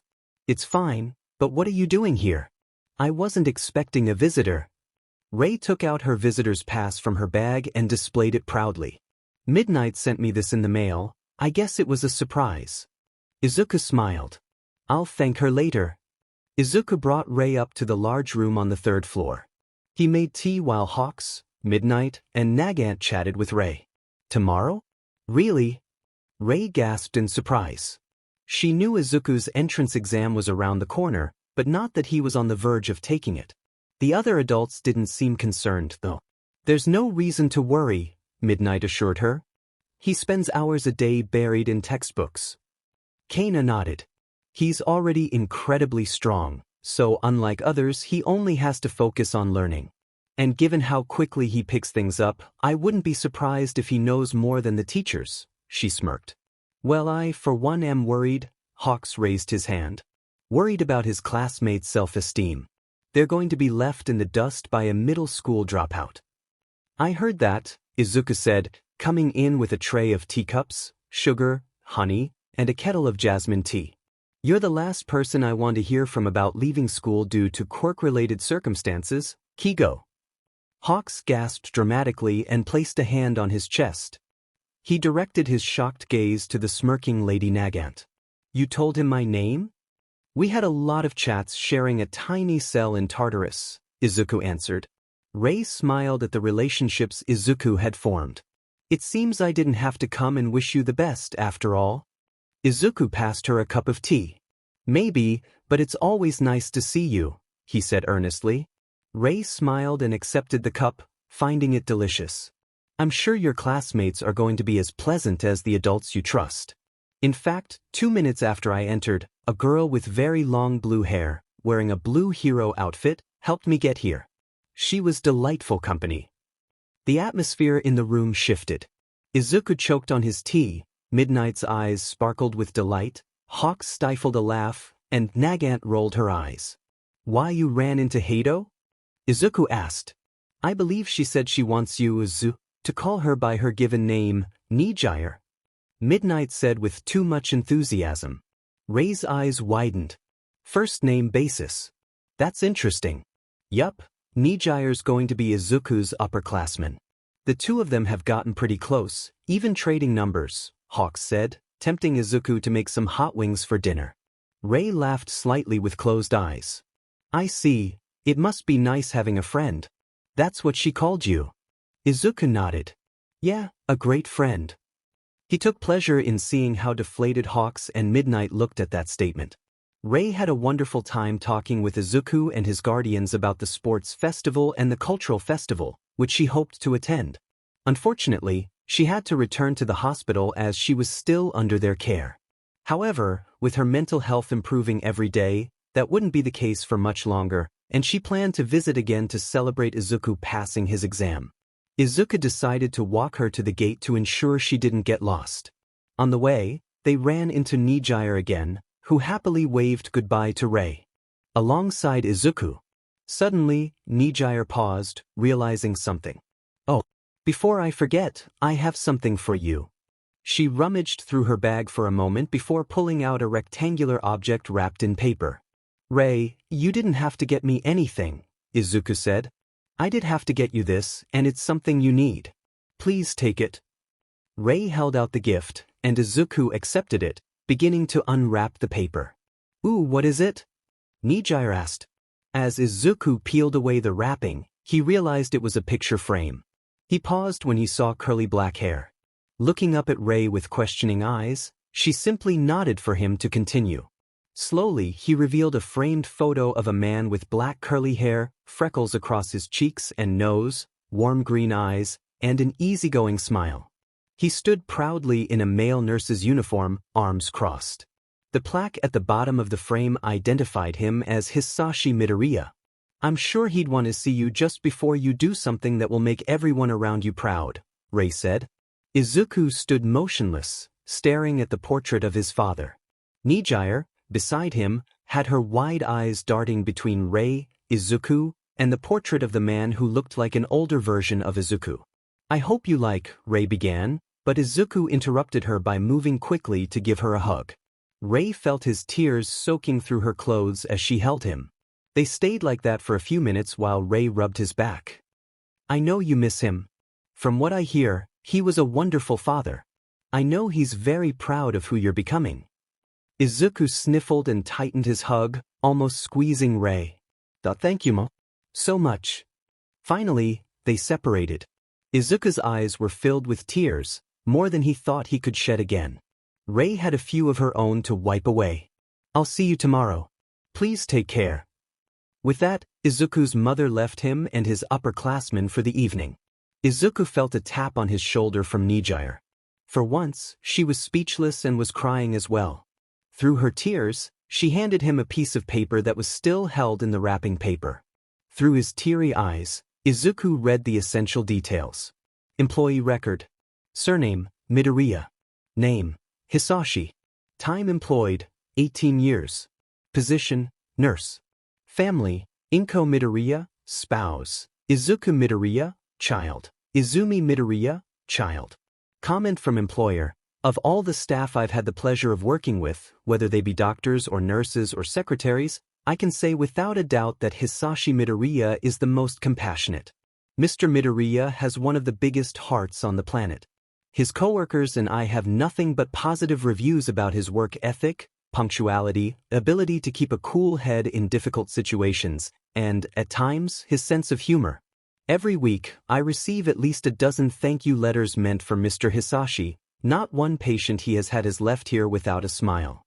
For someone with 2 children and a pro-hero wife who isn't always around, he always finds it in him to put others' needs above his own. We will sorely miss having Hisashi Midoriya, the hospital hero, as some children have called him. God rest this man's boundlessly kind soul. Another wave of tears hit Izuku as he tightly held the paper and portrait of his father to his chest. Nijire held him from behind as he wept, which he greatly appreciated. He placed a hand on her arm, and they stayed like that until Izuku was ready to return to the dorm. When he arrived, he didn't say a word, but his puffy eyes and the picture of his father spoke volumes. Izuku woke up in the middle of the night to Nijire texting him at 11 p.m. The shock of Ray's gift took a while to wear off. He wondered if she managed to get any sleep while still processing everything. Izuku, yeah, and an amazing one at that. Nijire, when you said Teleki wasn't your mom anymore, I didn't think you'd go and get a new one. Izuku, more like she got herself a new son. We met when I collapsed after a fight on the street. She found me the next morning and bandaged me. She even fed me when I kept coming back to see her. Nijire, a smiling face with heart. So at first, you were like a stray puppy? Izuku, that's one way to put it, I guess. Nijire, and your dad, the hospital hero, sounds like an awesome guy. He looked just like you. Izuku smiled fondly as he remembered his early years when Hisashi was still around. Izuku, he was. I used to pray to him every day. It felt like he was watching me. Nijire. He still is, and he'll watch you ace your exam tomorrow. Speaking of which, you probably need your rest. A moment passed, and neither one of them put down their devices. After a few moments, they were still online with each other.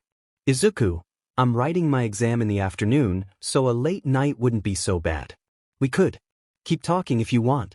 Nijire, beaming face with smiling eyes, party popper partying face. Izuku suddenly realized the consequences of his actions.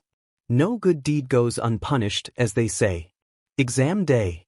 It still feels weird wearing this, Izuku said as he walked out of his room, dressed in his UA uniform for the first time. Somehow, he'd let midnight convince him to wear it for his entrance exam. It was either that or explain why he inexplicably decided to sleep in. Midnight gave a wolf whistle when he came out. Hot DMin, your classmates aren't going to be able to keep their hands to themselves when they see you. Izuku rolled his eyes at Midnight's comments. Hawks, Nagant, Mirko, and a lady admired his uniform and wished him good luck for his exam. The feeling of having all these people hoping for his success instead of saying it was hopeless made him smile genuinely. He walked down the stairs and out the door, where Nijire was waiting in her matching uniform. Last night, she had asked if she could be his chauffeur, an offer he couldn't refuse. Hey, you're finally here. So how does it feel wearing the uniform? Exciting? She asked, her usual cheerfulness shining through. Izuku gripped the edge of his blazer as he gathered his thoughts. Honestly, it feels pretty strange. For so long, I was convinced I'd never get to wear this as an actual student. It feels like I'm stepping into a role meant for someone else. Nijire placed her hands on his shoulders and beamed at him, her smile brightening his mood. Well, you're here now and I know you'll get in. Not just that, you'll excel. You're super smart, incredibly strong, and really nice, even if you don't see it. You've got this. Izuku smiled, feeling uplifted by Nijire's encouragement. Thanks, Heido. He received a playful pinch on the cheek for that. I told you, call me Nijire, she pouted. Their attention was drawn by a soft voice. Oh good, I'm just in time. Rei had arrived and took in the sight of Izuku and Nijire in their pristine uniforms. You both look amazing. Except. She approached Izuku and began adjusting his tie. I should make time to teach you how to tie a tie, she said. Izuku blushed and looked away from Nijire's overly excited expression towards their mother-son dynamic. Once Rei was finished, she pulled Izuku into a warm hug, which he returned. I know you can do this.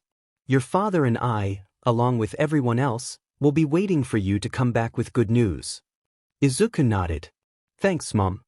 When he let go, his hand was grabbed by his eager chauffeur. Come on, let's get going, she said as she started to levitate off the ground. All right.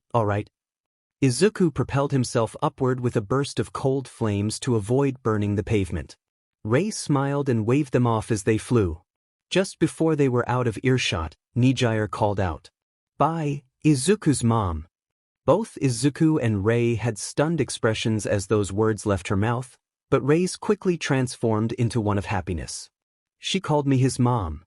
Meanwhile, Izuku exclaimed, What did you just call her? Your mom. That's what she is, right? Nijire replied, and Izuku felt a sweat drop form. We're just missing some adoption papers. The two quickly made it to the main building, and Nijire was eager to show him around. If it weren't for Izuku's scheduled exam, she would have taken him through every corner of the academy. Instead, she settled on showing him the changing rooms, the cafeteria, and his exam venue, which happened to be Class 1A's classroom. Nijire opened the large door and spotted a human caterpillar snoozing on the floor behind the teacher's podium. Izuku was caught by surprise, but Nijire wasn't. Mr. Aizawa. I brought your new student, she called out, her voice loud enough to wake anyone. The man groaned as he rolled around in his sleeping bag. Nijire flashed Izuku a wide smile, eyes closed, and embraced him in a hug, which he returned, albeit more slowly than with Rei. I know you don't need it, but good luck. Thanks, Nijire. After they separated, the blue-haired girl waved him goodbye and left. Meanwhile, Aizawa was grumbling to himself. 1 more year till she graduates, Shota, 1 more year till she graduates. He took a deep breath and exhaled. The man sat up in his sleeping bag and made eye contact with Izuku. Your paper is on the podium. You've got 2 hours. Once you're seated, no getting up until time's up. When time's up, we'll take it to Nizu for grading. Izuku nodded. Aizawa yawned and lay back down, and Izuku walked over to the podium. He saw the standard test and reached for it but noticed another document hiding beneath it. Curiosity piqued, he picked up the other document. Interesting. Mirko tapped her foot on the floor impatiently. I think I can see your footprint in the floor, Nagant commented. The rabbit hero scoffed. If he doesn't pass, I'm going to be upset, she grumbled. That won't happen. I'm sure he'll impress us like he did during his assessment test, M-Lady remarked, recalling how nonchalant Izuku had been when he left her and Hawk speechless. If he pulled something like that again, she didn't know how she'd react. Rei was the calmest person in the room, humming to herself as she knitted. It was a new hobby that relieved her stress. She finished and held up a white knit sweater. Wow. If I hadn't seen you knit it, I'd think it was store-bought, Nijire said beside her. Is it really that good? Rei asked, and Hato nodded enthusiastically. Too bad I don't have any children who can fit in it. It was made for a 6-year-old. Save it for the grandkids, Midnight advised. Suddenly, the door opened, and everyone breathed in expectantly. Aizawa entered, carrying Nizu on his shoulder, but Izuku was nowhere to be found. Ladies and gentlemen, the principal began in a solemn tone, closing his black eyes and lowering his head. They all feared the worst. Until Nizu's head snapped up, revealing his delighted smile. Please join me in welcoming the newest member of the UA student body. At that moment, Izuku arrived, hands in pockets and a small smile on his face. Everyone erupted in cheers and applause. Nijire and Rei hugged his sides, Mirko playfully punched him, Hawks and Nagant ruffled his hair, and E-Lady patted his shoulder. Surrounded by all this positivity, Izuku broke into one of the biggest smiles they had ever seen from him. On Midnight's order, they threw a small celebration party for him, complete with snacks, drinks, and music. It was a modest affair, but it was with people Izuku felt happy around. The party couldn't last long since Rei had a curfew at the hospital, and Izuku and Nijire had school in the morning. But it was the first party in a long time where Izuku was not only welcomed but was the center of attention. Oh, I almost forgot, Nizu said as he approached Izuku, holding out a small red rectangular device in his paw. This is the master key to your inhibitor gauntlets. You can adjust how much they seal or remove the limiters entirely. Izuku's eyes widened in surprise. All eyes were on him and the principal. Principal, are you sure about this?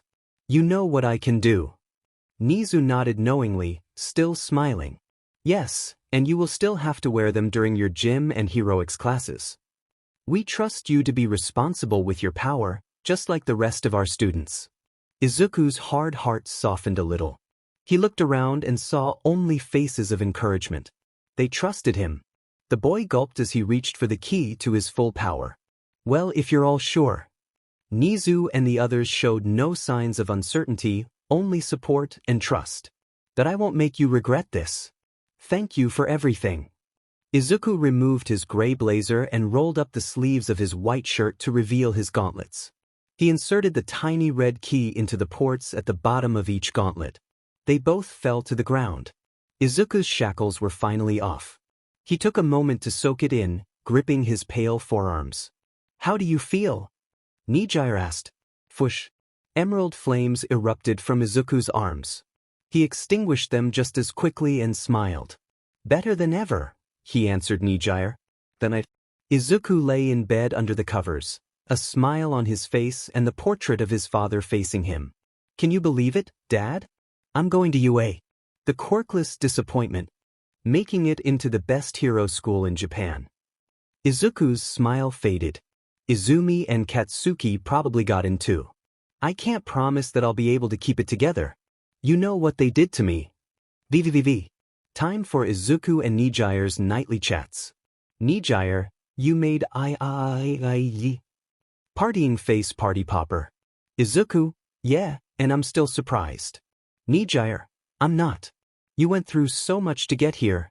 Now I officially get to call you my junior. Izuku scoffed but still held a small smile. Izuku, that reminds me, how did you get to stay for my party? Weren't your classmates wondering where you were? Nijire, I said I was visiting my parents to spend the night with them before my last year at UA. Midnight backed me up by giving me clearance to leave the school grounds, but I never used it. Izuku, sneaky. Nijire, never mind that. You have your first day of school tomorrow. Are you excited? I know I am. Making friends, meeting the teachers, even though you've already gotten to know a lot of them, cafeteria food, even though your cooking is better. It's gonna be great. Izuku, oh, I forgot to tell you. I'm not going to school tomorrow. Nijire. Nijire, WHAAT?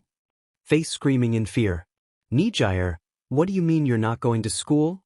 What was the point of all this if you're just gonna skip? Are you sick or something? Did you accidentally drink some alcohol? Izuku, no. See, after my exam, Aizawa, Nizu, and I talked. Aizawa said instead of orientation, my class would be having a quirk assessment test before moving into the dorms. He already knows my restrained level and understands that I'm much stronger at my best, so I don't need to show up until classes start the next day. Nijire, I was looking forward to having lunch with you and introducing you to my friends. So you're just gonna move your stuff to your new room while your classmates are having their test? Izuku, no, I'll be watching them from out of sight. Aizawa and I are judging their powers and characters, even if they don't know I'm there. Nijire, that sounds fun. Lucky, I want to see what the new first years can do. After they're done, you'll introduce yourself, right? Izuku, there's one more thing. Aizawa's seen what I'm capable of with my gauntlets, but he hasn't seen what I can do without them. After my classmates are done, I'll have my own testing in private. We both know I'll be at the top of the class, but they won't know by how much, so they won't be discouraged. Nizu was going over the list of accepted UA hopefuls. Yaoyorozu, Ashido, Jiro, Azui, Uraraka, Hagakure, and Kirishima. Izuku will be happy to see these faces again. He went further down the list. Bakugo and Yagi. Well, it's anyone's guess how they will take it. He came upon a name that made him smile. Shoto Todoroki. I'm sure he and Izuku will get along. They're Mrs. Todoroki's sons, making them brothers in a way. I have a good feeling about this year. Nizu received a knock on his office door, and Nemuri walked in. Midnight, what can I do for you? The Chimera asked. Can I see Izuku's test results? I asked Aizawa, but he said he didn't see them either. Probably because he asked not to, Nizu said as he rummaged through one of his drawers and pulled out Izuku's test results. Here you are. I think you'll be pleasantly surprised. Midnight accepted the paper and looked it over. Her eyes froze at the top, and she became a statue. Sir, this is a recommendation exam. Izuku was supposed to take the standardized test, she exclaimed. I gave Aizawa both papers and let Izuku choose which one he would like. Something struck Midnight. Izuku had 2 hours to complete his test. The recommendation students needed 3 hours. Sir, how long did this take him? She asked shakily. 1 hour and 50 minutes. Nizu said happily. Midnight's eyes widened in disbelief. The final nail in the coffin was his score. 100%. Impressive, no? He's quite a quick learner, a prodigy even. He even outclassed Yaoyorozu. Don't tell her this, but she's no longer the top scorer in this test. Midnight remained unresponsive, frozen with shock. And that's why Aizawa didn't want to look. Apparently, Izuku's strength isn't the only reason they have to fear him.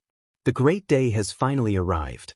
A trio of uniform-wearing kids entered the prestigious halls of UA Academy. 2 blondes and a brunette. It wasn't as hard as Melissa pictured it, leaving her temporary guardians, Inko and Toshi, for an indefinite amount of time. But then she remembered how little interaction she had with Toshinori since he came back from a faculty meeting and how Inko had scolded her for touching a charred forest green notebook she didn't even have a chance to read. "Welp, this is my stop," Melissa said as they reached the support course class 1H. She shared a brief hug with Izumi that felt rushed on the latter's side. "I don't think we can visit each other's dorms, so I'll call you later tonight." "Got it, take care." Izumi waved. "See you around, tech support." Katsuki waved over his shoulder. Melissa mentally scowled, but a part of her hoped they would answer her call. Sighing and shaking her head, Melissa adjusted her glasses and prepared to enter her new classroom. Boom! She nearly got blown away. "Hey!" A foreign student screamed as the doors fell off their hinges. When the smoke cleared, Melissa saw a pink-haired girl with dreadlocks and steampunk-style goggles. Dang. Well, that didn't quite go as planned. "Back to the drawing board," the soot-covered girl said cheerfully. Melissa bent down to help her up. "Are you okay? Do you need to go to the infirmary?" she asked frantically. The girl looked up with golden eyes and a wide smile. "Don't worry, I've had way worse blasts than that and lived," she giggled, which did little to ease Melissa's concerns. "That's not exactly reassuring, Miss Hatsum," a male voice from inside the class said. A shirtless man with orange hair and mechanical arm attachments stepped out to check on the two new students. "And when I asked if everyone was ready to invent, I didn't mean start right away. Good things come to those who wait, but great things go to those who seize opportunities," Hatsum said while getting up and dusting herself off. Power Loader sighed and shook his head. "It's going to be a long year with this one." Finally, he noticed Melissa standing there awkwardly. "Sorry about that, miss." "Shield." "And Melissa's shield, sir." She felt a bit on edge after narrowly avoiding a chaotic start to her first day of high school. Power Loader pulled out a slightly burned clipboard and scrolled through it for a few seconds. "There you are. Foreign exchange student, Melissa Shield." "Well, I'm your teacher, Mr. Power Loader. Welcome to Japan, Shield. You can put your luggage in the back of the class and collect it at the end of the day when you move into the dorms. Would you mind helping Hatsum back to her seat?" "Assuming it's not Ash," he whispered the last part. "Yes, sir." Hatsum just scoffed. She tried to take a step forward but nearly stumbled. Melissa caught her and swung the pinkette's arm over her shoulders. "Well, this is going to be an interesting year," Melissa thought as Hatsum maintained her manic grin. "Hyoko's Class 1A. Let's just get this over with," Shoto Todoroki thought, standing in front of the impressive door to his classroom. Just as he put his hand on the handle. "But half and half. That voice. Of course they're here too." Shoto turned his head to glare at the approaching figures. "Long time no see, Todoroki," Izumi greeted. "Not long enough," Shoto shot back coldly. "Just keep your useless self out of my way," Katsuki huffed, earning a glare from Shoto. "What was that?" he asked slowly as ice began to form on the door handle. Izumi used her telekinesis to pull his hand away from the door. "You two can settle your scores later. Come on, let's get to class."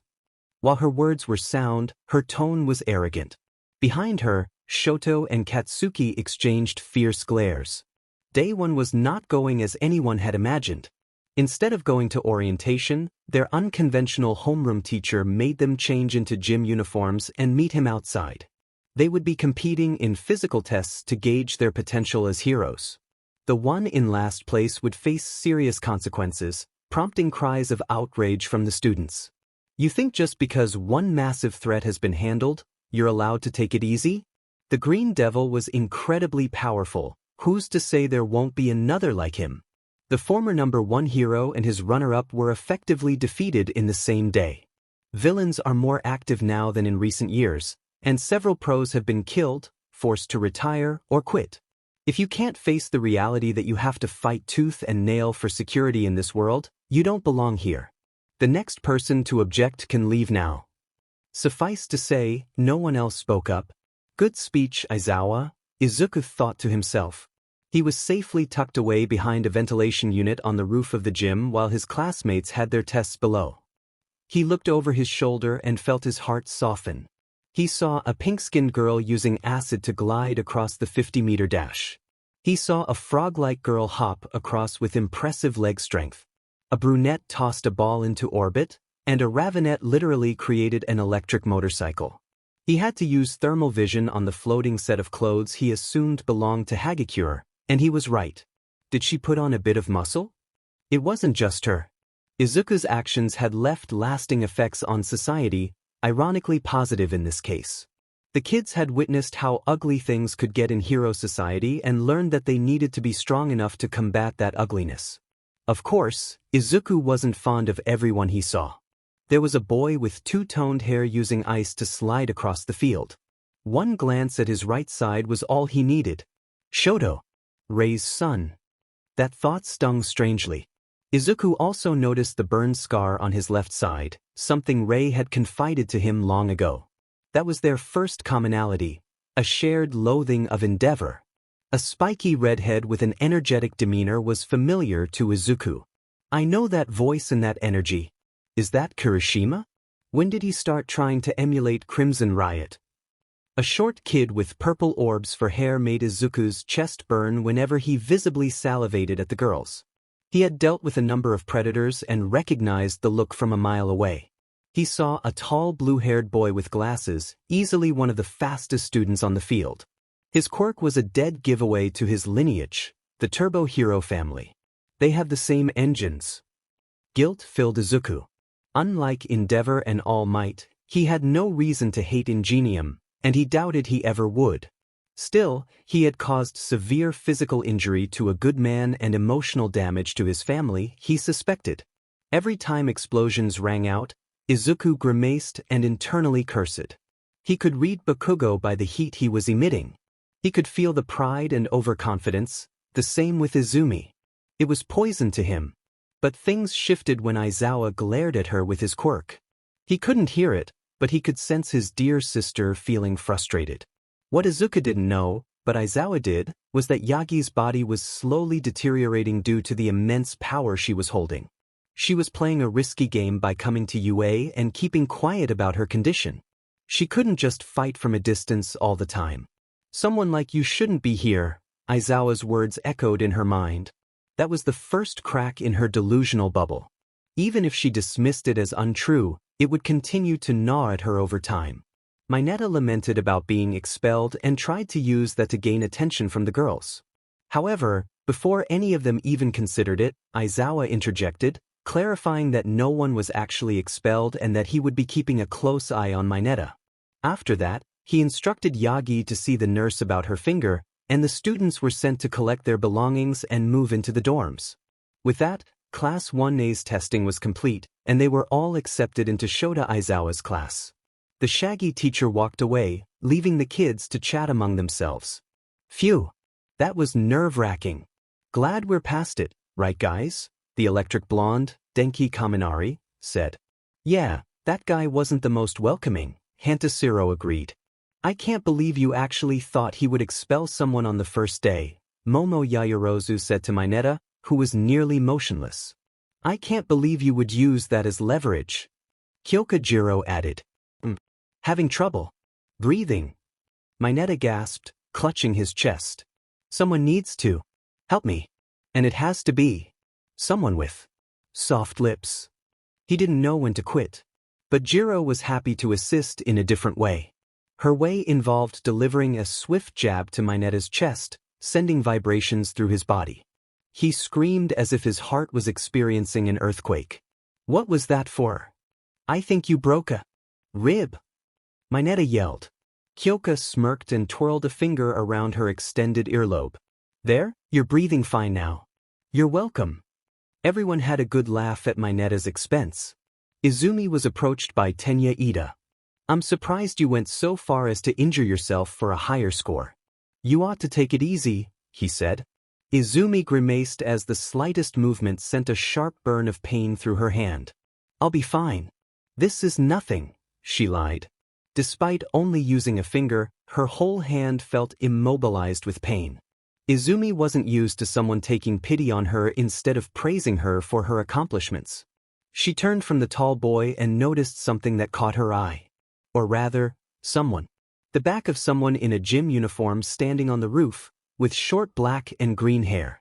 Her eyes widened and she froze in place. No, that's impossible. It can't be. Are you all right? Izumi was snapped out of her thoughts by a hand on her shoulder from Ida. Quit spacing out. We need to grab our things. Katsuki yelled at her. Kaken. I think I saw Izuku's ghost. Class 1A had moved or were moving their things into what would be their home for the next 3 years. Your twin brother passed? Ida asked apprehensively. Izumi nodded. Which is why it's impossible for you to have seen him, Katsuki said before going off on his own. How did you lose him? Ida asked. Izumi thought about how to answer him. He was out of the house one day and never came back. We think he was kidnapped. My parents looked for him everywhere. And then the green devil appeared. It's been almost 2 years since I've seen him. Ida felt a great deal of sympathy for his classmate. I can understand. My brother was hospitalized by that fiend more than once. He spoke with a hint of anger. Oh, I'm sorry. I hope he's okay, Izumi said. Ida nodded. Yes, he's still able to continue with work. His resilience is one of the many qualities I admire him for. Izumi gave a light-hearted chuckle. What was your brother like? Tenya asked. The greenette inhaled deeply. We were twins, but ended up very different. He was born quirkless. We had big plans when we were little to be great heroes, but he turned out to be quite timid and not very strong. He always stuttered around people. But he still tried to be a hero, even though he didn't have a chance. Now that I think about it, he probably left the house to try and be a vigilante. Look how that turned out. While Yagi and Ito were conversing, a ravenette came in through the door on her 3rd trip to and from the classroom to collect her luggage. Creating a bag roller made it a little easier. A purplet walked up to her with a surprised expression. Wow, Yaoyorozu. How much do you need? I did as my parents suggested, Momo said while wiping sweat from her brow. Pack light. Jiro's eyes widened considerably. This is what her family considers light? There are like 6 different bags. Regardless, Jiro picked up 2. Here, I can help you move these. Yaoyorozu smiled gratefully. That would be greatly appreciated, thank you. The two smiled at each other. Hey, ponytail. Unfortunately, their moment of bonding was interrupted by the explosive blonde known as Bakugo. Momo grimaced as he marched over to her. Don't get ahead of yourself just because you got 1st place. I'm going to be the next number 1, got that? Momo's demeanor showed no sign of intimidation. To further provoke Bakugo, she responded without so much as a tremble in her voice. I can't deny you have skill, but it's hard to imagine you being an effective hero with such a destructive personality. Constantly yelling won't make a good impression, nor will your unchecked ego. Katsuki bared his teeth and clenched his fists angrily. What did you just say? Watch your mouth before I leave you flat on the ground. Okay, tough guy, Kyoka piped up, her earphone jacks twitching in agitation. If you're so great, how did you only end up in 3rd place? And if you're so sure of yourself, why waste your breath on someone you can easily outclass? It's the ones who talk the biggest game that are actually full of it. You're nothing special. Momo and Katsuki were both surprised by Kyoka's intervention, the former agreeing with her, aside from the crass wording, and the latter fuming with anger. You freaky-eared piece of... Before a conflict could escalate, Jiro's ears drooped, and the warmth from Bakugo's palms faded. Their quirks were somehow disabled. Classes haven't even started yet, and you're already at each other's throats, a voice said, dripping with annoyance. Mr. Aizawa stood at the door, his glowing red eyes fixed on Jiro and Bakugo. His intense gaze rendered the teens powerless. If you two still have energy to burn, I can arrange a more challenging series of tests for you. Kyoka and Katsuki fell silent. Good. Aizawa blinked, his eyes returning to normal, allowing the purple-haired girl and the blonde to use their quirks again. He walked past them and addressed the class. Now listen. I have some important news for you, and depending on how you take it, it could make your school life quite difficult. Everyone tensed up. Another serious announcement on their first day? They couldn't believe it, but he was dead serious. You have one more potential classmate on the way. He's completing his own set of tests as we speak. If all goes well, he'll be the 21st member of Class 1A. This news sparked a wave of murmurs. Aizawa, sir. Ida raised his hand. Why haven't we seen this potential new student yet? He has his own reasons for not wanting to meet you all until he finishes his tests. Is there a particular reason why our class has to accommodate him? Momo asked. Yes, but those are reasons I can't disclose for now. What I can say is he was surviving on the streets when chaos broke out. He's proven to be strong, intelligent, and resilient, so we're ensuring his talents are put to good use, Aizawa replied. If that will be all, I'll see you in the afternoon to update you. With that, the homeroom teacher left his new students to ponder his words. Ribbit, a kid our age who survived when society was crumbling? Tsuyu imagined a boy with scars and pain-filled green eyes. Ha! Katsuki scoffed, placing his hands in his pockets. Why did I bother working so hard to get in if UA is letting in street kids? Will you be quiet? Jiro shot back. He's not entirely wrong, Izumi chimed in. Strong or not, he doesn't have formal training.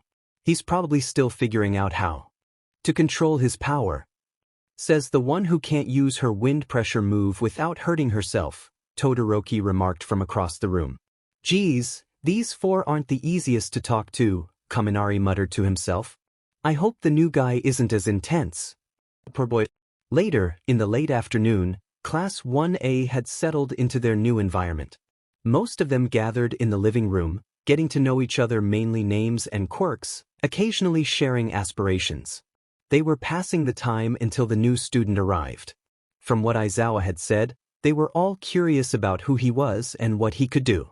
When the door opened, Aizawa immediately captured everyone's attention. Those who weren't already downstairs were called down. So how did it go? Is this guy in? Mina asked excitedly. How do I put this?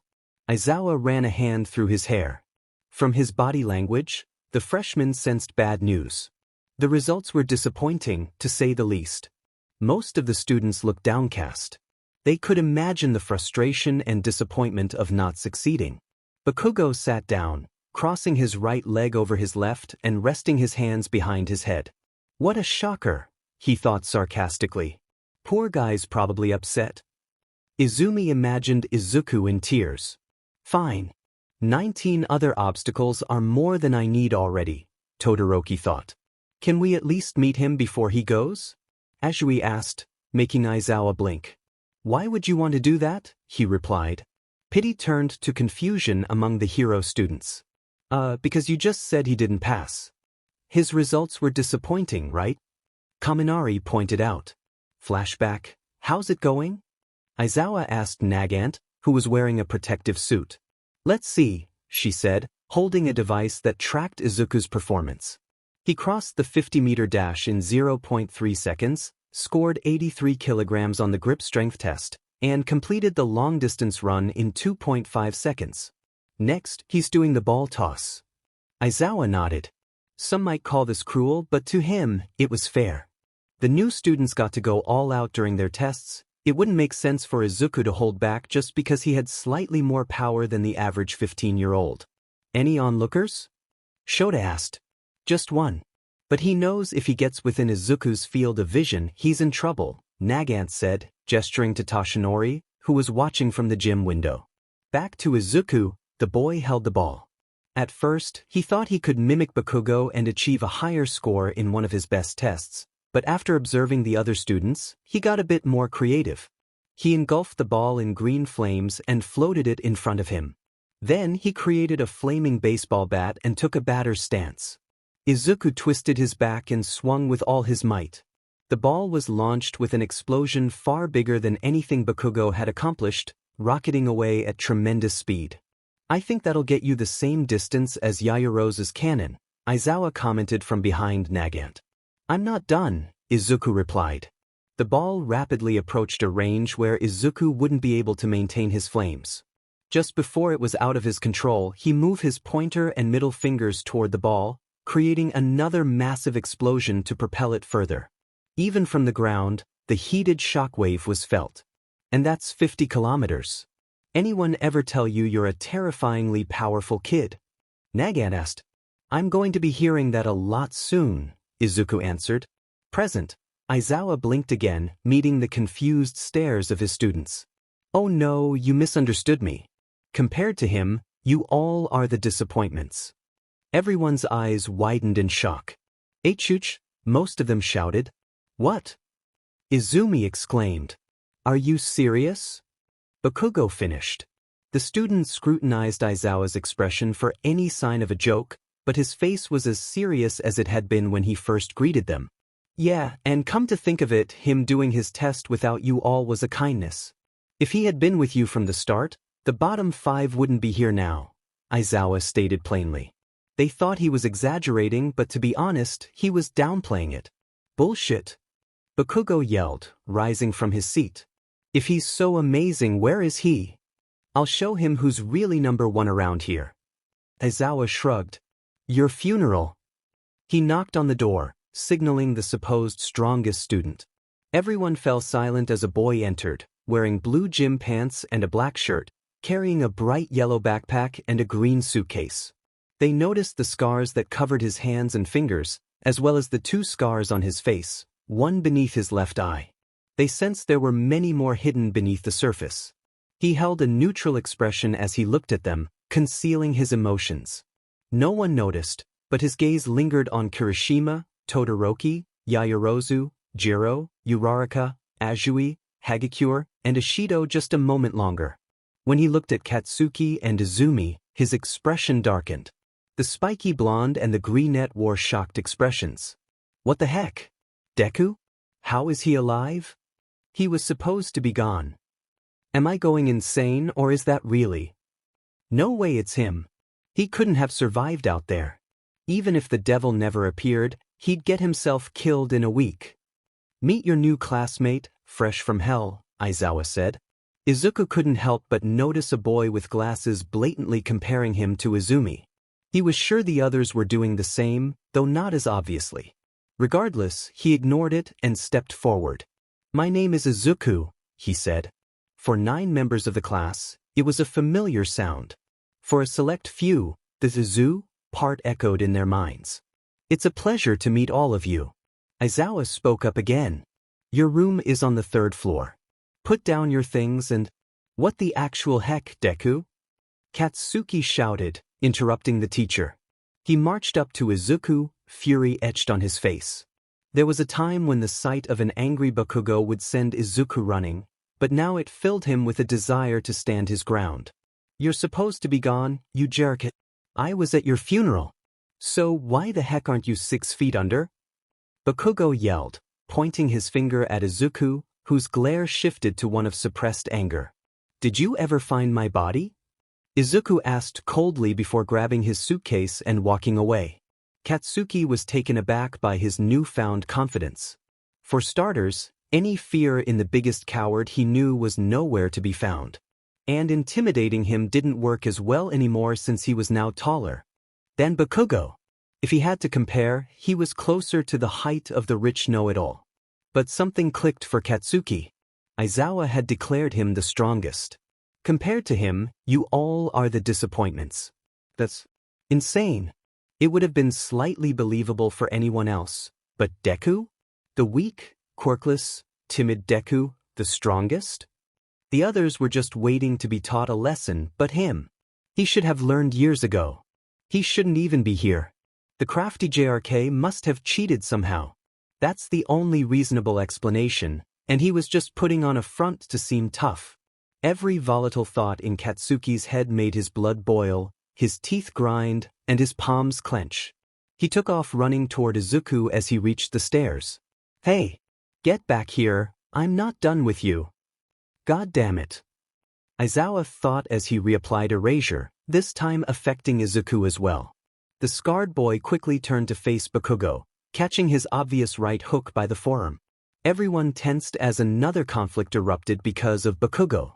Katsuki was annoyed that his explosions were blocked again, but he kept his focus on Izuku. There's no way a weakling like you could beat me, he yelled, but Izuku remained silent, his eyes shadowed by his hair. The silent treatment frustrated Katsuki, and he pulled back his left arm. "Talk, you nerd." Izuku caught his other forearm. "Don't me," Izuku said slowly, holding Bakugo's arms in place. When did he put on some muscle? Probably some kind of enhancement. Suddenly, Katsuki felt a powerful pressure applied to his forearms, one that only continued to grow. He gritted his teeth to endure the pain, but his facade was fading with every second. "In you," he roared as he raised his right leg to strike Izuku, but the boy blocked with his own leg, following up with a kick that made the blonde kneel. The other students were unsure how to intervene. They didn't know who to help or who to yell at to stop.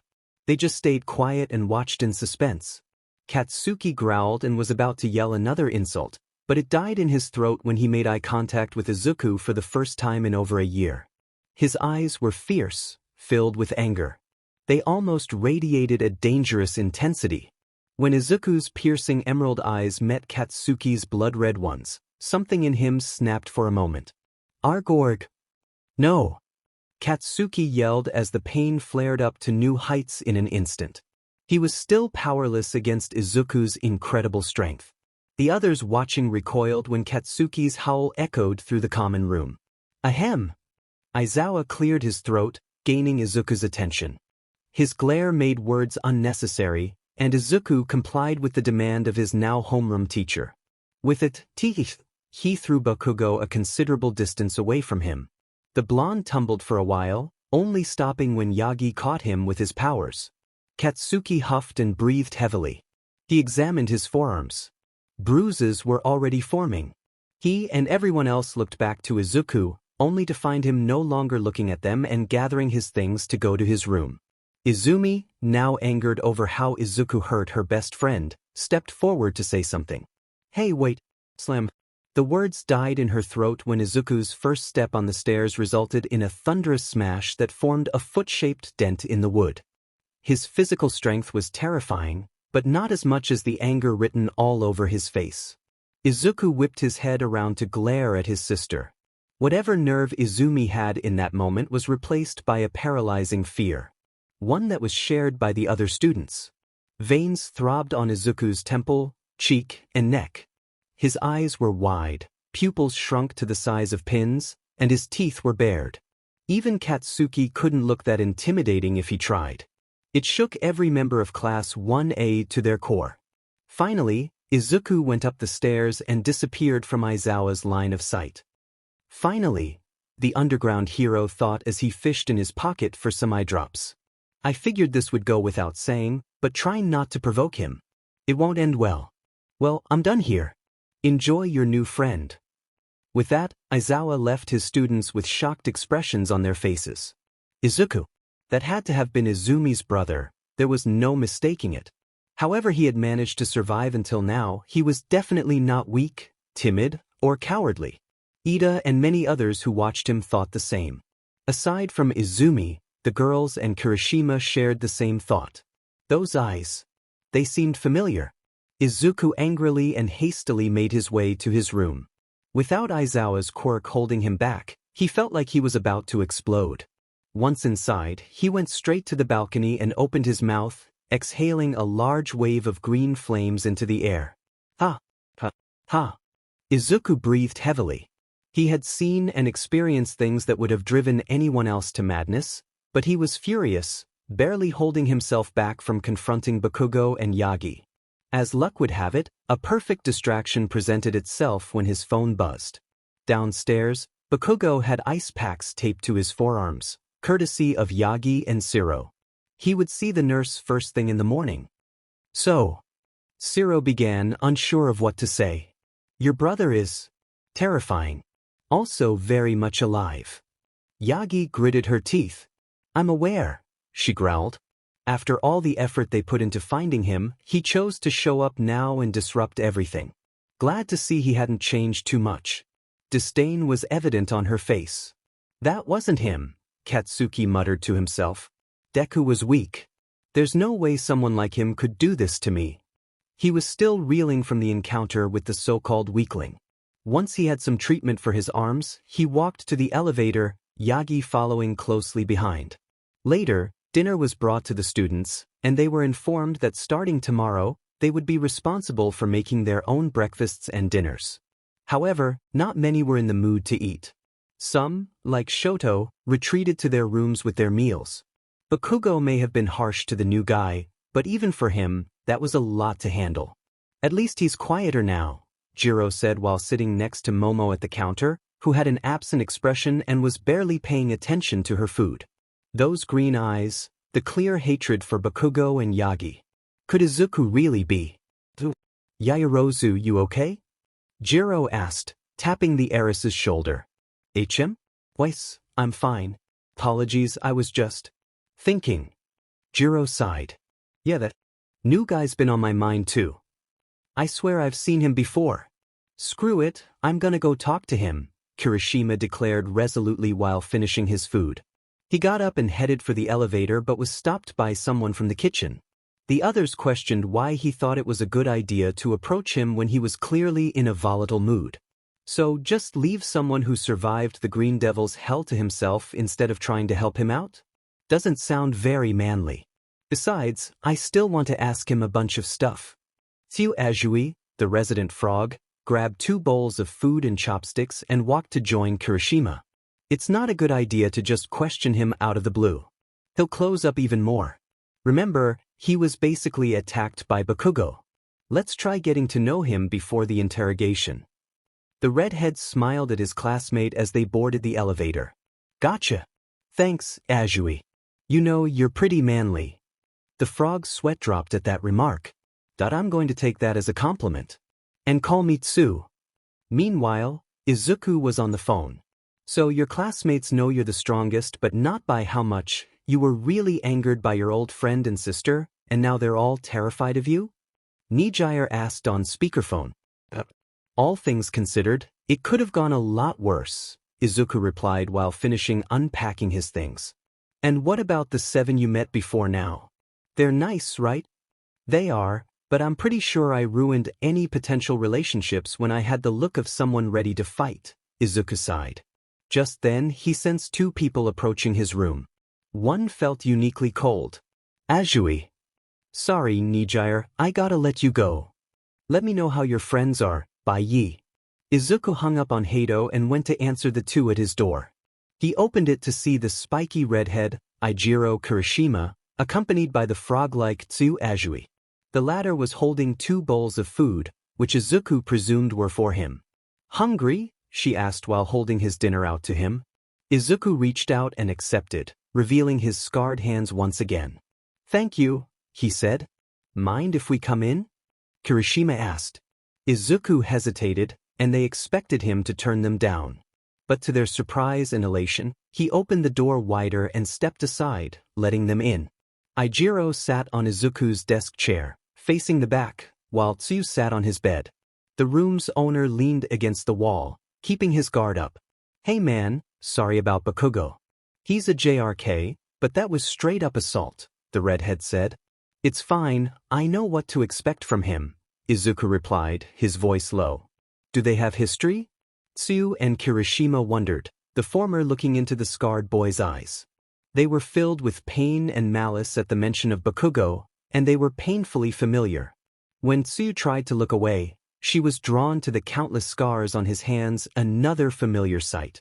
You seem like you're pretty used to fighting people off like that, Tsu remarked. Izuku shrugged. I guess so. As Izuku finished his food, Kirishima and Azui realized he would probably be done talking soon. It was now or never. So how did you get into UA? How are you so strong? They asked in unison. Somehow, Izuku understood their overlapping questions. A hero with connections found me. I've been living here for a while. You call me the new guy, but I've been here since last month while you just got here, Izuku explained, placing a piece of meat in his mouth. Ijiro and Tsu's eyes widened in surprise. Getting stronger wasn't a choice for me, it was necessary to survive. I'll be holding back against you. It's not that you're weak, I just don't want to accidentally hurt you. With that, Izuku finished his meal, gathered their dirty dishes, and left. Kirishima and Azui watched Izuku's back as he walked away. Wow, he's really manly. Kirishima thought. It's him. It has to be. The hair, the eyes, the cold demeanor, the bottled-up pain. He's Zu. So you thought. Izuku turned a corner and headed to the elevator. He rode it down to the living room, where a few other students were still hanging around or just about to leave. Ignoring their stares, he turned away and walked to the kitchen, placing the dishes in the dishwasher. Without saying a word, he returned to the elevator. The whole time, he felt the intense gaze of the red and white-haired boy. He knew what was brewing inside him.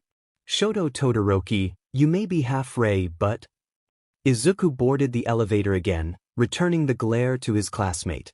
All I can see is your father. Izumi paced back and forth in Bakugo's room, trying to process what had just happened. Izuku was alive. He was their classmate. He was taller than her and Bakugo now. Izuku looked like he had just come back from a battle. He made Bakugo seem weak. He instilled paralyzing fear in everyone. What else? All right. Izuku was alive. Katsuki wasn't in any condition to demand answers again, not physically or mentally, and Izumi couldn't just let this go. She left her room to find her brother and uncover what was happening. As she stepped out, her phone vibrated with a call from Melissa. Not now, I've got things to do, she muttered as she declined the call and continued on. As she walked into the hallway, the elevator dinged, arriving on the 3rd floor. By chance, Izuku and Izumi came face to face again. Izuku clearly disliked this encounter, and Izumi realized she wasn't as prepared for it as she thought. He tried to walk past her quickly. Why aren't you dead? Izumi blurted out, her tone revealing her loss of confidence. Izuku stopped but didn't look back. The past never dies.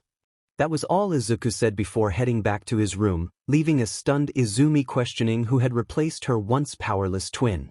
Unbeknownst to the twins, they had an audience. Kyoka, Momo, Kaminari, Siro, Mina, Uraraka, Aoyama, Tokoyami, Ida, Kirishima, and Azui. One group was halfway down the stairs while the latter two were around the corner. As Izuku passed them on his way to his room, they experienced his furious glare once more. After that, Izuku didn't leave his room. Hopefully, things would be better tomorrow. But that was wishful thinking. While Izuku was meeting his classmates, Toshinori sat alone in the teacher's lounge, still in disbelief over what he had witnessed just hours earlier. Izuku's tests were nothing short of outstanding. For the speed tests, Toshinori couldn't even keep up with his movements. In the strength tests, he was among the physically strongest in his class, and that was without his quirk. And the ball throw? He had combined the abilities of Yaoyorozu, Bakugo, and Izumi in one impressive display, creating a bat, telekinetically keeping the ball steady, and launching it with a blast. Strength aside, Izuku was a completely different person. Throughout the tests, he exuded an aura of wanting to be alone. That wasn't entirely new, but now it felt as if he would lash out at anyone who invaded his personal space. Toshinori knew he had shared good moments with some of the students, but most of that was before Izuku had reduced a neighborhood to ruins. He was exponentially stronger than his classmates and even the teachers. What if he lost control? That was a very real concern, one that made All Might himself tremble with fear. All Might's attention was drawn by the sound of the door sliding open. I wasn't aware you were still here, Nizu said as he entered the room. Something on your mind, All Might? Toshinori gulped. I should be at Class 1A's Heroics lesson tomorrow, sir. Nizu's smile faded. May I ask why you feel that way? Toshinori bit his lip, debating how to express his feelings. I want to show my son I'll be there when he needs me. Nizu sighed.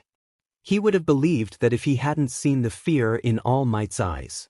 He was afraid Izuku would lose control and hurt his rapidly weakening daughter, or Bakugo, or the other students. I thought we discussed this. Ms. Tsutsumi will be with the students during their first heroics class. Your turn will come soon after. Izuku knows you're a teacher here. Shouldn't he have one decent day of classes before he faces you? Nizu was being diplomatic, but All Might didn't like the idea of waiting. Nizu sighed. Yagi, you retired as a hero to dedicate yourself to teaching and give the students, two of whom are your children, your undivided attention. And so I can atone. Yagi quickly added. I'm a main factor in why Izuku became the Green Devil. Countless lives were lost because I chose to neglect him. That's why I'm here as a teacher. To repay my debt to society and make amends to Izuku. A noble sentiment, Nizu couldn't deny. All Might was genuinely trying to right the wrongs of the past, but he was missing a few details. As the principal walked out of the room, he had one more question. You didn't finish reading his notebook, did you? All Might took too long to answer, and Nizu left him in shame. The next morning, Tsuyu walked out of her room in her school uniform. As she walked, a persistent thought lingered in her mind since last night. Izuku is Zu. But that revelation brought about even more questions for the frog girl. Zu claimed he had a thermal vision quirk, which was how he found her siblings when they got lost. A sensory type like that should have placed him closer to Jiro in Aizawa's ranking. Not enough to put everyone else in class to shame. This left her wondering, what is Izuku's true quirk? Good morning, Teeth. Tsuyu turned to see the lively pink-skinned girl approaching her. Good morning, Ishido. It looks like you didn't get much sleep, Azui observed, tapping her chin thoughtfully. The pinkette nodded, trying to shake off her fatigue. I had a nightmare. It's not a new one, but it's been a while since I've had it. What was it about? Azui asked, her curiosity piqued. Well, it was based on something that actually happened to me. I was in the area where Endeavor and the Green Devil first fought. Kirishima and Toru were there in real life, but in my dream, I was alone in a building while those two were at it. The building collapsed, and I was trapped under the rubble. The last thing I remember was someone finding me, but it's all a bit hazy. Tsuyu croaked in fascination. I remember hearing about that on the news. The figure who found you was probably the Green Devil, just like in real life. Mina scratched her head. Nah, he wasn't on fire. That's a pretty hard detail to miss. I dunno, dreams are weird. Thanks for listening, though. Tsuyu nodded as they reached the elevator. Anyway, how's Izuku? You and Kirishima talked to him, and he let you in. Is he accepting visitors? Tsuyu would have made an inquisitive face if her features allowed it. I don't think he's keen on it. Kirishima and I were one misstep away from him throwing us out. But he's not completely closed off, just try not to push his buttons. Mina nodded in understanding. Meanwhile, on the other side of the dorms, a couple of guys were asking Kirishima for details about their new friend, as Aizawa sarcastically put it. Izuku's not a bad guy, but he's carrying a lot of baggage. I bet he'll open up a bit more during breakfast. I make a killer omelet. The students had questions. Aizawa announced that from today, they would be cooking for themselves, with the only exception being lunch at the cafeteria prepared by Lunch Rush, the gourmet hero. Most of them made their way to the dining table, where they found a whole breakfast buffet freshly prepared for them. Whew! Free breakfast! Kaminari cheered.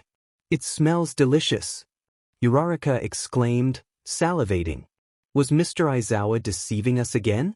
What would be the purpose of giving us an unexpected meal? Is it another test? Ida wondered before being shoved aside by Bakugo. Shut it, I'm hungry, he shouted while grabbing a plate. And he's back. Jiro mentally groaned.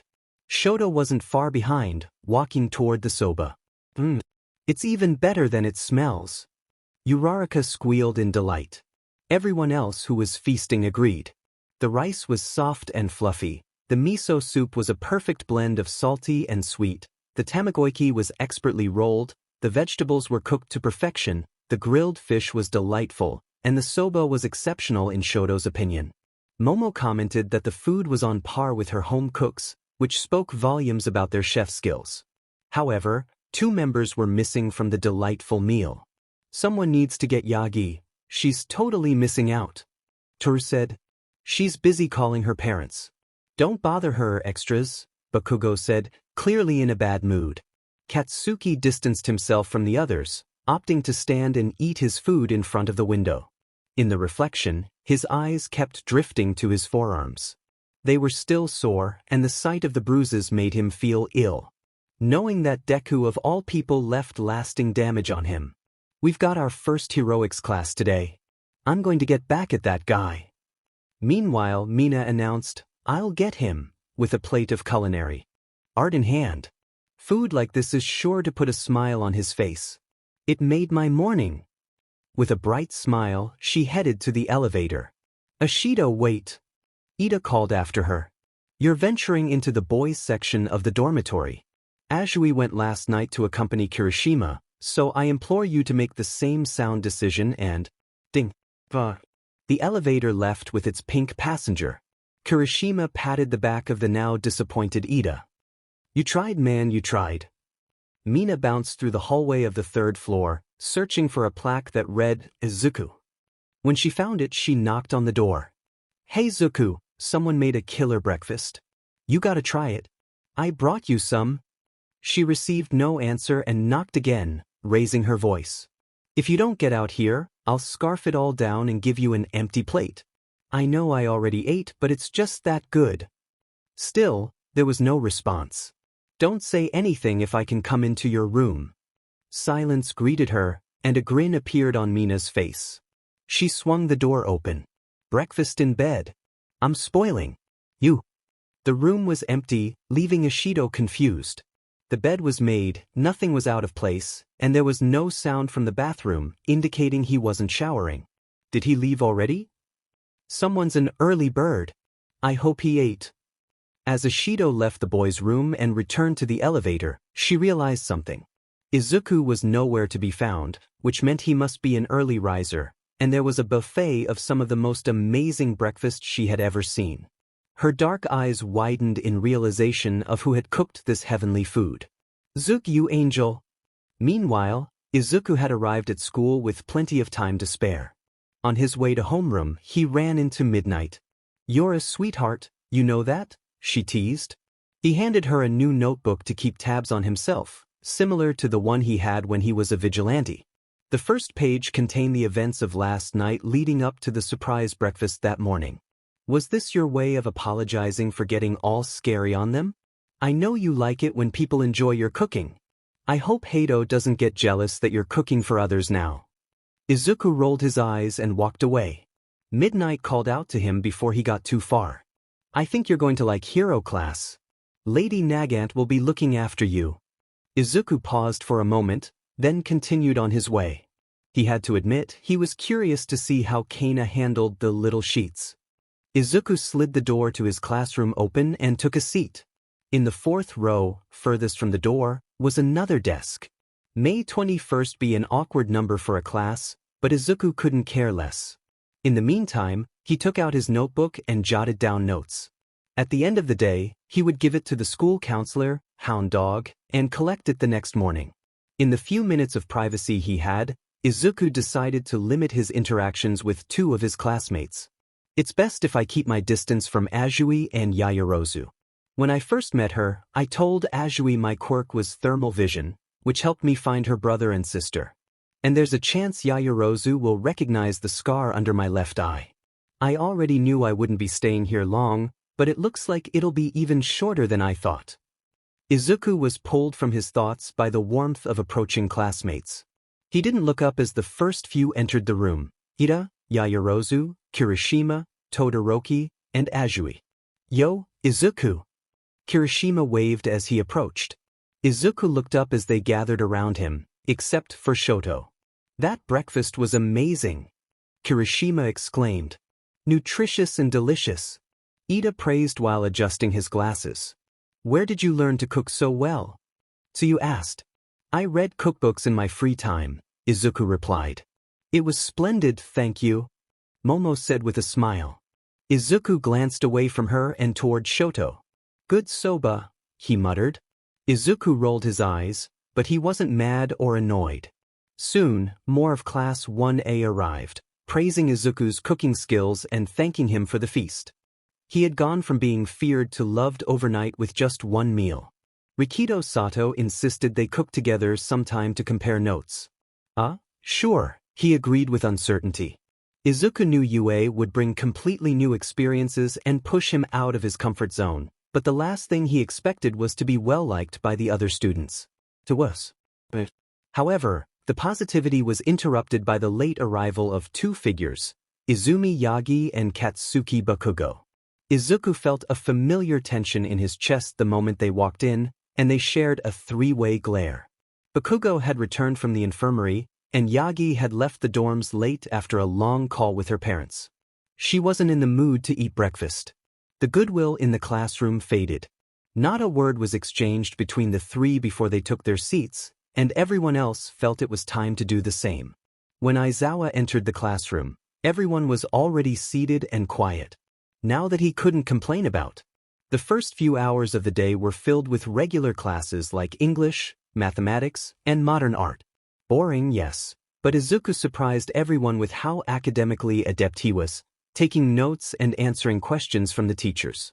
No one thought he was dumb, but they didn't expect much from someone who had lived on the street for who knows how long. This intrigued Yaoyorozu and Ishido.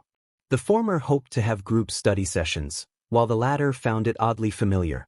When the bell rang for lunch, everyone moved to the cafeteria, everyone but one. Izuku made his own lunch and found a spot outside the school building to eat. It's too soon to let my guard down. As he ate, his phone buzzed. Nijire, Su? Izuku sighed and smiled as he typed back. Izuku, you were right, making them breakfast helped. Nijire, Dep. Your food can make anybody smile. Izuku, thanks for helping me think about how to put them at ease around me.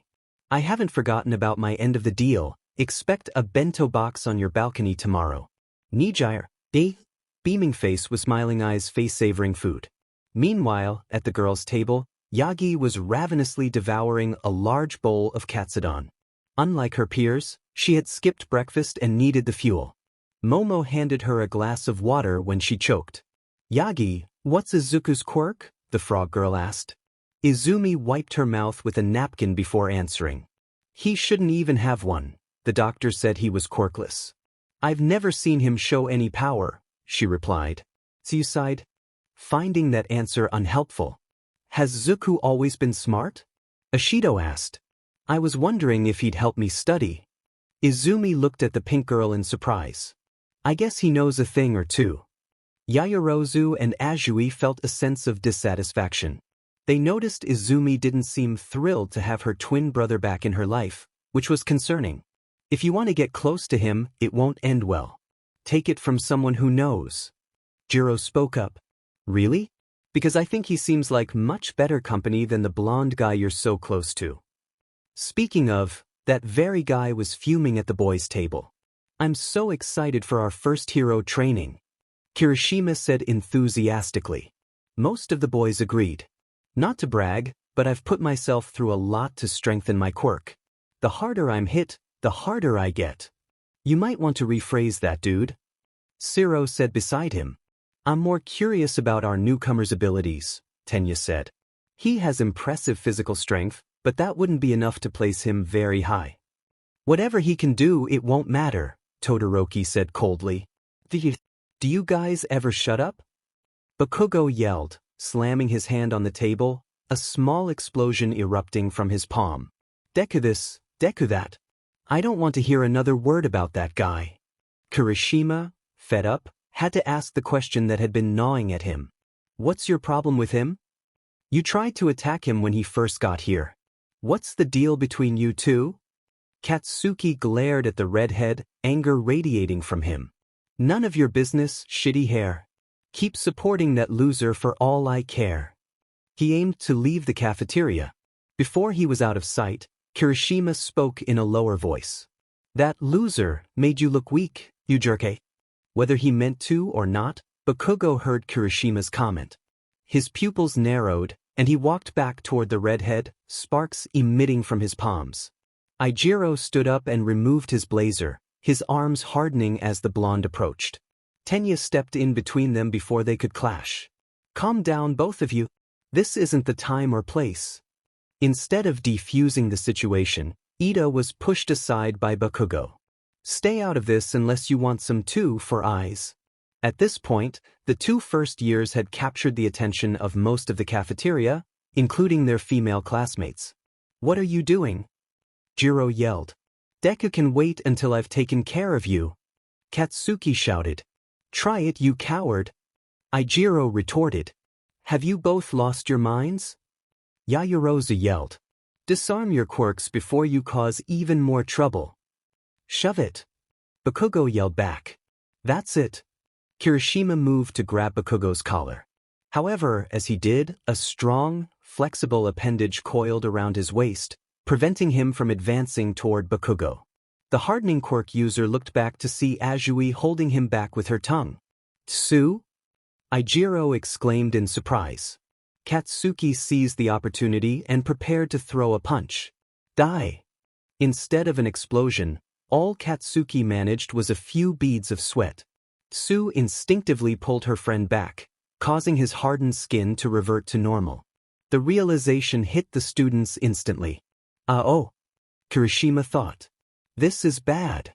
The cafeteria fell silent, and footsteps approached, raising the tension between the two students. When a familiar figure with floating hair made his way through the crowd, the other students scrambled to get out of the way. Bakugo and Kirishima found themselves under the intense gaze of glowing red eyes. You two couldn't wait until your training to settle this? Mr. Aizawa asked, grabbing his capture scarf. Tsuyu retracted her tongue to speak. Mr. Aizawa, how did you? Shota didn't wait for Izumi to finish before using his scarf to restrain Katsuki and Ijiro. It was brought to my attention, by apparently the only rational mind here, that the blonde troublemaker was causing conflict with another student. Katsuki growled at being labeled such a ridiculous name, but someone else might see it as karma. Just as everyone wondered who reported it, Izuku stepped forward from behind Aizawa. I saw it from the entrance and went to find our teacher. Kirishima lowered his head in shame, while Bakugo glared at Izuku, anger boiling inside him. My office. Now. Aizawa's gaze shifted to a nervous Izumi. You too, he said, looking at her. Ribbit. Tsu croaked. Momo stepped in to defend her. But sir, Izumi only used her quirk to de-escalate the situation. Aizawa blinked, and his erasure came undone. I need a credible witness and to discuss her use of her quirk without permission. Tsu gulped and hung her head low. Jiro disagreed with that notion. That's ridiculous, but she was cut off when Tsuyu raised a hand, silently asking her to let it go. With that, Aizawa led the spiky-haired boys away, with Tsuyu following behind them and Izuku trailing after her. After an eventful lunch, the students of Class 1A headed to the changing room to prepare for their first heroics class. However, their excitement had dwindled. Because of the now confirmed biggest troublemaker in their class, the rest of the school might see them all as nothing but delinquents.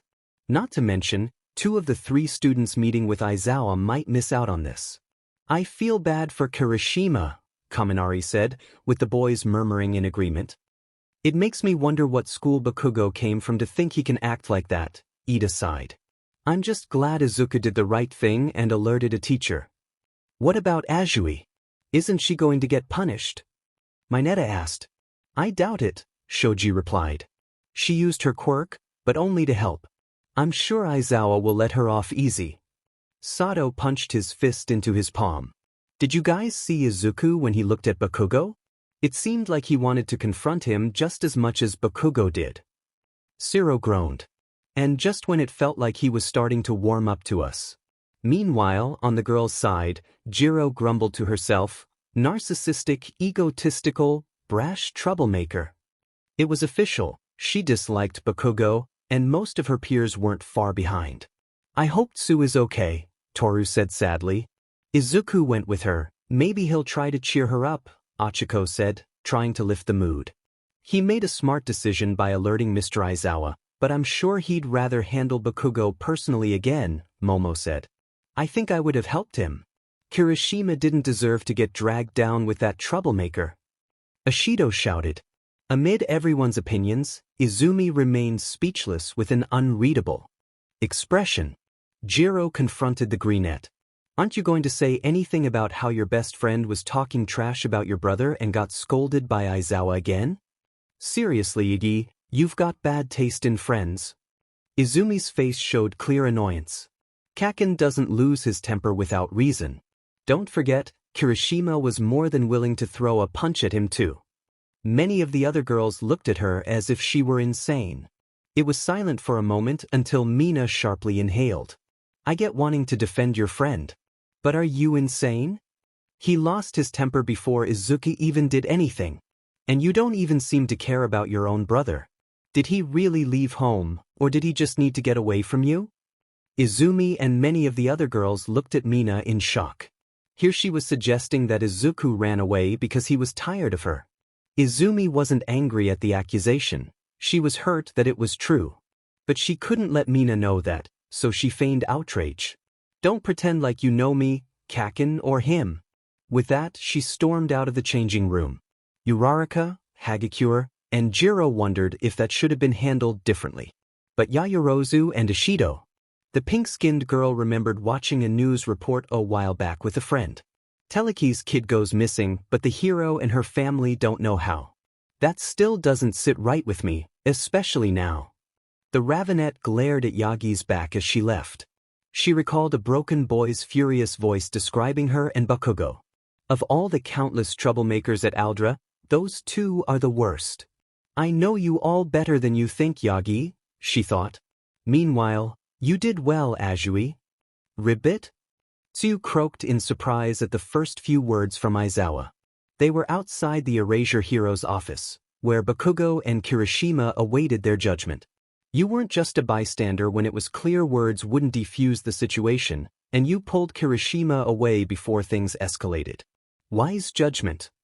However, he continued, we still have rules about using quirks on school grounds. You're not in trouble like the others, but I need to make sure this doesn't become a habit. If you can, resolve the conflict with minimal damage. Your quirks should be a last resort. Understand? Yes, sir, she replied, bowing her head. Good. Now then. Aizawa glanced at Izuku, who was standing beside Tsuyu. I only called for Azui to come, so why are you here? Izuku briefly looked at Tsu and then passed Aizawa to the closed doors behind him, where his friend was feeling down because of his bully. I didn't feel comfortable without seeing it resolved myself. Aizawa rubbed his eyes and sighed. You two get changed. I'll be busy with these two, so someone else will be watching your class. Now go before she docks points for being late. Yes, sir. The pair bowed and left. It was just Izuku and Tsuyu walking through the halls, the latter visibly frustrated but not too much. Izuku, however, was not subtle with his furious glare. Beneath the anger and resentment towards Bakugo, there was kindness. Tsuyu knew that for a fact. He tagged along because he had grown to care for her and Kirishima. He had his own way of showing kindness. They parted ways at their gender-divided changing rooms, and the boy had one resounding thought. It was bad enough what Bakugo would do to me, but if he or Yagi hurt any of them, I'll make sure they regret it. In Gym Gamma, 17 members of Class 1A gathered in the building next to where they had their quirk apprehension test with Aizawa. To their disappointment, instead of wearing their hero costumes, they were in their gym uniforms, waiting for their teacher and hopefully more than one of their classmates. The boys noticed that the atmosphere around the girls felt tense. As they were getting changed, they heard yelling, and 3 of the 6 of them wore glares on their faces. Everyone turned their heads to the sound of approaching footsteps. Izuku was coming, and to their relief, Tsuyu was with him. They both approached their classmates, who immediately questioned them. So how'd it go? Jiro asked. Mr. Aizawa said I did the right thing, but that I shouldn't always resort to my quirk to solve disputes. You acted calmly and rationally, Yaoyorozu said to Tsu, smiling in her direction. It could have gone worse if not for you, Azui. Tsuyu blushed and smiled. Ribbit, thank you, but please just call me Tsu. Meanwhile, Izuku was asked about the metal guards on his arms, which he simply said helped keep him in check. They were curious but didn't press further, as it was clear he was upset. Mineta took it upon himself to try to cheer Izuku up in his own way. Look, dude, I know you're upset about your buddy missing out on this. But just wait till you see our teacher. She's got curves for days, the bald-headed boy exclaimed, not helping Izuku's mood at all. Mineta. Ida began to chastise, chopping his arm through the air. You can't talk about one of our teachers in such a degrading way. It's unbecoming. She'll put you in your place, Izuku said darkly. And she'll put a bullet in. What? The class fell silent when their teacher arrived. I guess this is all I'm getting for today, she said apathetically. A tall, mature woman with multicolored hair in a low ponytail, wearing a sleeveless purple dress, a rust-brown utility belt, and white and gray combat boots with steel toes. Her expression, like Aizawa's, made it clear she wouldn't tolerate nonsense. Like I said for those who were in class, I'm your heroics teacher for the day, Kana Tsutsumi. My hero name is Lady Nagant. You can use either. The reason you aren't in uniform is that today's focus is on how well you fare without your quirks. The class looked at their teacher with surprised expressions. Izumi was more distraught than anyone else. Wouldn't it be dangerous to train us not to use our quirks? She asked, and Nagant sighed. There are times when your quirk isn't suitable for a situation. Some have versatile quirks that can fit a variety of scenarios. Others need to get creative and push themselves to adapt. The purpose of this training is so that you're not completely helpless when your power isn't a viable option. Nagant saw that many of the kids understood, but a few were still skeptical.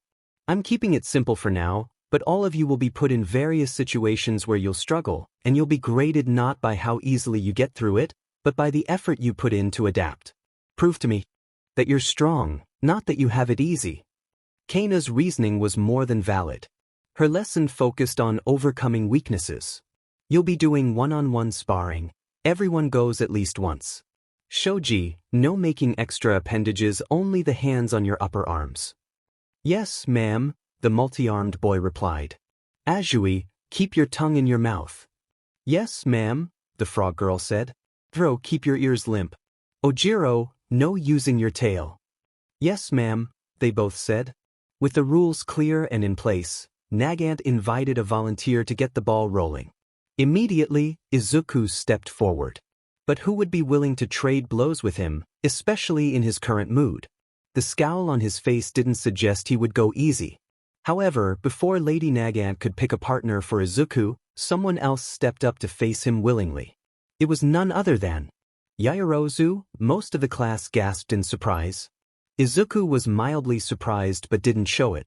With Bakugo and Kirishima being punished by Aizawa, Izuku wasn't really expecting anyone to willingly step into the ring with him. I only ask that you don't go easy on me, she said as they stood directly in front of each other. Understood, Izuku replied. The two students faced each other down in a white-painted circle. Yaoyorozu took a fighting stance while Izuku mirrored her. One more thing, Nagant began again. You will fight until I say stop or the other falls out of bounds. Go! Izuku lunged forward, closing the gap between himself and his opponent with great speed. He's faster than I expected, Yaoyorozu thought. Izuku aimed to strike Momo with his elbow, but she ducked to avoid it. Izuku went for a sweeping kick, but his opponent jumped to evade it. Momo aimed to kick him on the side of his leg to make it slack, but her leg met his as he defended. Izuku's counter was a punch that Momo caught. She attempted to punch his stomach, but he blocked it with his gauntlet-protected forearm. The two glared at each other before jumping back at the same time. Their classmates were amazed by the pair's fighting prowess. Dang, I didn't expect Yaoyorozu to be able to fight so well. Kaminari exclaimed. I thought prissy rich types like her only fought in court. Mineta exclaimed. Seems they both have martial arts training. I'd like to spar with them both, Ojiro said. It's like a live karate movie with those two. Jiro added. Ribbit, those two are definitely skilled at fighting without powers, Tsuyu remarked, much to Izumi's dismay. In the midst of the match, Momo was struggling. She was surprised to see that Izuku was not only strong but also skilled, seemingly able to anticipate her moves. She managed to land a few hits on him, but he returned the favor. Momo's final attack was a roundhouse kick aimed at Izuku's bicep. He pushed her leg back and sent her out of bounds with a gentle shove. Yaoyorozu is out of bounds, Kana announced. Izuku walked over to her as she shakily stood up, clutching her sore stomach. Need a hand? Izuku offered, extending his hand. Momo looked up at him, noticing that his expression was far less aggressive and more concerned. She accepted his gesture, surprised by the roughness of his hands.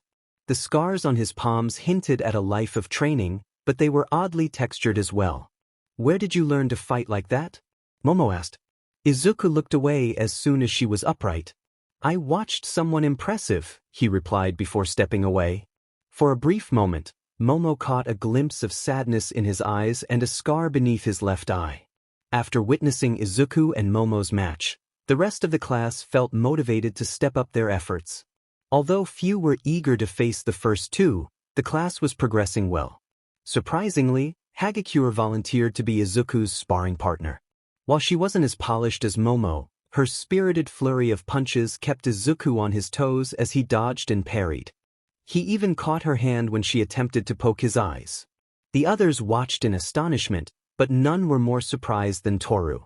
"Why? Can you see me?" she asked. Izuku released her hand. "Not exactly, but I can feel the way your body moves through the air. My quirk allows me to pick up on small details like that." No, he can see Toru. Thermal vision would let him perceive her body's shape and movements. So you thought. Nagant noticed one student who was not participating, the very same one who had opposed her lesson plan. "Come up," she commanded. Yagi looked surprised but stepped into the circle, facing her opponent. Izuku. Izumi wasn't particularly worried. Izuku had fought Yaoyorozu, Hagakure, Shoji, and Ojiro. Yes, he may have won each time, but he must be exhausted. She was confident she could knock the intense glare off his face. Quirkless combat? I wonder who could have thought of that boneheaded idea. The spectators watched intently, fully aware of the tension between the twins and knowing that the upcoming fight would be anything but pretty. Tsuyu and Momo kept their eyes locked solely on Izuku. Nagant gave the twins the green light. Izumi's mindscape. Izumi found herself in a dilapidated city. The buildings were in such poor condition that it was a wonder how they didn't collapse in the wind. The only light came from a red moon hanging above, casting a blood-red hue over everything.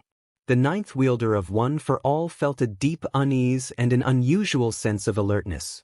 She tried to move but found herself covered in a misty black substance from her nose to her feet. What is this place? I was just in the infirmary. Am I dreaming? It's so vivid. Why can't I move?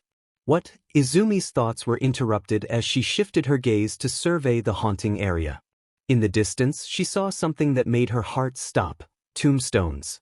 She couldn't tear her eyes away as she read the names carved into each. In loving memory of Toshinori Yagi, Inko Yagi, Katsuki Bakugo. Izumi fell to her knees, overwhelmed by the weight of what she saw. Tears streamed down her face. Her family and best friend were gone. She was alone in this nightmare. No. No. Things took a turn for the worse as a new tombstone formed from the rubble beneath her. Izumi Yagi. The girl felt her breath catch. Gravity shifted, throwing her against the tombstone, shattering it into pieces. The impact felt almost as painful as she imagined it would in real life. On the other side was a dark void. That's where she saw him. The back of the only family member who wasn't buried. Ironic, considering what she had believed just days ago. Izuku stood a distance away, alive and well. She hated the sight, but not as much as what she saw next. Hisashi appeared beside his son, placing a gentle hand on his shoulder. He never even looked back at her. Just as Izumi was on the verge of tears, she felt a gentle hand on the back of her head. Turning around, she saw her grandmother, Nana Shimura. In her day, when heroes were not as prevalent, she was considered a legend. A legacy lived within her, as she and Izumi shared the same quirk. Izumi's tears began to dry, and she found a reason to hope again. "You're the one he picked?" Nana asked, her voice cold and debilitating. Izumi's heart stopped. Her face went pale as she heard her grandmother speak again. How disappointing. Reality.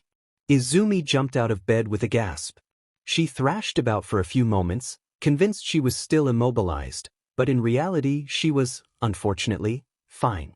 Her ankle was mostly healed, only causing mild pain when she walked.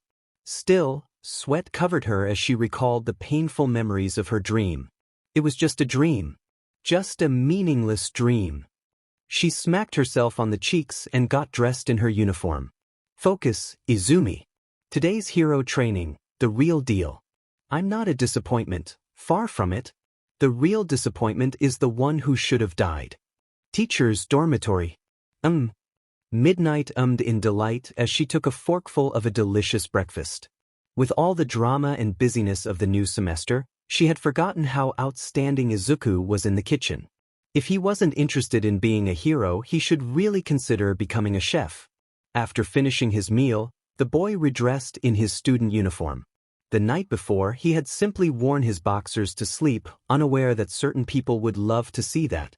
He waved over his shoulder before jumping out the window and flying to the third-year dorm. Midnight smirked to herself, thinking, breakfast for me, lunch for Hado.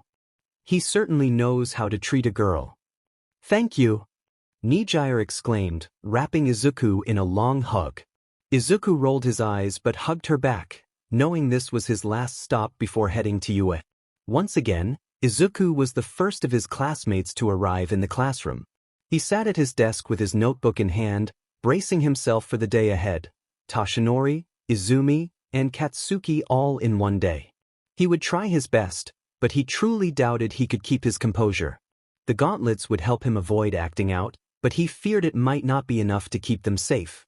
Just then he heard a familiar sound. Speak of the devils. Izuku looked up to see Katsuki and Izumi entering the room. No words were exchanged, just the most intense glares. Izuku jumped off his desk and headed for the door. He definitely wasn't in the mood to be alone with them. It was far too early for that. Hey, Bakugo called out in a surprisingly calm tone, trying to get his attention without resorting to his usual shouting. No quirkless nonsense today. You're done for. Izuku huffed in response and left the classroom, leaning against the wall and closing his eyes to calm himself. Kirishima walked through the corridors with an unusually downcast expression. He was still upset with himself for almost confronting Bakugo. Yes, the brash blonde had deserved it, but it was partly his fault that their class looked like a bunch of troublemakers. Man, I'm so lame. Izuku must be furious about it. He was, but not for the reasons Kirishima thought. The hardening quirk users spotted Izuku leaning against the wall outside their class. Izuku? Hey man. Kirishima approached him and took a deep breath. I just wanted to say I'm sorry. Izuku looked at him, somewhat surprised. Bakugo's a pain, but I shouldn't have lost my temper like that. It could have waited until fight training. Instead, I embarrassed our class. Kirishima expected Izuku to react with lingering anger and reject his apology. But he was mistaken. Izuku felt somewhat responsible himself since he was the reason they nearly clashed. So to be the one receiving the apology was unexpected. You're fine. Better than me anyway. You saw how I reacted. It could have been much worse if Aizawa hadn't intervened. Kirishima chuckled lightly. Yeah, but he was right for once. Whatever issues you have going on aren't my concern. Do you really think he believes that? Kirishima looked at Izuku in confusion. If you stand within 3 feet of me, his insecurities lead him to think you see me as better than him. At that point, he'll drag you into it himself. Kirishima considered Izuku's words and realized that Bakugo seemed angriest when Izuku was mentioned. He had a habit of glaring at Yayorozu and Todoroki for scoring higher than him in the first day's test. Inferiority complex, check. He had the nerve to call others weak but threw a fit when someone outperformed him. The guy's worse than I thought, Kirishima said with disdain. He set his backpack down and leaned against the wall next to Izuku. So we're cool? He asked, flashing Izuku a sharp-toothed smile and holding out his fist. Izuku was caught by surprise but still bumped his fist against his friend's. We're cool. Izuku's eyes softened at the redhead, and Kirishima's smile widened. Eventually, the rest of their classmates arrived around the corner. Initially, Izuku tensed up, but he sensed no fear or hostility from them. In fact, they crowded around him like they had the day before, treating him well. It was something he would never get used to, but it wasn't unwelcome. However, there was one thing they weren't aware of or simply didn't care about. Thanks to the window in the classroom, they had a perfect view of Izuku receiving attention and praise everything they craved. It ignited a fire within them that their blessings were taken and given to him. We're not having class outside, everyone in. Now. Aizawa eventually arrived. Despite his cold demeanor, He didn't mind seeing Izuku making friends. It reduced the chances of him lashing out, and in his honest opinion, the kid should smile more, and that was coming from Eraserhead. Little did they know, a third observer had seen the display as well as skinny blonde passerby with mixed emotions. In the middle of changing classes, Tsuyu found herself walking beside Izumi on a particularly bad day. "So Aizawa really let you off the hook for using your quirk in school?" she asked, hoping to see some sign of unease from the girl. It was futile, though, since Tsuyu's face wasn't very expressive, and even if it was, what did she have to fear? "He went too easy on you," Yagi remarked. "The view must be great from that glass house of yours." Yagi turned to find Jiro glaring at her. She would have shot back if the girl with the AUX cord ears wasn't right, so she settled for walking faster. Tsuyu smiled and waved back at Kyoka, who waved in return. "Don't like her either, huh?" Izuku asked from behind Jiro, having witnessed the whole interaction. He found it comforting that anyone could dislike his sister. However, when he made eye contact with her, she quickly looked away. "She's always on Bakugo's side, and I have a zero-tolerance policy against bullies. Can you blame me?" Izuku paused for a moment, his eyes softening. Her choice of words resonated with him. Jiro noticed his heart skip a beat as he looked down with a small smile. "I like that." After their next class, mathematics, Ashido approached Izuku's desk with a frustrated expression.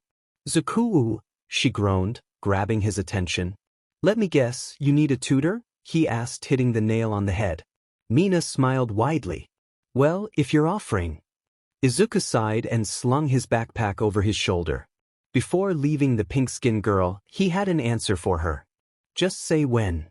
His voice was low so others wouldn't overhear. For a moment, Mina's cheeks turned a shade of lilac.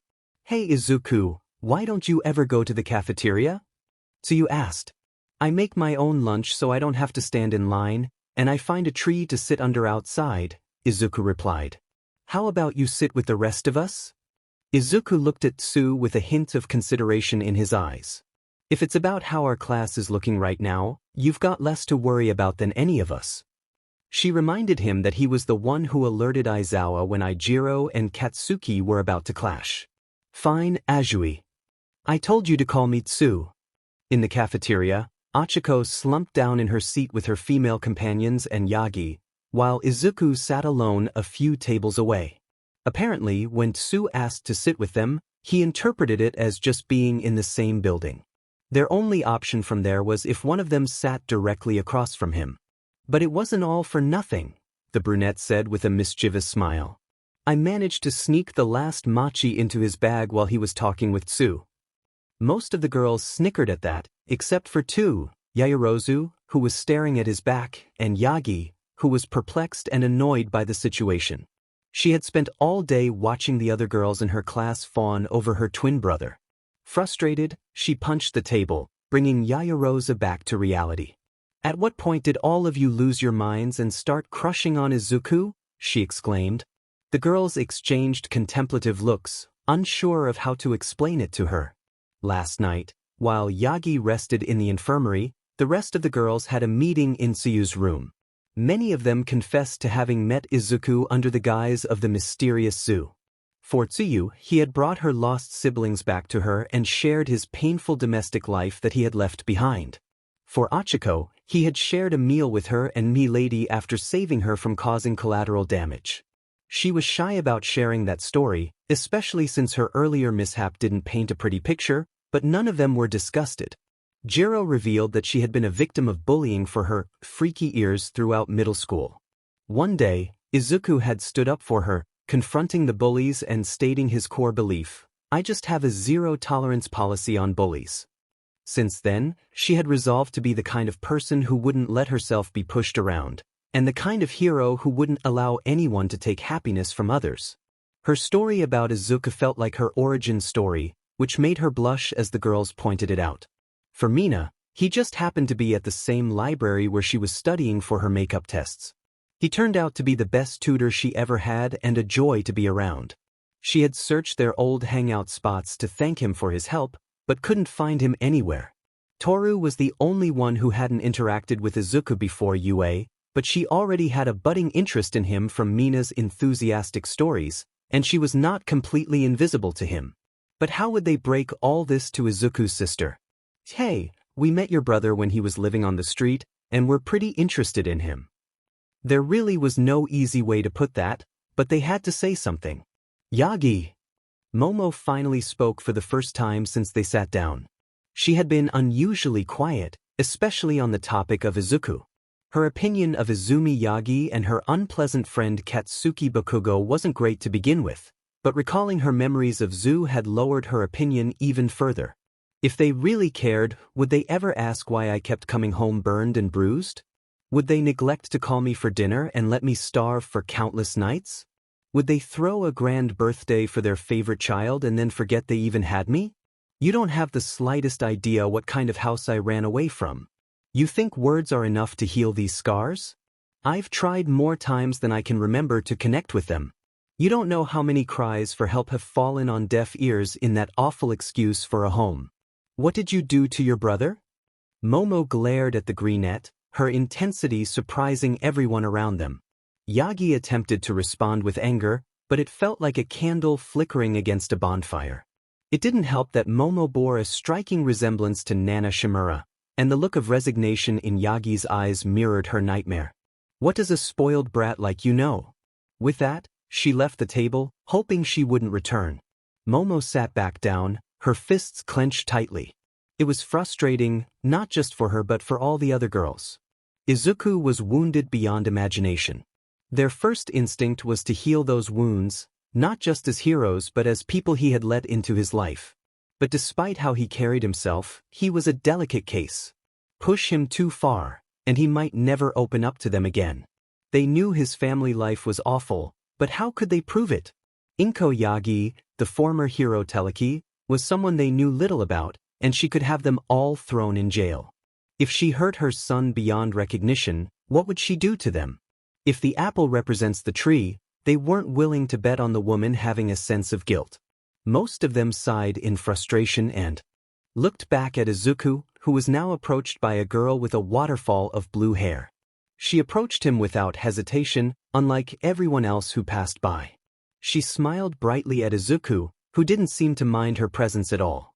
The girls and boys of Class 1A who were watching had one unified thought. Who is that? I think she's a third-year student, Ojiro said. What's Izuku doing with a third year on our third day? Kaminari asked. Mineta was sweating with jealousy and infatuation at this point. And especially one with such an amazing figure. Just look at, he was cut off by Siro covering his mouth. Their class had already made a bad impression. The last thing they needed was for others to think they were a bunch of perverts. Jiro was listening intently to Izuku and the blue-haired senior's conversation. Sure, eavesdropping was unprofessional, but this was too interesting to ignore. What are they saying? And why is she smiling so much? Achiko asked. They saw the senior student hand Izuku an empty lunchbox and rub her stomach in delight. She's thanking him for the lunch he made her, Kyoka stated. He cooked for her? Mina exclaimed in surprise. The purplet nodded, feeling an uncomfortable knot form inside her as she continued to listen. Why didn't you come look for me if you're eating lunch in the cafeteria now? The girl with blue hair asked, to which Izuku rubbed the back of his head. Sorry, Heido. The girl pouted playfully at him. I told you to call me Nijire, Izuku. Kyoka was greatly surprised. She says the same thing as Tsu, she gasped. Ribbit? The frog girl croaked. Her name is Heido, but she insists Izuku call her by her given name, Nijire. The rest of the girls at the table couldn't believe what they were hearing. It made it sound like, when the bell rang, signaling the end of the lunch PRD, Izuku was ready to leave. However, he was hugged by the senior, and none of his classmates could believe it. The most shocking thing was that he hugged her back. Once again, the class had a single unified thought. Izuku has a girlfriend? With the scarred boy and Nijire just released from their hug, she held his hands as she typically did. She looked to the side and then back at Izuku. So what's wrong with your friends? Did they eat something bad? She referred to the table of 6 despondent first years. Beats me, Izuku shrugged. Maybe you should cook for them too, Heido suggested. The first years were waiting in their class for their next lesson. Tensions were high, not because it was their heroics class, but because Izuku has a girlfriend, or so they thought.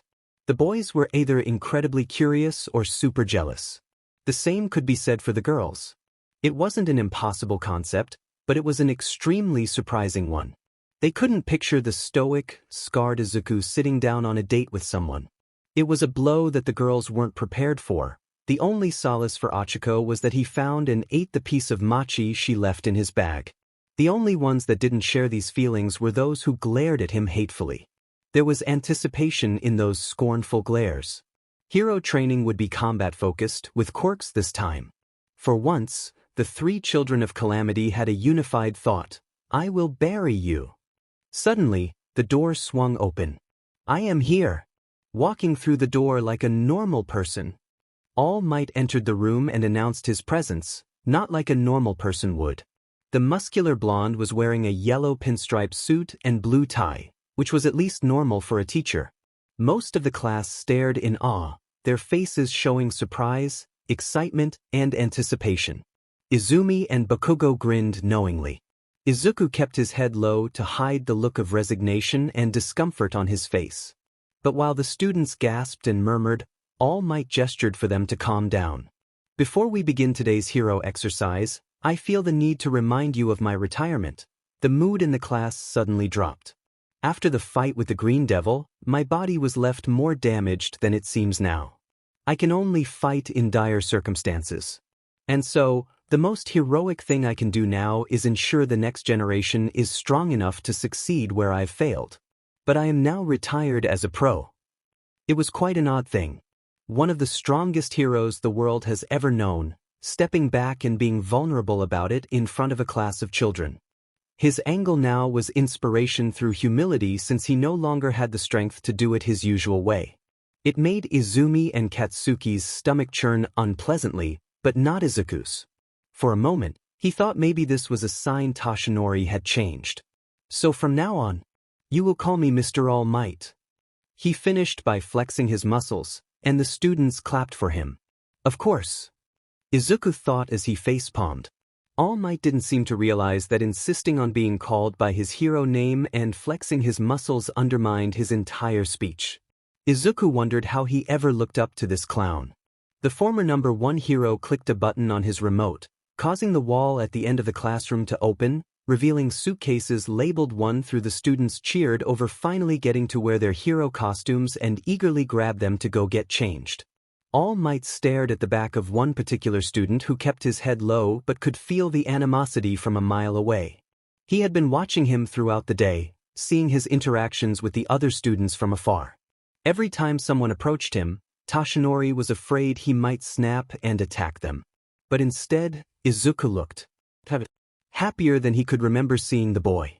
While that should have made All Might feel relieved and happy himself, all he felt was gnawing guilt. He was looking at the faded vestige of one of the kindest souls he had ever known. And it saddened him to know he would never receive the same smile as the others did. Changing rooms. The air was electric as the students changed as quickly as possible. 2 things were going to happen today. They would show what they were made of to All Might, and they would finally see Izuku's quirk in action.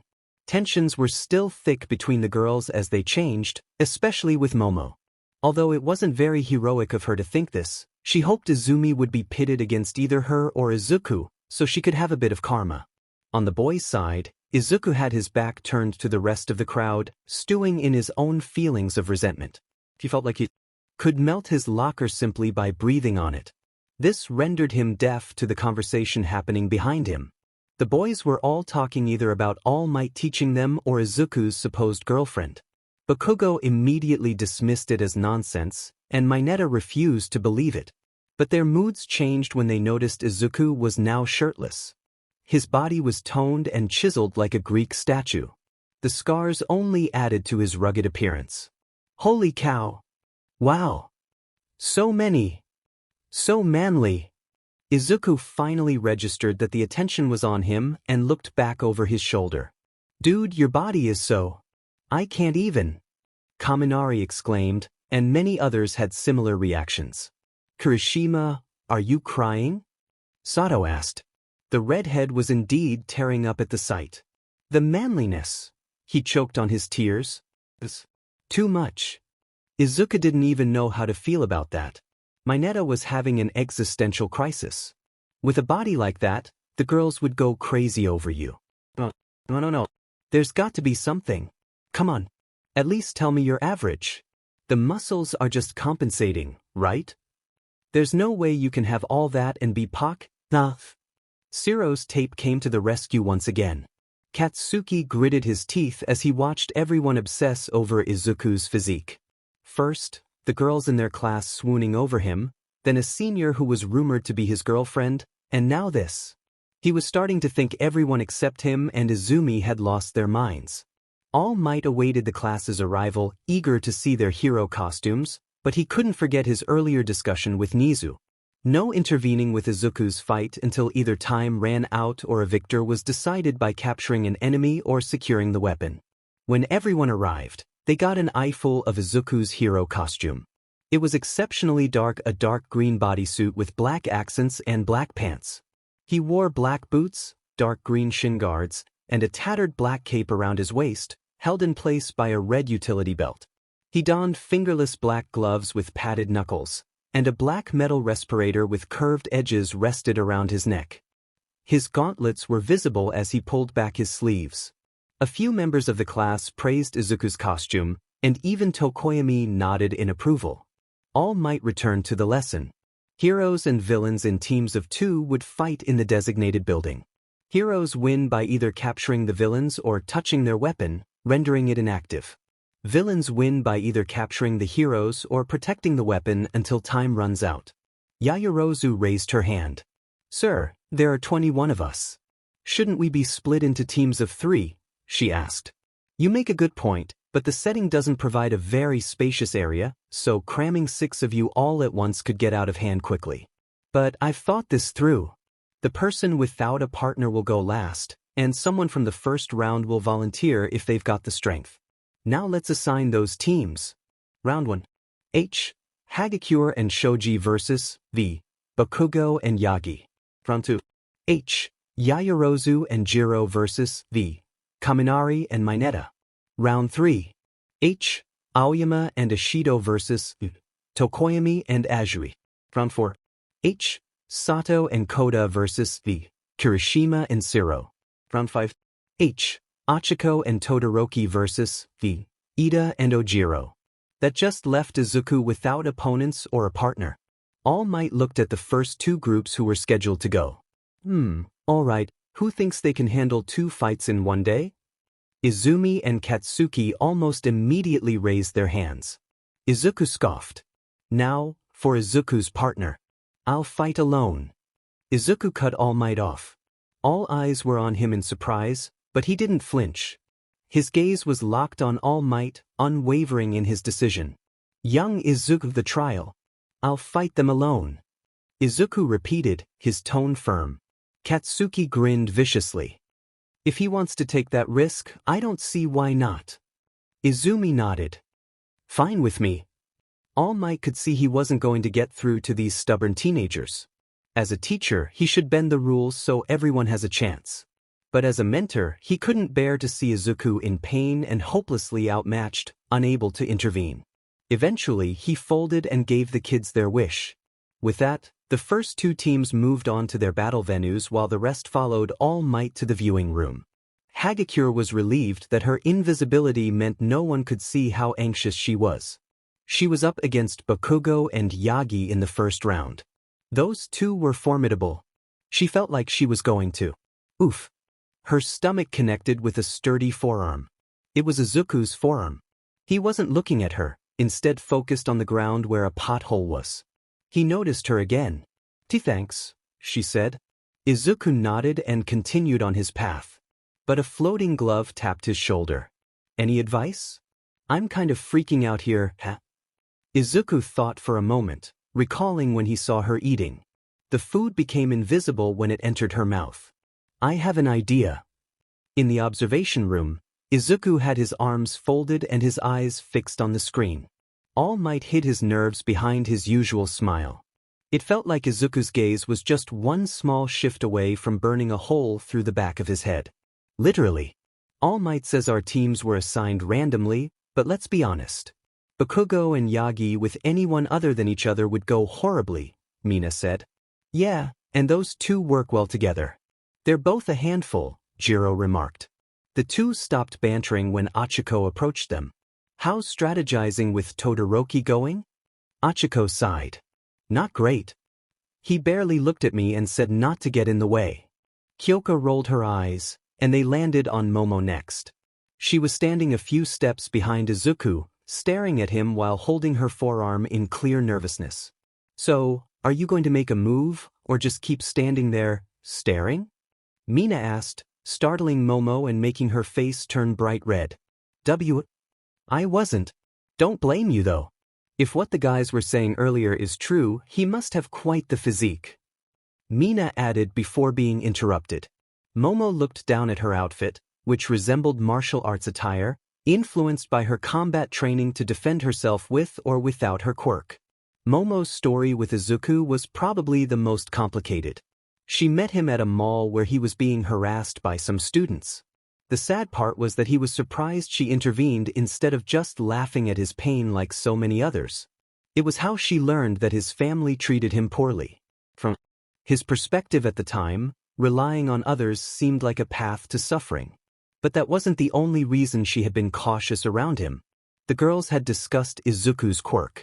Mina and Momo thought he was quirkless, but Achiko disputed that by mentioning that he had caught MT Lady in her giant form.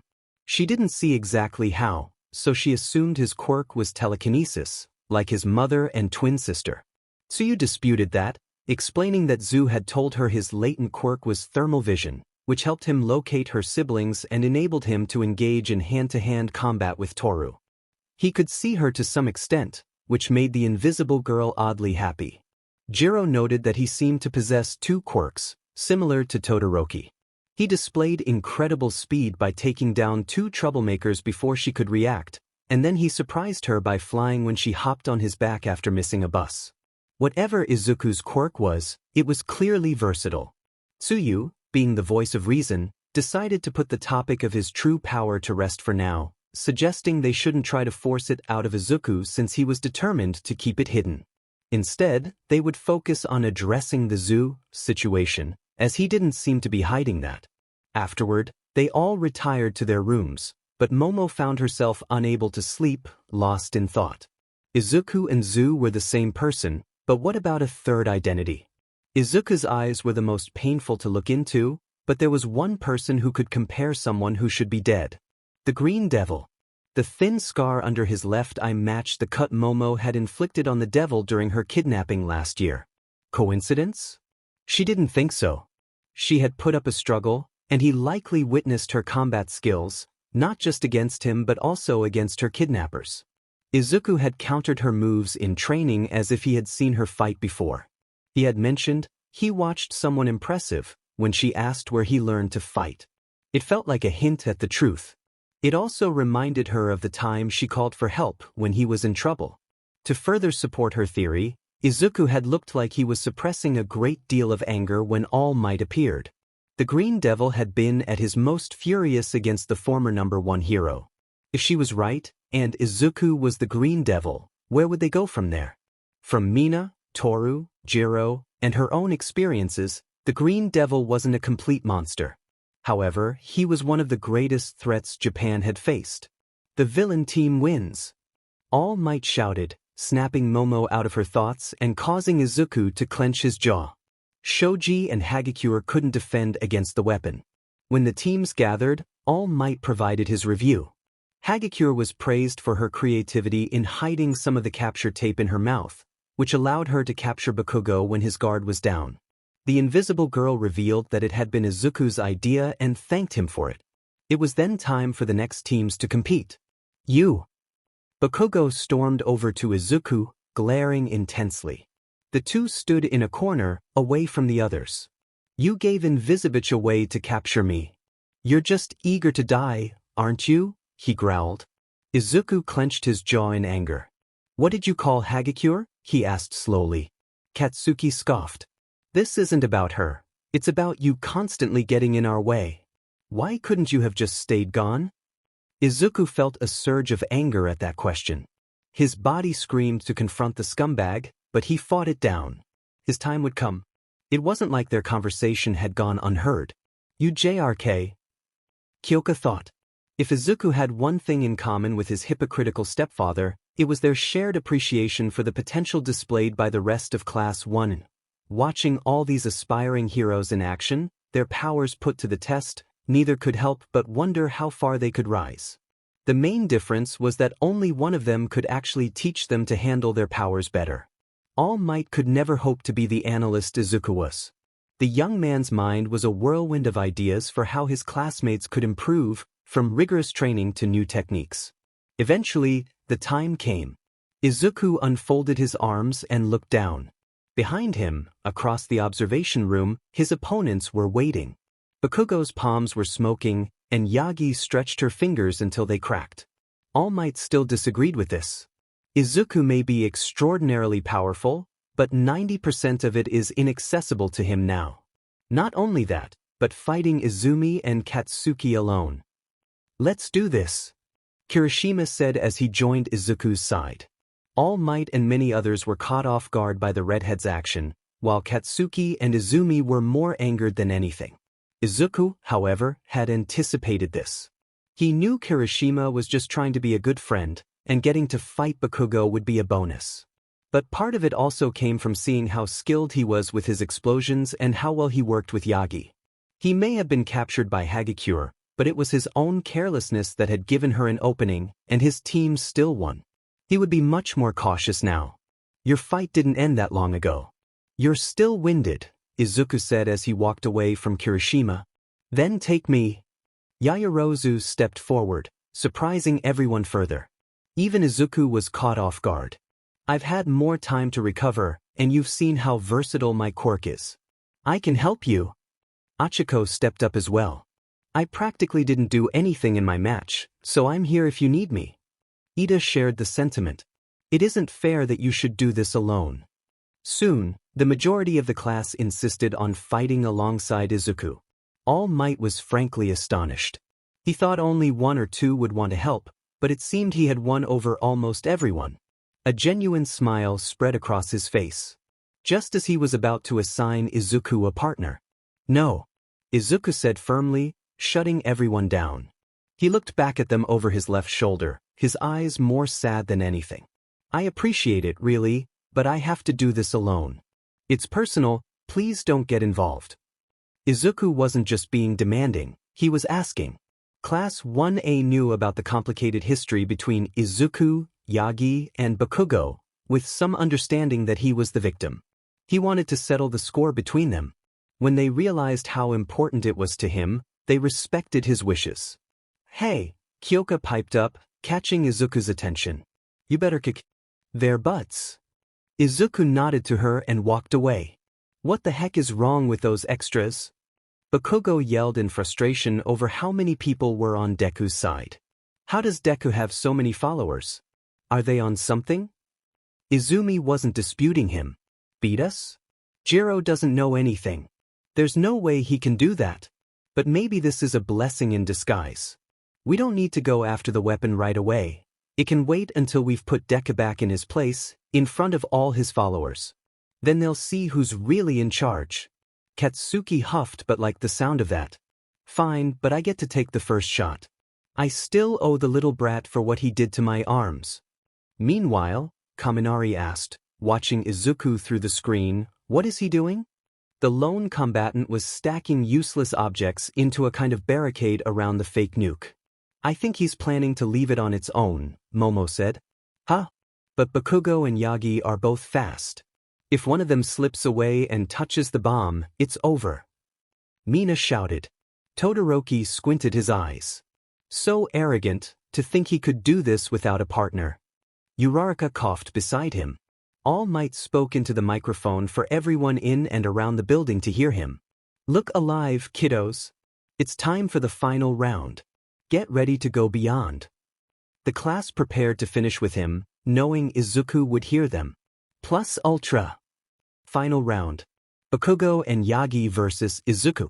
The hero team dashed into the building, Yagi soaring through the corridors with telekinesis while Katsuki used his explosions to run faster on the ground. Both wore wicked grins as they navigated the battle building. It was a wash of nostalgia for them, reminiscent of playing heroes and villains with Izuku. They had no doubt it would end the same way it did back then. But what they didn't know was that Izuku was reminiscing about the old times too. As Katsuki and Izumi turned a corner, Izuku waited on the other side. Katsuki's gut collided with his fist, knocking the wind out of him. Izuku swung Katsuki by his arm and sent him crashing into Izumi, knocking her out of the air. It was on. Izumi and Bakugo glared at him as they got back up. Izuku put his black respirator over his mouth, silently signaling he was ready.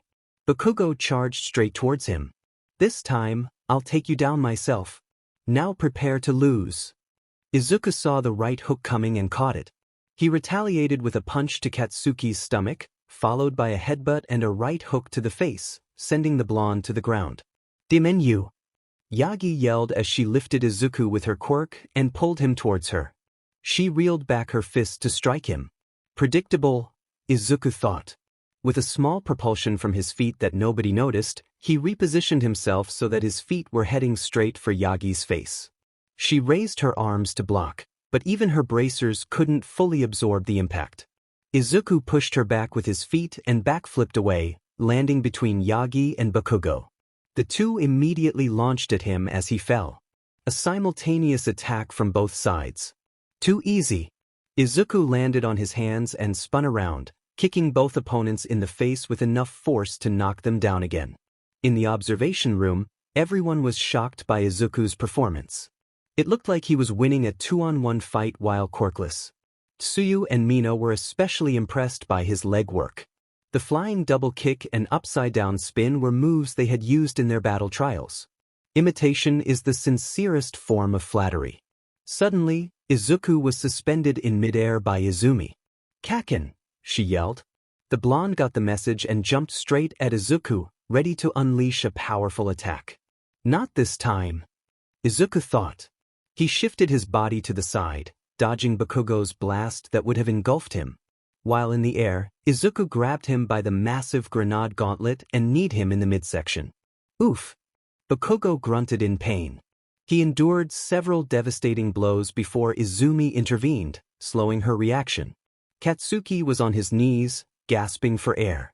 Meanwhile, Izuku lunged straight at Izumi, moving faster than during their last fight. She used a wave of telekinesis to push Izuku back, but it was far less effective than she expected. It only gave her enough time to roll out of the way of a kick aimed at her ribs. "Screw it. Let's see you handle one for all." Yagi pulled her fist back, glowing with power and green lightning dancing across her right arm. All Might watched, concerned.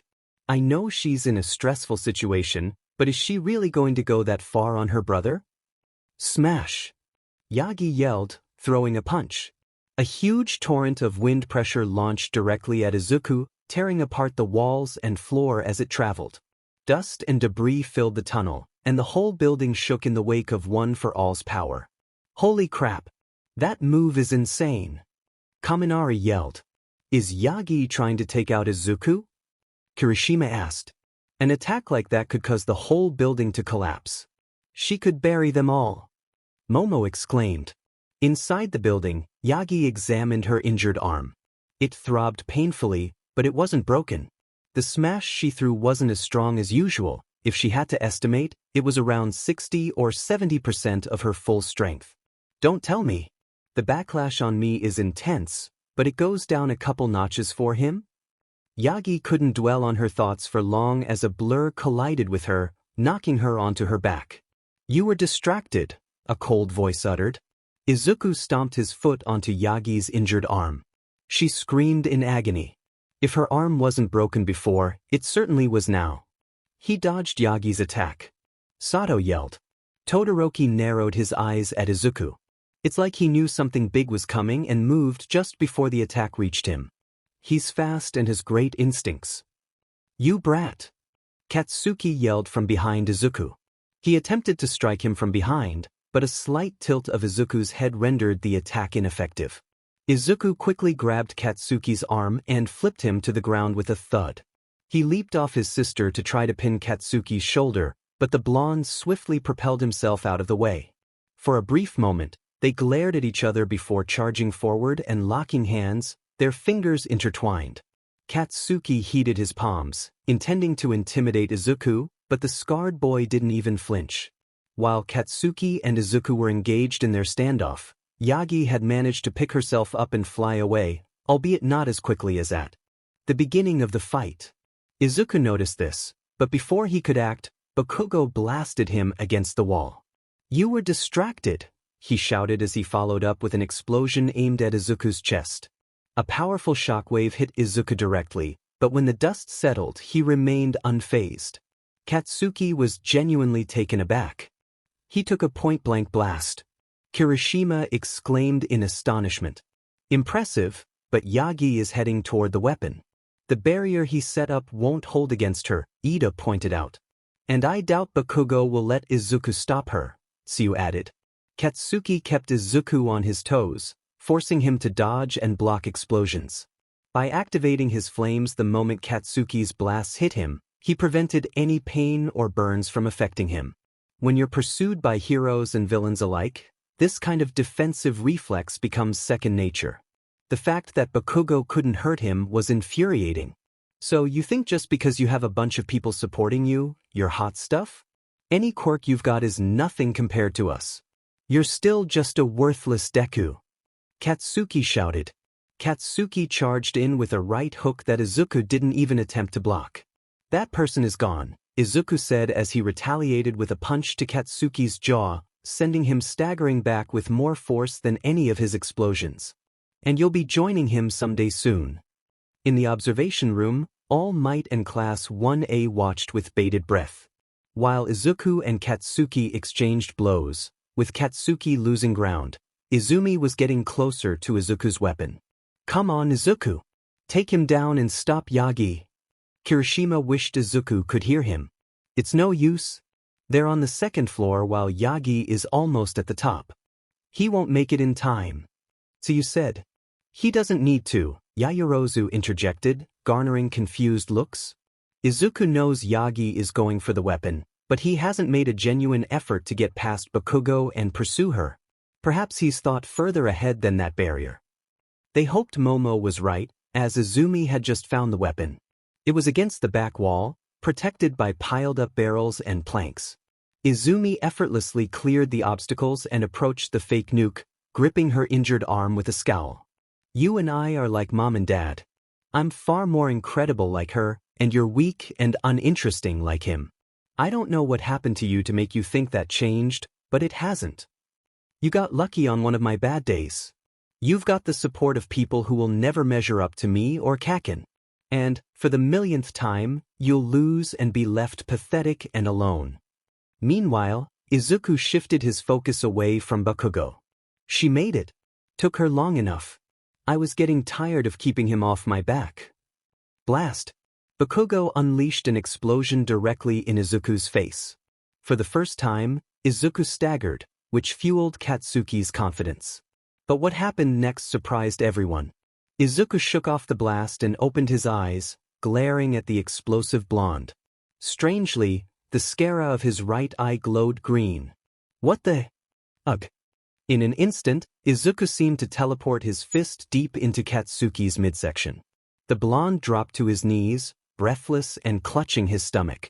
Izuku wasn't finished. He delivered a powerful kick to Katsuki's chin, sending him falling back with a bloody mouth. In the observation room, the others were astonished by what they witnessed. "Did he get even faster?"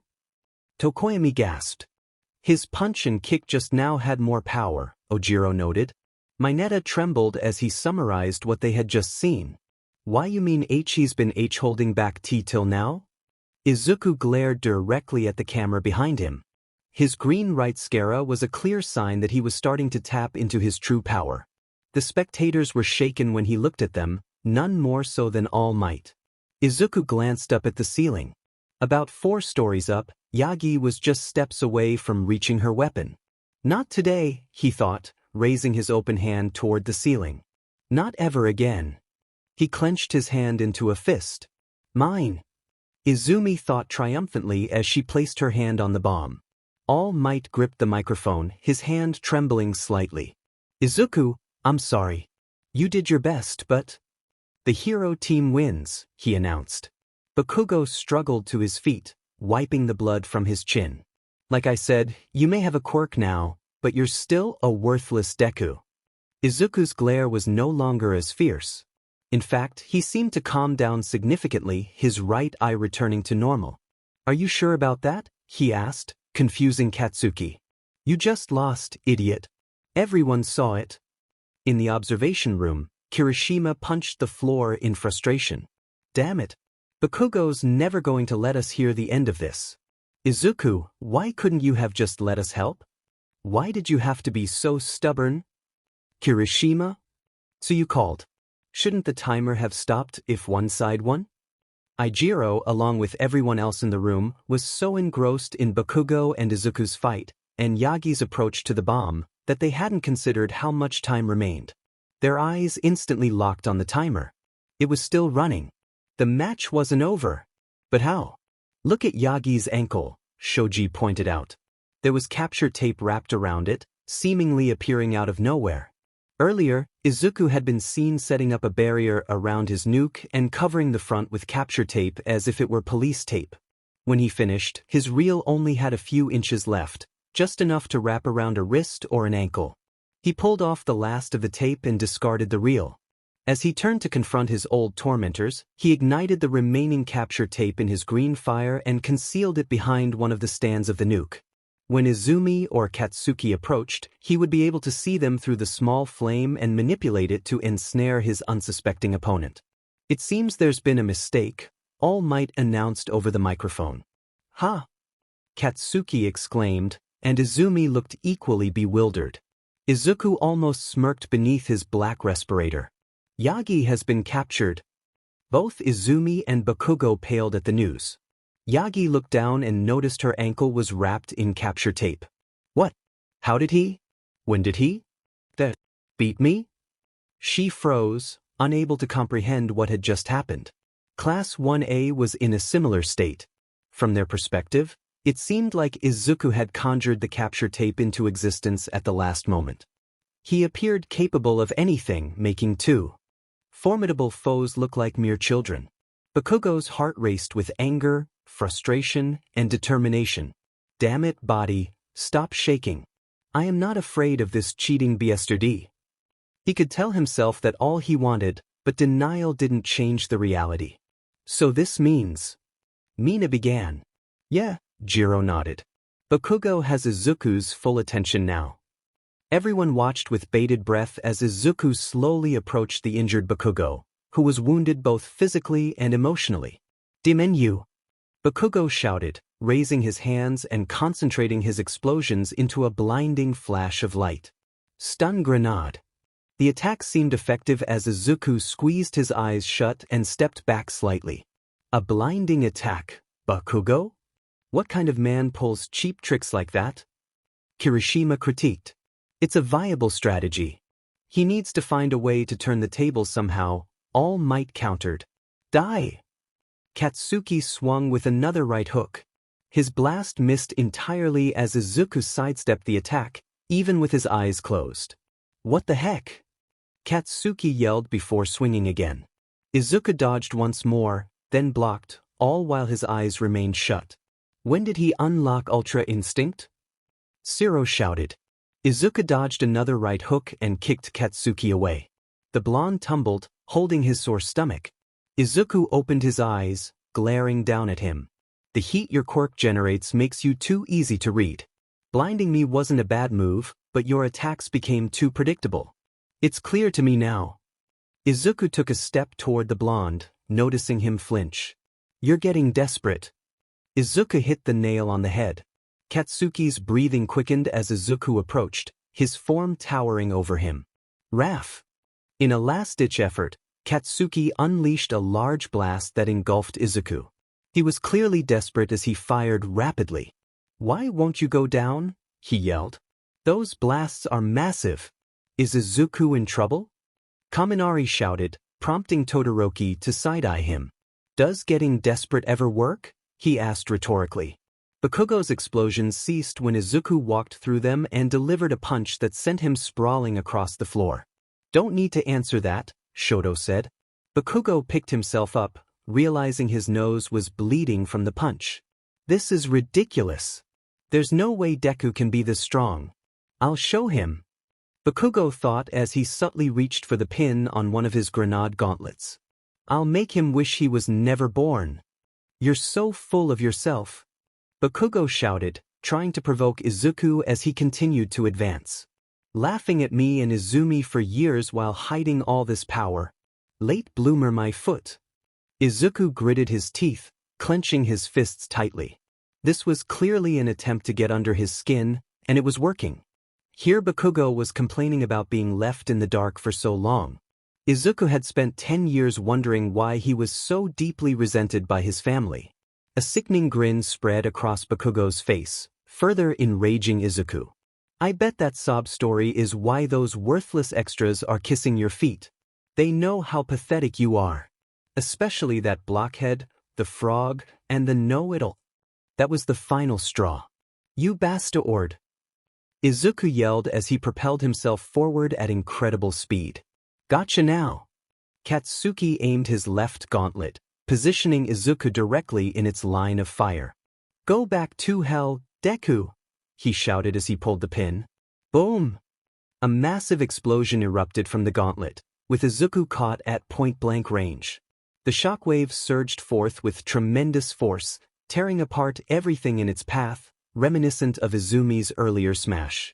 The structure trembled under the impact, raising concerns about its stability.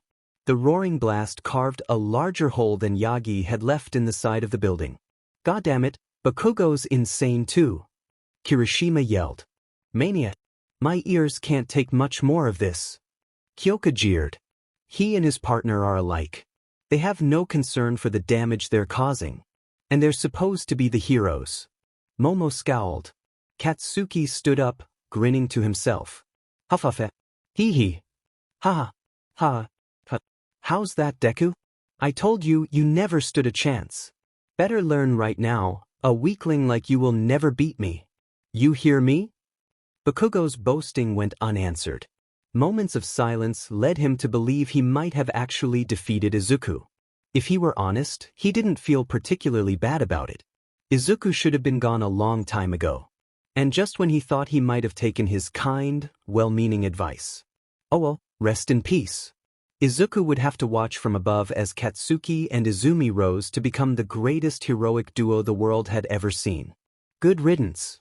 You. Katsuki's breath caught in his throat when he heard a voice emerge from the smoke of his destruction. You're kidding me.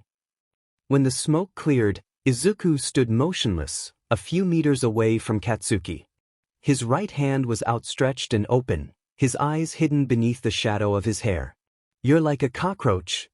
Class 1A was in absolute shock, not just from Bakugo's devastating attack, but from how little it had affected his opponent.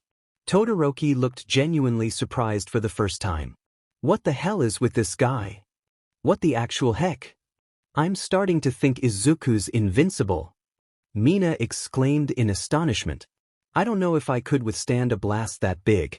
Then, Izuku really is incredible. Kirishima said in awe. Maybe, but he's not unscathed, Tsuyu pointed out. She was right. The hand that was raised had its glove burned off, and the hand itself was covered in serious burns. It hurt. All that firepower, and that was all Bakugo accomplished against a greatly hindered Izuku. The scarred boy slowly pulled back his hand and examined the damage with an unreadable expression. You just don't know when to give up, do you? Rarg. Bakugo leapt into the air, propelling himself to deliver a powerful attack from above. The explosion rang throughout the decimated battleground, engulfing almost all of Izuku's body. But he blocked it effortlessly with his other arm, infuriating Katsuki. Whatever rage he felt was eclipsed by the volcanic fury about to erupt from Izuku. Izuku's quirk, Psycho Flames, had many facets, including the ability to manipulate heat and read a person's emotional state by the thermal energy they emitted. The former, although not completely effective when controlling heat from a person's quirk, was partly why Katsuki's attack did so little to him. The latter confirmed for Izuku that Katsuki's taunts were not just to rile him up, they were genuine attacks on him, Kirishima, Azui, Yaoyorozu, and everyone else. It was sickening to think that Katsuki actually believed he had defeated Izuku. You didn't care. His voice was so small that Bakugo almost didn't hear it. It was like a whisper. Of course, he thought he was whispering insults. Huh? Speak up, nerd Iwa? He was interrupted as Izuku threw him against the wall with a thud. The impact made him squeeze his eyes shut. Gur! Damn it! You little! Katsuki froze as he saw those green glowing eyes, this time in both eyes. They were like acid, trying to burn him to death with a glare. They were also hauntingly familiar. Izuku moved toward Katsuki faster than before. Bakugo tried to put up his hand to stop him, but Izuku clasped both his hands together and brought them down. Katsuki's gauntlet shattered into pieces with a single strike. Bakugo staggered from both the display of strength and the loss of one of his favorite toys. I'll put you in the ground myself, Izuku said in a cold, emotionless voice. Like hell you gak. Katsuki felt a hand wrap around his neck, squeezing it like a vice. He was lifted off his feet and pinned against the wall behind him. He was about to counterattack but was momentarily frozen in fear by those terrifying green eyes. A new level of fear took hold of Katsuki, one he never thought Deku could instill. Now face the consequences. The fear for his life was palpable. Katsuki released a choked groan as a powerful punch struck his stomach. Desperate and afraid, he did the only thing he could, set off explosions. Several rapid-fire blasts were launched at point-blank range at Izuku, engulfing most of Izuku's body in orange light and covering them both in smoke. But Bakugo's efforts were in vain. Everyone in the observation room was growing increasingly anxious. Holy crap! He's gonna take down Bakugo! Kirishima shouted. He may be a JRK, but even he doesn't deserve this. Kaminari added. I should end this, but... All Might cursed internally. He had been strictly told by Nizu not to interfere until time ran out. That left Bakugo at Izuku's mercy. The blonde endured, punch after punch, growing weaker. The hand clamped around his neck felt like steel. He couldn't break free. It became more and more difficult to move and breathe. Blood escaped from his mouth, dribbling down to Izuku's wrist. The impact was so powerful that cracks began to form on the wall he was trapped against. He lost the strength to keep firing explosions, and his arms hung limply at his sides. The last thing Bakugo saw before his eyes shut was a pair of glowing green eyes piercing through the smoke. Izuku released Bakugo's throat, and the boy fell to his knees, then onto his front. His head was ped to the side, blood staining his chin and lips. Is he okay? Mineta asked. Come in. Young Bakugo, can you hear me? All Might yelled into his microphone. Ahurg. Kag. Bakugo responded by coughing up more blood onto the floor, his chest heaving with labored breaths. He was alive, but the figure towering above him could easily change that. Izuku glared down with no mercy in his eyes. Seeing Katsuki broken and bleeding, alone and helpless, crushed by someone leagues above him, was overwhelming. This isn't even a fraction of what I've endured at your hands. Suddenly, Izuku was knocked off his feet and blown away by an invisible force. Of course, you're still here, he spat as he rolled and stopped at the edge of the building. Small chunks of rubble fell outside. When the smoke cleared, Izumi glared hatefully at Izuku. What is she doing? She was captured. Ida said. She's also injured. If she tries to fight with that arm, stand down, Izumi. Get out of there. Toshinori pleaded, but it was futile. Once again, the twins stared each other down. Izumi saw Izuku's right hand was burned and covered in blood that was not his. She also noticed that Katsuki was struggling to breathe, blood trickling from his mouth. She didn't need a pen to connect those dots. You shouldn't be here. Izuku told her to leave, He knew she stood no chance.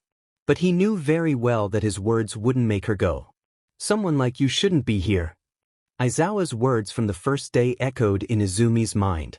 She remembered her desperation to prove to him and to herself that it wasn't the truth. He didn't realize it at first, but Izuku had poured more gasoline on the fire than he thought. Izumi was forced to relive her nightmare. She briefly saw Hisashi looking at her with disappointed eyes, the same look Nana had given her.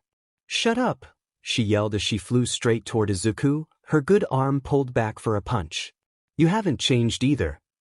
Izuku muttered to himself as he lunged at Izumi from his spot, the floor beneath him cracking and breaking. "You still think you can do whatever you want." Izumi was taken aback by his speed and the fierce glow in his eyes. In her stupor, she left herself open for Izuku to grab her face in his left hand. "You think the world revolves around you," he shouted as he delivered a hard punch to Izumi's gut, causing her to double over in pain. "I'll bury you," he concluded by throwing Izumi into the floor, creating a crater in the surface in the shape of her body. To the side, Katsuki was starting to get up. He could barely move, and whenever he did, more blood came up his throat. The weak crackles and pops of dying explosions alerted Izuku that Bakugo was still conscious. Unsurprising. If Bakugo has one respectable quality, it's his tenacity. Too bad it couldn't be ration or humility. Izuku went straight to him and delivered a hard kick to his gut. Bakugo gasped, the impact sending him off the ground. Izuku seized his arm and flung him toward Izumi. The two of them collapsed on the floor, their faces marked with bruises. Finally, this was getting painful to watch. Kaminari sighed. "Right, Mr. All Might." Somehow, the muscular giant managed to disappear without anyone noticing. The students were so glued to the screen that they didn't see All Might leave before time was even up. They did see him when he stood between Izuku and his tormentors. The man first went to check on Yagi and Bakugo, cradling their unconscious forms while ignoring Izuku. He hadn't changed either. Toshinori glanced back at Izuku, his eyes narrowing.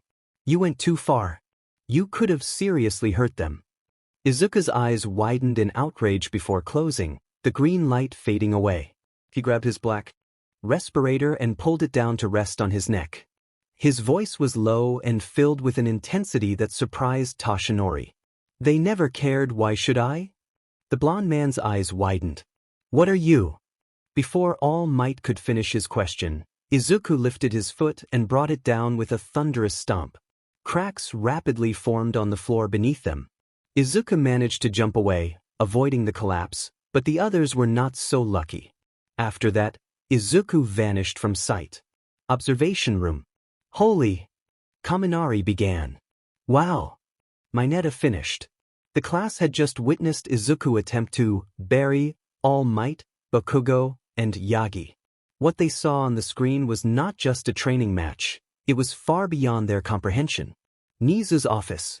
The White Chimera sat at his desk, having just watched a live transmission of Class 1A's battle training.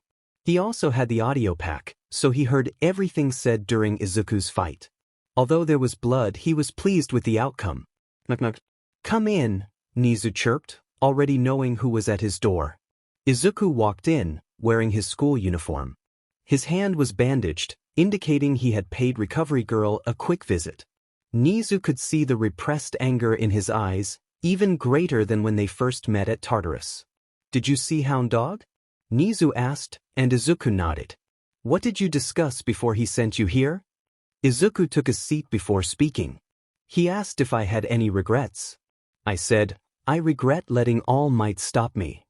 "The last thing he said was to come to you." Nizu nodded. Visiting Hound Dog was part of their agreement, but there was a downside. Hound Dog had a limited temper with villains, and although Izuku was in a sort of rehab, he had still committed some serious offenses. Izuku didn't completely disagree. "What about your classmates? They saw your fight. How are they?" Nizu noticed the hatred in Izuku's eyes begin to fade. He hadn't seen them after the fight ended. He just left to change and go to counseling before anyone could talk to him. But he knew they had to be even more apprehensive of him now than before. "I don't know," he simply said. Strangely, Izuku felt a sense of satisfaction from the experience. Not just from defeating Bakugo and Yagi, but also knowing that All Might and his classmates witnessed it. Izuku had no desire to become a hero. That dream belonged to a different person. This rehabilitation wouldn't last. He couldn't hide his quirk or his actions forever. Part of him didn't even want to. He was tired of lies and false hopes. He had the capabilities that made him a target for All for One. As long as the Demon Lord was alive, he would plot to reach him.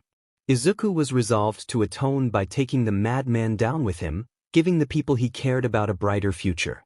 Nizu placed his paws on the table. Despite what All Might and others might say, you did very well in controlling yourself, Izuku. You kept quirk usage to a minimum and resisted what I'm sure was extremely tempting. The most telling part of your character is how you reacted to Bakugo's taunts. You abhor the idea of anyone else being unjustly attacked. Your actions, while aggressive, came with good intentions as well.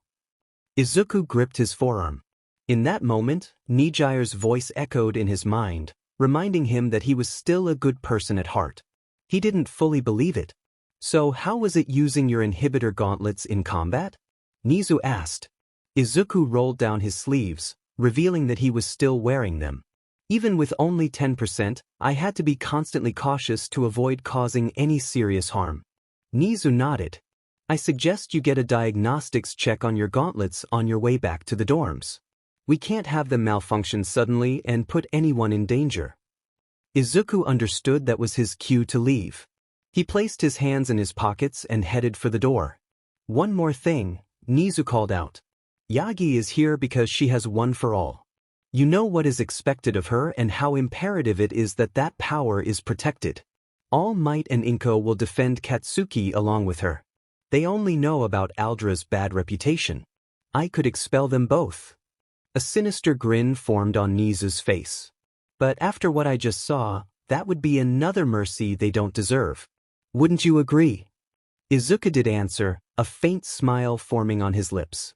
He once thought the principal wouldn't be able to see eye to eye with him. Support studio. Izuku stood outside the doors of the first support course classroom he came upon.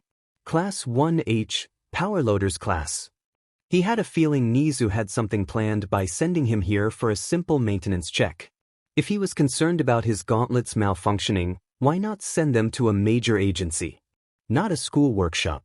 And for such a serious concern, he sure sounded lighthearted about it. Regardless, Izuku knocked on the door to get it over with. Boom. Izuku jumped back. An explosion from inside the studio caused a massive dent to form on the doors, nearly knocking them off their hinges. When they opened, plumes of smoke escaped immediately. Phew boy. That wasn't as bad as the last few.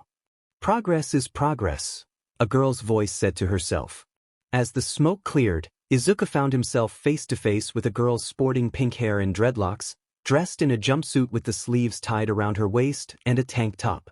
She lifted her steampunk goggles to get a better look at the perplexed boy in front of her. A wide grin spread across her face. Oh ho! First customer. Before Izuku could protest, he was pulled inside by the surprisingly strong support student. Mei Hatsum. Support course student of class 1H. How can my creations and I be of service? She certainly had a lot of energy. Izuku from the hero course. I don't need much, just a simple diagnostic check. Izuku rolled up his sleeves, revealing his sleek silver gauntlets. The pink-haired girl grabbed his wrist and examined them closely. Suddenly, her smile faded. Normally, I'd jump at the chance to tinker with a hero student's gear, but these are better off with someone else. And I know just who you need. Mei once again dragged Izuku deeper into the support studio. The sound of power tools echoed as they approached a workstation surrounded by walls. Mei took a deep breath and shouted, Melissa, you've got a visitor from the hero course. Green and black hair. As you... Something. She walked away, leaving an unamused Izuku. I literally just told her my name. More importantly, did she say Melissa? Izuku remembered that name. Well, the last time he went home, he saw it in Yagi's diary. The name of his replacement. He didn't know what to expect, He had never met another quirkless person before. Toshinori didn't count, not since he tried to distance himself from that part of his past after becoming a hero. A blonde-haired, blue-eyed teenage girl stood up from her workstation and pinched the bridge of her nose, clearly irritated. "Izumi, can this wait? I've got a lot on my mind right now," she said. "I'm not Yagi," a male voice said, gaining Melissa's full attention. She quickly turned to find not Izumi, but a taller, more muscular version of her. "Oh, sorry. I thought you were someone else. Can I help you? I was, wondering if I could get my gauntlets checked, but if now is a bad time." Melissa held up her hands to stop him. No, now is fine really. Sorry I was kind of cold. Something personal has been going on, but you're fine." Izuku thought to himself, "She was in a bad mood and tried to brush me off when she thought I was Yagi. I thought they were close." Meanwhile, Melissa was making her own observations. "His hair is the same as hers, only shorter and a lot darker. He looks way too much like her to not be related. Does Izumi have a brother? Why didn't she tell me?" Izuku rolled up his sleeves and showed Melissa his gear. Her eyes widened in surprise. "I know these," she gasped as she grasped his hand. "My dad made these. He said they were requested by All Might for one student with an ultra-powerful quirk." Melissa looked up at Izuku, who met her gaze. "Don't worry, I can help you. Do you have the key that unlocks them?" she asked. Izuku fished around inside his blazer pocket and pulled out a small red rectangular key. He removed both gauntlets and handed them to Melissa. The blonde girl removed one of the walls from her workstation and pulled up a chair for Izuku to sit beside her. She plugged the gauntlets into her custom-made laptop and ran a diagnostics program. "How long have you had them?" she asked. "Over a month," Izuku answered. "Have you had any problems before? Like not being able to use your quirk at all at times or anything?" "No, they work exactly as they're supposed to. Really well made. They've kept me from accidentally hurting someone more than once." Melissa's eyes widened, and she chuckled nervously. "Well, that's good to hear." When the diagnostics were done, there was no issue to report. Can I ask you something?" Melissa asked nervously. "It's just, you look so much like a friend of mine. Seriously, like a male version of her. That just came back from a tough situation. Are you too?" Izuku turned his head and scoffed. "I know what you're getting at. We may be related, but we are not family." Melissa was taken aback by the intensity in his voice. She noticed his bandaged hand and grew concerned. "What are they not telling me?" the American girl muttered to herself. Izuku hummed. The blonde blinked in surprise. "And nothing, just talking to myself. It's a bad habit." For a few moments, Izuku and Melissa sat in awkward silence. At least it would have been silent if Hatsum wasn't tinkering in the background. "I've had my therapy for the day," Izuku began, getting Melissa to look at him from behind her glasses. "But you have something bothering you. Do you want to talk about it?" Izuku didn't quite know why he was offering her an ear. She is his replacement, and the first thing he ever felt towards her was resentment. But he came to realize that he didn't resent her, but the Yagis for doing something so twisted. And it looked like his replacement wasn't doing as great as he imagined. Melissa's eyes widened at his generosity. She hadn't felt like she could talk about her troubles for a while. She kept telling herself Bakugo and Izumi were under a lot of pressure, which is why they were being mean. But that flimsy excuse broke down every day she used it to defend them. And Uncle Toshi and Aunt Inko either didn't pay attention to her or treated her like a defenseless baby.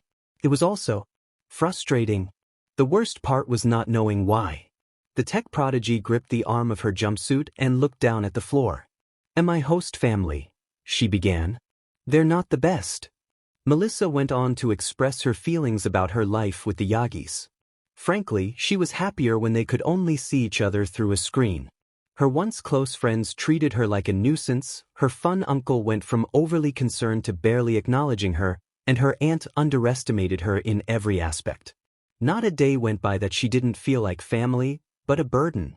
So now, to learn that she had been lied to for years, that Izumi wasn't an only child like her. By the end, the overwhelming frustration reduced Melissa to tears. This time, she had a shoulder to cry on, and a hand rubbing her back. Izuku let her cry on his shoulder while Hatsum noticed her new friend's distress and tried to comfort her. "I've been where you are," Izuku said. "It starts out wonderful having them in your life. But when you see their true colors, it's hell.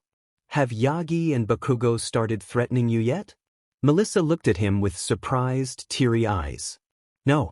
They're mean sometimes, but they're heroes in training." Izuku gave her a glare that significantly weakened whatever argument she had. He lifted his bandaged hand and lightly touched the scar running from his nose to his right cheek. The foreign girl's eyes widened as she understood the unspoken message. First, it's name-calling. Then they start avoiding you, then it's yelling at you for almost nothing. After that, it hurts even more. Melissa thought about what he said. The name-calling, Bakugo calls her tech support, knowing full well it gets on her nerves. Avoiding, he and Izumi have been distancing themselves from her more and more. Izumi doesn't even answer her calls anymore. Yelling for little things. Melissa breathed in deeply, placing her hands on her face and pushing her hair back. "Thanks for the talk, you've given me a lot to think about." "So what will you do?" Izuku asked. "I don't know. It's a lot to process."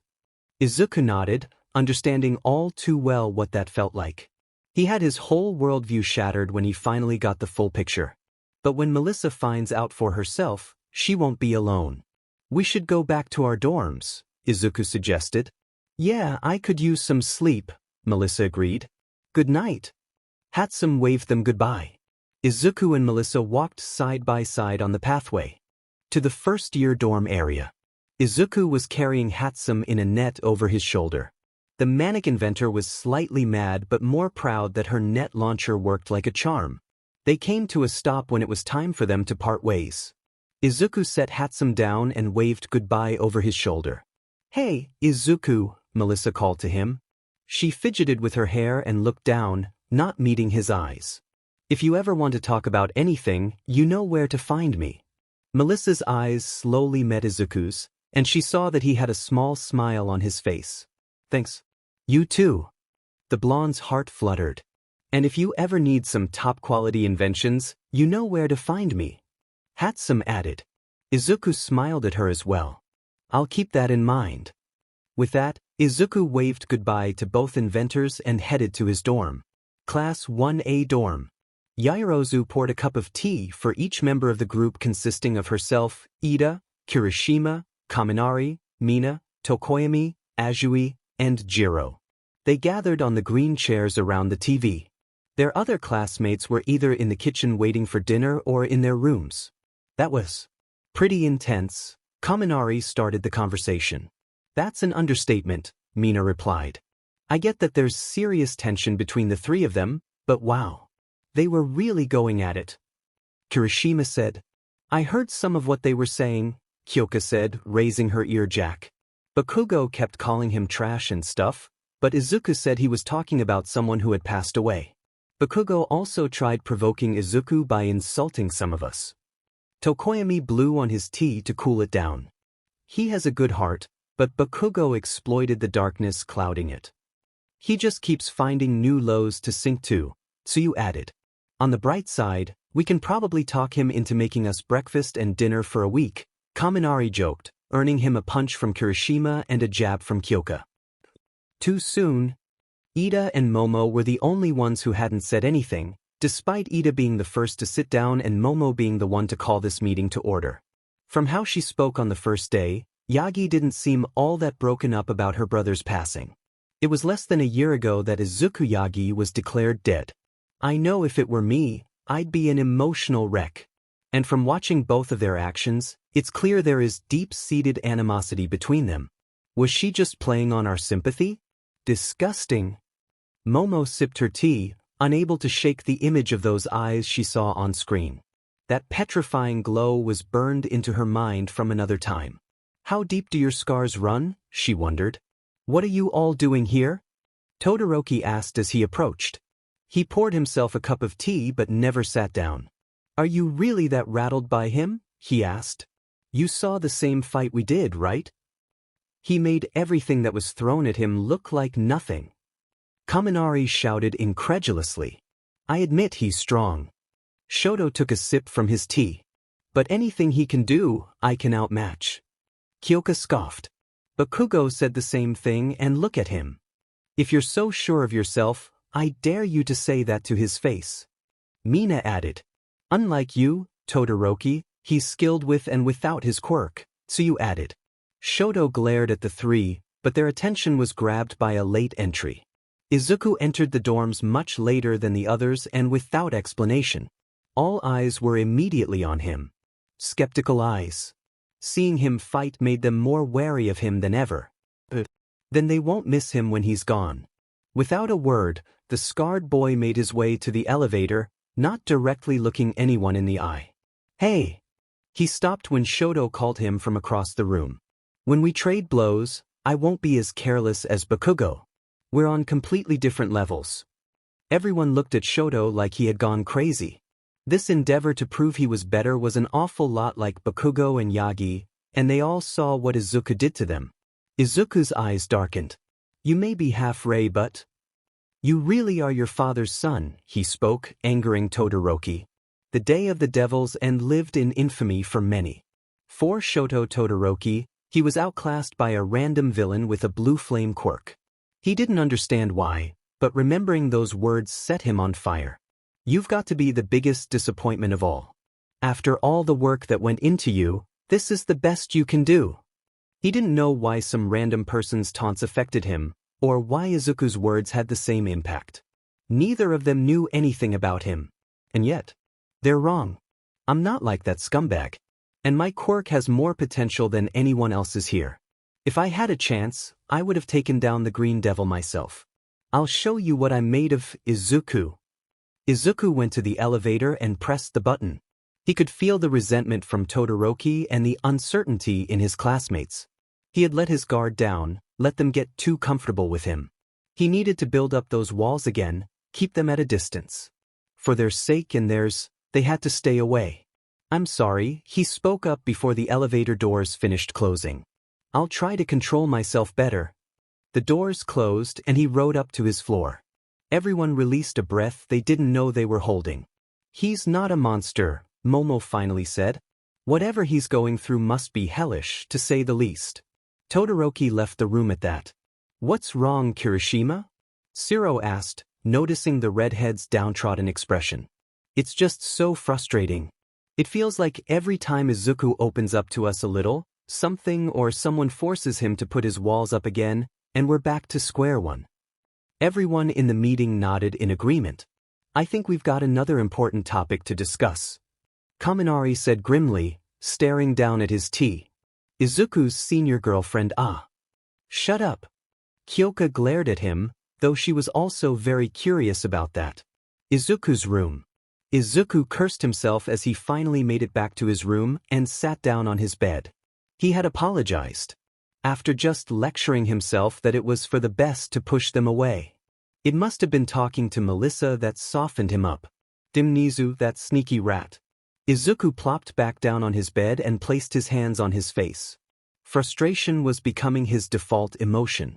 Hato is probably going to call or text me again. I need to tell her it's a bad time. Izuku fished for his phone out of his pocket and was about to message Hato when he found a message already waiting for him. Confused but not unwilling, Izuku did as the text said. He went to his door and opened it, finding an empty hallway. He shrugged and closed the door again. I will never understand what goes on in Hato's head, he thought as he turned around. And realized the brunette was standing on his balcony with her face pressed against the glass. Izuku was completely caught by surprise. He was so lost in his own thoughts that he hadn't noticed her the first time. He quickly went to unlock the sliding glass door and let her in. What are you doing on my balcony? And how long have you been here? Izuku asked as he let Hato into his room. Judging by the foldable camp chair, he assumed it had been a while. About an hour, Nijire confirmed, making Izuku shake his head. You shouldn't be here. It's fine really. I told my friends I had to go see the first year I talked to earlier today. And that I'd be back when we were done talking. Considering how long ago that was, she had some explaining to do when she got back. Anyway, did you know your class is famous? I heard that 3 of you were sent to the infirmary, 2 with serious injuries. It looks like you only got hurt in one place. Who are you fighting? Did you get angry? Did you hurt someone? Izuku didn't look back at her and just stared at the floor. Oh, your sister, huh? Izuku nodded. And your bully friend? He nodded again. Had Nijire. Izuku began but corrected himself. I appreciate you coming to check on me, but you should go back to your classmates. Nijire could see Izuku was having a rough day. Those days seemed to be more frequent, and she hated it. The brunette gave him a hug, and she noticed that he took longer than usual to return it. With that, Hato flew off from the balcony. Suddenly, something hit her. Oh yeah, that's right. Some guys mentioned one of the first years had a pretty girlfriend. I wonder if Izuku knows? I'll ask him about it later. Rei's hospital room. Rei Todoroki sat on the edge of her bed with a mix of sadness and something akin to anger. She was reading a letter from Izuku. Dear Mom, I hope you're well. I've been at UA for a few days now. I have nice classmates, a few of whom I've met before. Azui and Kirishima are the closest to me, but I can't help but keep them and everyone else at arm's length. It's especially difficult to open up because my insufferable sister and her blonde friend are my classmates. It's taking everything I have to not lose my temper with them, and they go out of their way to get under my skin. Yet Toshinori still sides with them. Also, I met your son, Shoto. We didn't get off on the right foot. I know he hasn't had it easy either, but in all honesty, the only resemblance he has to you is his ice. Hope you're faring well. Izuku. Shoto. Rei gripped the letter in her hand, grief filling her heart. She was afraid of this. As far as Rei knew, Shoto hadn't received the same support Izuku had when he was at his lowest. She could only hope her sons could learn to get along, but she would step in if necessary. With her time at the hospital rapidly approaching its end, Rei resolved to be the mother her kids needed, no more crossing her fingers and silently hoping it would all work out without doing what she could. And it starts today with him. Knock-knock. Rei's nurse opened the door a crack and poked her head through. Rei, your visitor is here, she said with unmistakable worry in her voice. Rei took a deep breath and stood up. Her eyes burned with determination. She was ready. Bring him in, she said. The nurse left, and a moment later, a large, crimson-haired man took her place. His imposing figure made Rei feel smaller, among other things. Before her was the man who had haunted her life, pushed her past her breaking point, her husband, the now #1 hero Endeavor. Enji Todoroki. But instead of the horrible glare she was terrified of, his eyes held emotions she had never seen in all the years they had been married. Remorse. Regret. Shame. Maybe a bit of apprehension? Rei, hello, he greeted his wife with obvious tension. Enji, Rei greeted back. Endeavor didn't know what to think when he was contacted by the hospital. He almost spit out his coffee when he was told that Rei wanted to speak with him in person. Years ago, she had been too afraid of him to even speak, and now, after everything he had done, she requested his audience? He didn't know for certain what was going on in the woman's head, but he had an idea. How have you been? He asked. Improving, reflecting. Preparing to move forward, Rei said. How are the children? Enji visibly bristled at that question. Natsuo and Fuyumi are well. Shoto. He hasn't said much about his school life, just that some of the students get on his nerves. Rei was already aware of that. It was time to get to business. About why I asked you to come here. She walked to her desk, where next to the flowers her husband sent her and a bright green fern, were brochures for apartments for rent in Mizudafu. I talked to the doctors. I'll be leaving this place next week and... You want your own place? Enji guessed correctly. If you're asking me to cover it, I will. It's the least I can do. Rei was taken aback by both the calmness and generosity Endeavor was showing her. It was a complete turnaround from the rage-filled man she had known before. It gave her the strength to push through for the last thing. There's one more thing, she said softly, almost too quietly for the flame hero to hear. Rei reached into the drawer of her desk and pulled out a document that confirmed Enji's suspicions. Divorce papers. Rei did her best to keep herself grounded, standing firm in her choice. For once, she was getting what she wanted from Enji, not the other way around. The entire purpose of our union was so you could have your dream child. You have what you wanted out of marrying me. I love our children, but being your wife was a nightmare. I know you're changing, trying to make up for that, and you're not the only one to blame for our family being the way it is. I don't want to be out of Fuyumi's, Natsuo's, or Shoto's lives. I still want to be their mother. But I don't have to be your wife to do that. Enji listened to every word Rei said, her voice filled with more determination than he had ever heard. He couldn't help but wonder if this was really his wife he was talking to, but as he looked at the divorce papers in his hands, the answer became clear. Not anymore. Endeavor had indeed achieved what he wanted when he married. Rei and their married life had been tumultuous, mostly for her. But now it was over. Once she had her own place, their children could visit, and maybe even discuss moving in with her. He was certain at least two of them would love that. Now they could both have what they wanted. So why did it feel like someone had just punched him in the heart? For once, Enji put Rei's wants, needs, and emotions above his own. He agreed and still stood firm in his stance of supporting her financially. He had more money than he knew what to do with anyway. He faced Rei one more time and held out his hand in a non-threatening manner. I wish you all the best, Ms. Himura. Rei's heart skipped a beat when she heard him use her maiden name. She hadn't heard him call her that since before they were married, and she couldn't describe how refreshing and liberating it felt. Thank you. You as well, Mr. Todoroki, she said as she shook Endeavor's hand. The crimson-haired man turned to leave Rei's room. As his hand reached the door handle, he paused before sliding it open. I want you to know. I'm sorry for everything. With that, the flame hero left Rei's hospital room. Once Endeavor left, Rei released a breath she didn't know she was holding. Her heart was pounding. She clutched her chest and willed it to calm down before the excitement of her newfound freedom overwhelmed her. Himura. Enji's words echoed in her head. She did it. She really did it. After all the suffering and praying, she was free. Enji Todoroki was no longer her husband. She could have a happy life with her kids. She was free at last. Suddenly, Rei's nurse entered the room to check on her.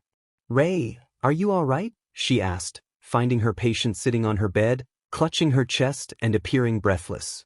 Rei gave a weak smile. Better than all right. Now if you'll excuse me. Rei collapsed onto her bed, falling unconscious from the incredibly taxing ordeal she had just gone through. Heights Alliance, early morning. Alway. Nijire yawned as she kicked off the covers of her bed. She sluggishly climbed out of bed, rubbing the tiredness from her eyes.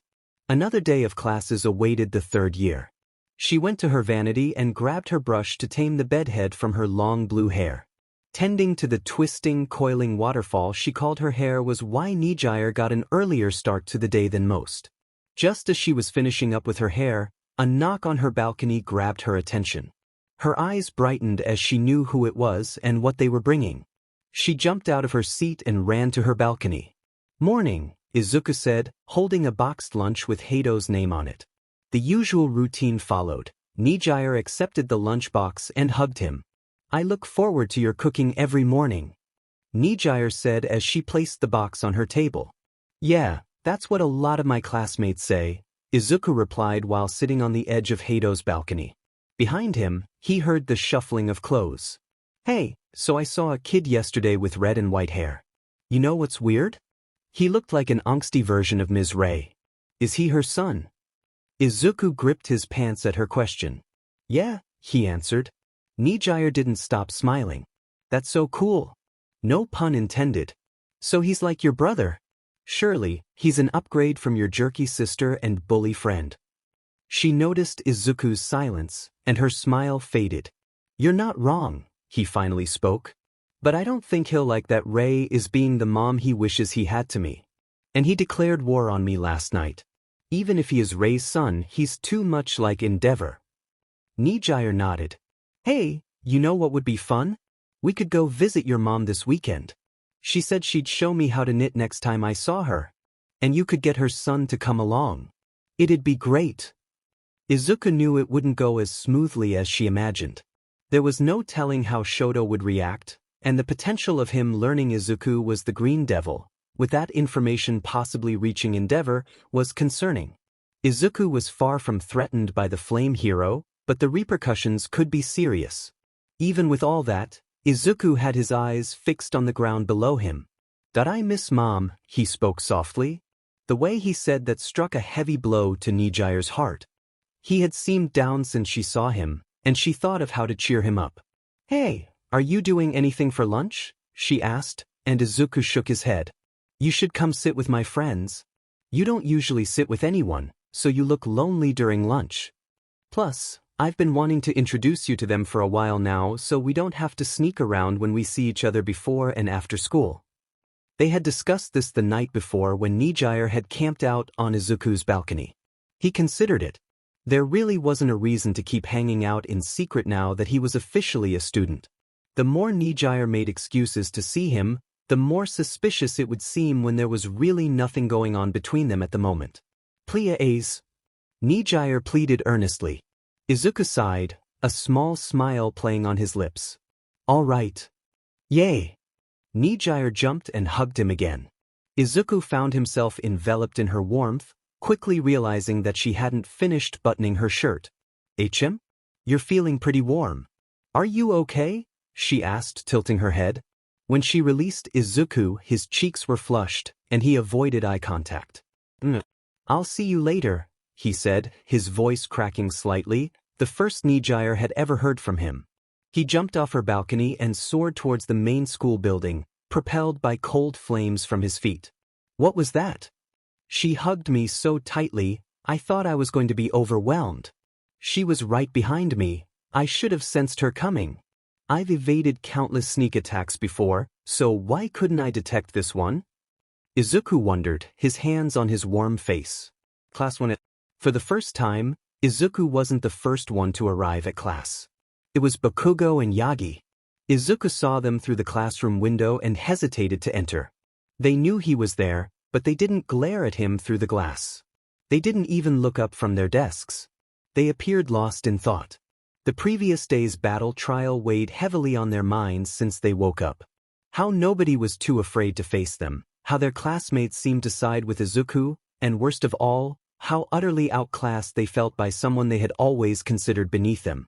Their world had been turned upside down these past few. Not a single word of praise, no fear or admiration from their classmates, and they all flocked to Deku. It was practically the opposite of Aldera. At least they're finally quiet, Izuku thought. He felt the warmth of his more pleasant classmates approaching. Despite the smiles on their faces directed at him, likely because of the breakfast he had left for them, he went straight into the classroom. The class was already quiet by the time Aizawa arrived, which didn't surprise him. The three problem students were glaring down at their desks, their entire demeanor making it clear they'd rather be left alone. Sadly, Aizawa wasn't getting paid to let them be. He had something that needed to be addressed, yesterday's class. "Izuku," the underground pro spoke, and the boy barely looked up. "I reviewed your battle trial footage. I heard and saw everything." Everyone listened with a lump in their throats, worried about how their teacher would address his intensity towards the end. Silently, Izumi and Katsuki perked up. "You have exceptional control of your quirk. Now you need to work on emotional control. Understand?" Aizawa finished, and Izuku nodded. "Yes, sir," he replied, his voice barely above a whisper. "What was that? He almost took us out and barely gets a scolding?" Katsuki yelled in his head. Izumi just gripped her arm tightly. Aizawa resumed with the main topic of the day, something that would determine the future of their class. Everyone tensed as they waited for his second dramatic pause of the day to end. "You need to elect a class president." A collective sigh of relief left the class. Not 2 seconds later, several voices erupted, volunteering for the position. Unfortunately, this got Bakugo and Yagi out of their slump. A chance to be on top of the class? As if egocentric narcissists would pass that up. Izuku was the only one in class who didn't raise his hand. He had absolutely no interest in leading the class, and after seeing how intense he could be, he was fairly sure no one wanted him to. Things only became civil when Ida suggested voting. Do it however you want, just don't interrupt me, Aizawa said while zipping up his yellow sleeping bag. Results. Todoroki 0. Hagakure 0. Kuraraka 0. Ashido 0. Sato 0. Kaminari 0. Takumi 0. Kurishima 0. 0. Dita 0. Kodata 0. Shoujo. Ryumata 0. Planetito 32. Kagyo 3. Yaoyorozu 3. Izuku 7. Izuku was gaping in disbelief as he checked, double-checked, and triple-checked the results. He found himself standing in front of the class with Yaoyorozu and Azui by his sides. What in the world? Unbeknownst to him, Jiro, Kirishima, and Hagakure were inwardly celebrating. You've got to be kidding me. Izumi groaned. For once, Izuku thought the same. Aizawa woke up from his sleeping bag to say, looks like Izuku is now class president, with Azui and Yaoyorozu tied for the vice president position. Katsuki rose from his desk, seething at the fact that Deku had surpassed him by such a wide margin. As he began his tirade, Izuku had his own opinion. Who would vote for someone like me? The two immediately looked at each other and glared. Oh great! Now I'm agreeing with this guy. Look what you made me do, they yelled. Aizawa rubbed his eyes, already wanting to go back to sleep. You three, he looked at the presidential trio. Discuss during lunch who gets to be second in command. I, like the majority of your classmates, trust you to be logical about this. Yes, sir, Momo bowed her head. Ribbit, Azui croaked and did the same. Izuku looked like he just realized something. Wait a minute. Did my cooking have any influence on your votes? When he asked that, Ashido whistled and looked to the side. Sato was looking down at his desk and tapping his fingers rhythmically on it. Kaminari chuckled nervously along with Uraraka. Izuku sighed into his palm. Apparently, his culinary skills had earned him enough votes to win. You gluttons! He bribed the others. Disqualify him! Izumi exclaimed. Even if that did void 4 of his votes, that's a 3-way tie, so the 3 of them would still have their discussion at lunch, Aizawa pointed out. As Momo, Tsuyu, and Izuku walked back to their seats, the scarred student was still stuck on something. 3 people genuinely trusted him to be a leader. And judging by the smiles Kirishima, Jiro, and Hagakure, who waved, were sending him, he knew who they were. But, okay you guys. Who voted for who? Katsuki slammed his palms on the table and yelled. Can you not make a scene for one day? Kaminari grumbled. My vote was for Yaoyorozu, Ida said. She is calm, rational, and confident in herself, and has already shown traits that make her a worthy leader. Just last night, in fact, she called a discussion in the living room which I didn't ask for a detailed report, for eyes. Bakugo snapped. You didn't ask for anything, just yelled demands like a brute, Todoroki replied, calmly consuming his soba. Bakugo glared at the heterochromatic teen, who remained unfazed. And before you ask, I voted for Yaoyorozu as well. Mine went to Azui, Tokoyami said. The real question is, did you really think anyone was going to vote for you? Shiro remarked. I can't believe this. Izumi grumbled to herself. I can, Jiro piped up while twirling her long earlobe. Even if your egotistical boy toy did vote for you, you'd still be miles behind Izuku. Izumi bared her teeth at the purplet, who glared back. Meanwhile, Tsuyu and Yaoyorozu had gotten their lunch trays. This shouldn't take long, Momo started. He already seems disinterested in the position, so it'll just be deciding between us. Tsuyu placed a finger on her chin. I think there's something more we can discuss while we have the time alone with him. Agreed. Mina suddenly shouted, startling both girls. We gotta tackle this head-on. Momo sighed. How do you even approach a subject like that? He may not care about hiding who he is anymore, but that doesn't make it easy. Achiko approached. Cross that bridge when you get to it. Also, while you have him, could you, maybe, ask about his girlfriend? Achiko mumbled the last part. Mina nodded. That's a priority too. The frog and the heiress were admittedly curious about that as well. Nijire Hato, a third-year student who was apparently close to Izuku. He hugged her back. That speaks volumes considering how cold and distant he usually is. Hey, ready? Izuku came up and asked Momo and Tsu. He was busy finding a private place for the three of them to talk, and apparently he found one. Yes, let's go, Momo said. The three of them walked off. I found an unused classroom. It should work, Izuku said. Why not our classroom? It should be empty too, Tsu chimed in. Aizawa's sleeping there. Just as they were about to exit the cafeteria, Izuku stopped dead in his tracks. Momo and Tsu wondered why, especially when he stepped 3 feet away from them, saying it was a safe distance for them. Something is about to crash right into me, Izuku said ominously. Come again? Momo asked. Gotcha, a high voice called out. Izuku almost stumbled forward as something crashed into him from behind and held him tightly. There it is, Izuku sighed.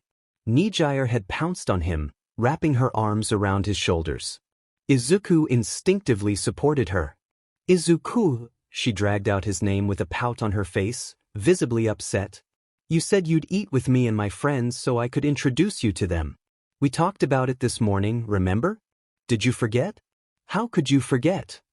The Blueonette seemed unaware of the audience right in front of them. They talked this morning? Wait, does he visit her every morning? Momo wondered. Introducing him to her friends? Eating together? That sounds like introducing your boyfriend. Tsuyu thought. While Momo and Tsuyu watched this interaction with wide eyes, Izuku continued his conversation with Hado. I texted you and said something came up. Didn't you see it? Nijire jumped off of Izuku and reached into her skirt pocket for her phone.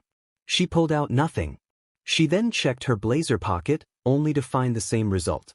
You don't have it on you, Izuku deduced. I must have left it back in my classroom. I was just excited. So what's going on? Izuku rubbed the back of his head. I was voted to be class president. You were? Nijire exclaimed, grabbing his hands. That's awesome. How many votes did you get? Who's your vice president? Who voted for you? Was it your redhead friend you told me about? Was it Todoroki? Is he warming up to you yet? I got 7 votes. Yes, 1 came from Kirishima, and I doubt Todoroki will ever warm up to me. As for my vice, it was a tie between these two. Nijire looked at Momo and Tsu. Oh hey, you're Izuku's classmates. Yaoyorozu and Azui, right? I'm Nijire Hado, a 3rd year. So you guys are tied? How are you going to break the tie? Coin flip? Rock, paper, scissors? Azui and Yaoyorozu quickly became aware of the 3rd year's large lung capacity. We were just going to discuss that, Momo said. So, Izuku's talked to you about us? Tsuyu asked, making Momo's eyes snap straight to her. Hado nodded enthusiastically. Not a lot in person, but we text each other every night. He said nice things about all of you. Except Bakugo and his sister, but that's fair. Izuku glared at Nijire for being so open. They text each other every night? Tsu and Momo both screamed in their heads. Nijire, we gotta go, Izuku said, making the Blueonette groan. It won't take that long. I'll probably be back before lunch ends. Nijire sighed. Fine, but if not, you meet me in my room after school. We'll do it there. Izuku accepted, and Nijire hugged him. As usual, Izuku hugged back. Meanwhile, Momo and Tsuyu had one question answered. He's taken, they both thought. Back in the cafeteria, Jiro had her ear extended in the direction of the exit. What are they saying? Can you hear? Uraraka asked. The unreadable expression Kyoka held did not put anyone at ease. Holy cow, she mumbled. In her room? Have they been close before? How long have they? Kyoka was pulled out of her thoughts by Mina shaking her shoulder. Give us the details, girl. What did they say? He's taken. After saying that, Jiro refused to say another word. The air was fairly thick in the unused classroom Izuku, Momo, and Tsuyu were using for their meeting. The 2 girls weren't eating much, but Izuku had no problem enjoying his homemade lunch. When he was more than halfway done, that was when words were exchanged. I quit, Izuku said plainly. Tsu and Momo weren't all that surprised, but his nonchalance did catch them off guard. Look, it's not that I don't care some of our classmates want me in charge, but I'm not interested in being class president. We gathered, Yaoyorozu said.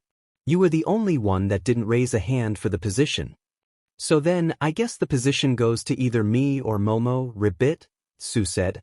I already voted for Azui, Izuku said casually. The frog girl's eyes widened, and her heart raced. If I could vote twice, I'd have picked you too, Yaoyorozu. Momo was taken aback. Honestly, you're both the most rational of our classmates, at least in my opinion. Ida is dedicated and disciplined, but he can be intense and loud. A leader needs to stay calm. Todoroki can be a bit self-centered. As for me, I think it's pretty clear. Momo looked down. Yes, it is. Ribbit. Tsuyu let out a soft croak. It's completely understandable for you to prioritize your relationships, especially the one you have with Hato. Since you don't often have time together, being in different grades, you shouldn't let the role of class president take away from that. Izuku looked at her, confusion evident on his face. What? Tsuyu tilted her head. Isn't that why you don't want to be class president? Because you're dating Hato? Izuku's confusion deepened. What? You think we're Nijire and I aren't dating? Momo and Tsuyu's eyes widened. You're not? They both exclaimed. No. What on earth gave you that idea? The girls stared at him as if he had lost his mind. You cook for her, visit her in the mornings, and text her at night, Tsuyu pointed out. You carried her on your back, made plans to have lunch together, and you said you'd go to her room later. She even held your hands and hugged you. Momo added. Izuku scoffed. She and I are just friends, and you clearly don't know her. Nijire Hato is one of the strongest students in this school. Trust me, I've sparred with her. She has a bright future as a pro and the admiration of nearly everyone here. And you think she'd date me, of all people? Here's why I'm not fit to be class president. I only know how to take care of myself. A leader needs to consider everyone, and that's something I lack. Plus, you've seen me in combat. Hit the right button, and I explode worse than Bakugo. That's why I can't lead Class 1A. The room fell silent after Izuku's outburst. Tsuyu and Momo were at a loss for words, but they could tell. His reasoning, while logical, was concerning. His reluctance to be class president was understandable, but his views on dating were troubling. It was as if he believed he wasn't worthy of it, despite having caught the interest of nearly every girl in their class, except for Yagi. The door to the classroom slid open, breaking the tense atmosphere. Lady Nagant stood in the doorway with a serious expression. Am I interrupting? She asked. Izuku was the first to respond. I've said all I needed to. What is it? Follow me, she said ominously. Izuku stood up and grabbed his belongings. He glanced back at Momo and Tsuyu before leaving. Whichever one of you decides to take charge, know that I trust you both. And Yaoyorozu? Momo stiffened slightly. Yes. Sorry for snapping at you. I know you were just trying to help. With that, Izuku closed the door and left. Momo took a moment to reflect on what he meant, and then the realization hit her like a ton of bricks.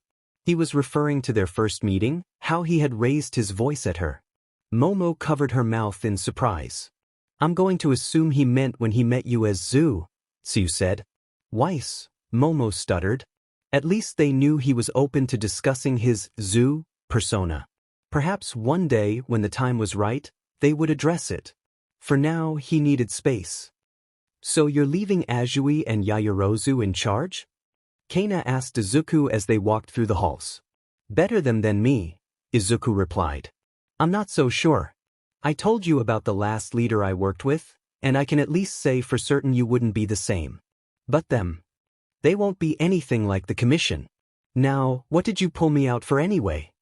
Suddenly, Nagant fell silent, her eyes darkening as they avoided Izuku's gaze. We're going to Nizu for something quick. Izuku felt a bad feeling creeping in.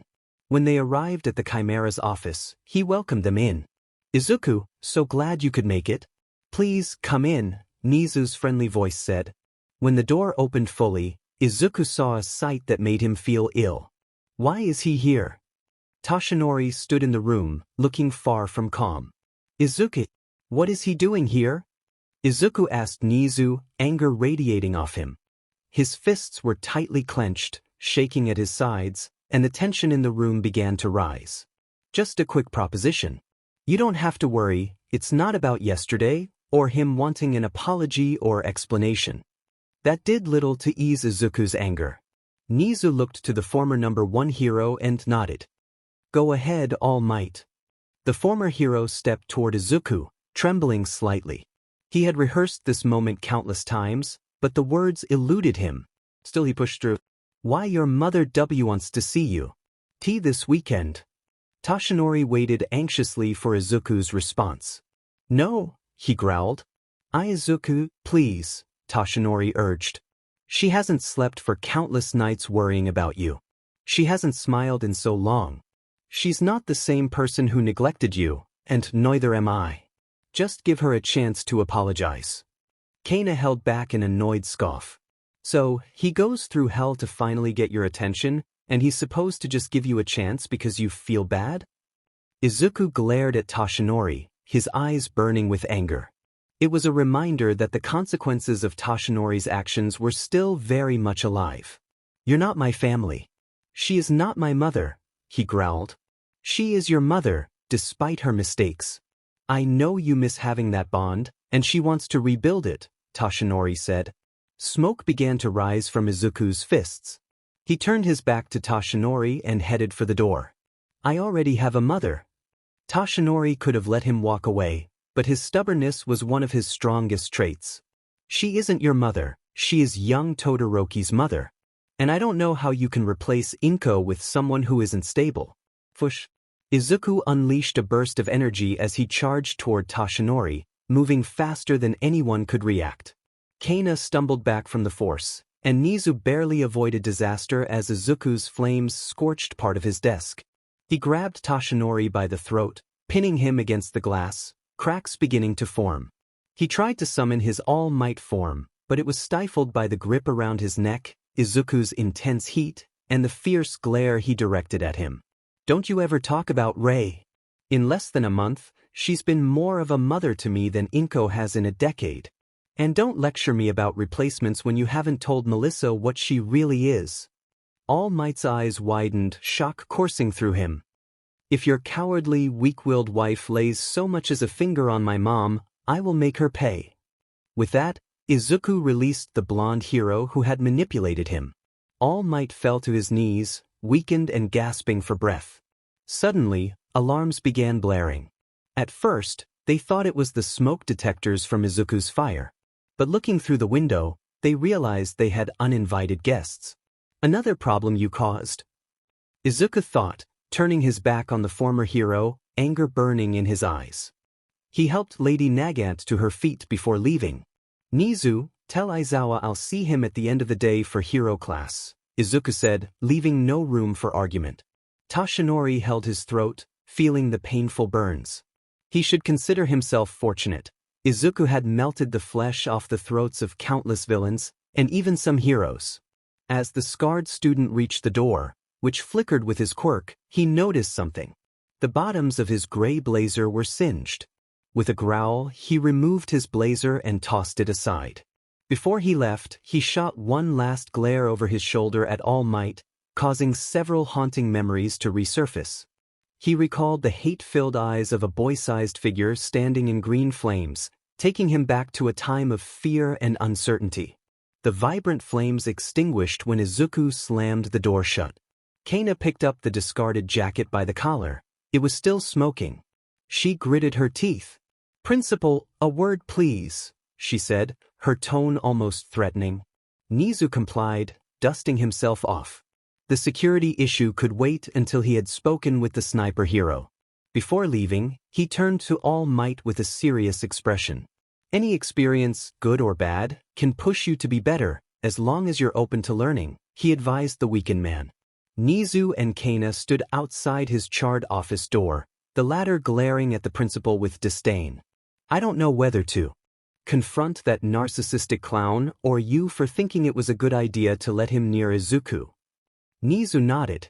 This was a necessary step for All Might to realize where he went wrong and genuinely begin the long road to atonement. Kana pinched the bridge of her nose. It looks to me like that lumbering oaf won't learn anything until it's too late. But tell me this, are you really doing this so he can see where he messed up, or is it so you can watch Izuku confront him himself? Inquisitive purple eyes stared deeply into black ones. The air was thick around them, Kana unwavering in her pursuit of an answer. Nizu placed his hands behind his back and sighed. Ms. Tsutsumi, may I be frank with you? He asked, and Nagant wouldn't have it any other way. It's because I don't believe Izuku has much time here. Think about it. Not long ago, he believed that the only value his life had was to end the incarnation of evil. As a former hero aspirant, the longing for justice still exists within him. After being mistreated and discarded by his family, he believes he is expendable. Not to mention how extraordinary he is. Manifesting a quirk at 13 years old, developing it at an unprecedented rate, defeating our greatest heroes. The course of his life is ultimately unpredictable. One day, his identity and actions will be revealed to the public. The truth always comes to light. Perhaps he will be hunted as he was before. Perhaps he will succeed in his goal of defeating all for one, no matter the cost. I'm not usually one to gamble, but I thought he at least deserved to express his feelings to those who abandoned him. In summary, there is no way to predict his path, no safe bets on his future. But in all the uncertainty, Izuku doesn't deserve to carry unspoken pain and agony. Not again.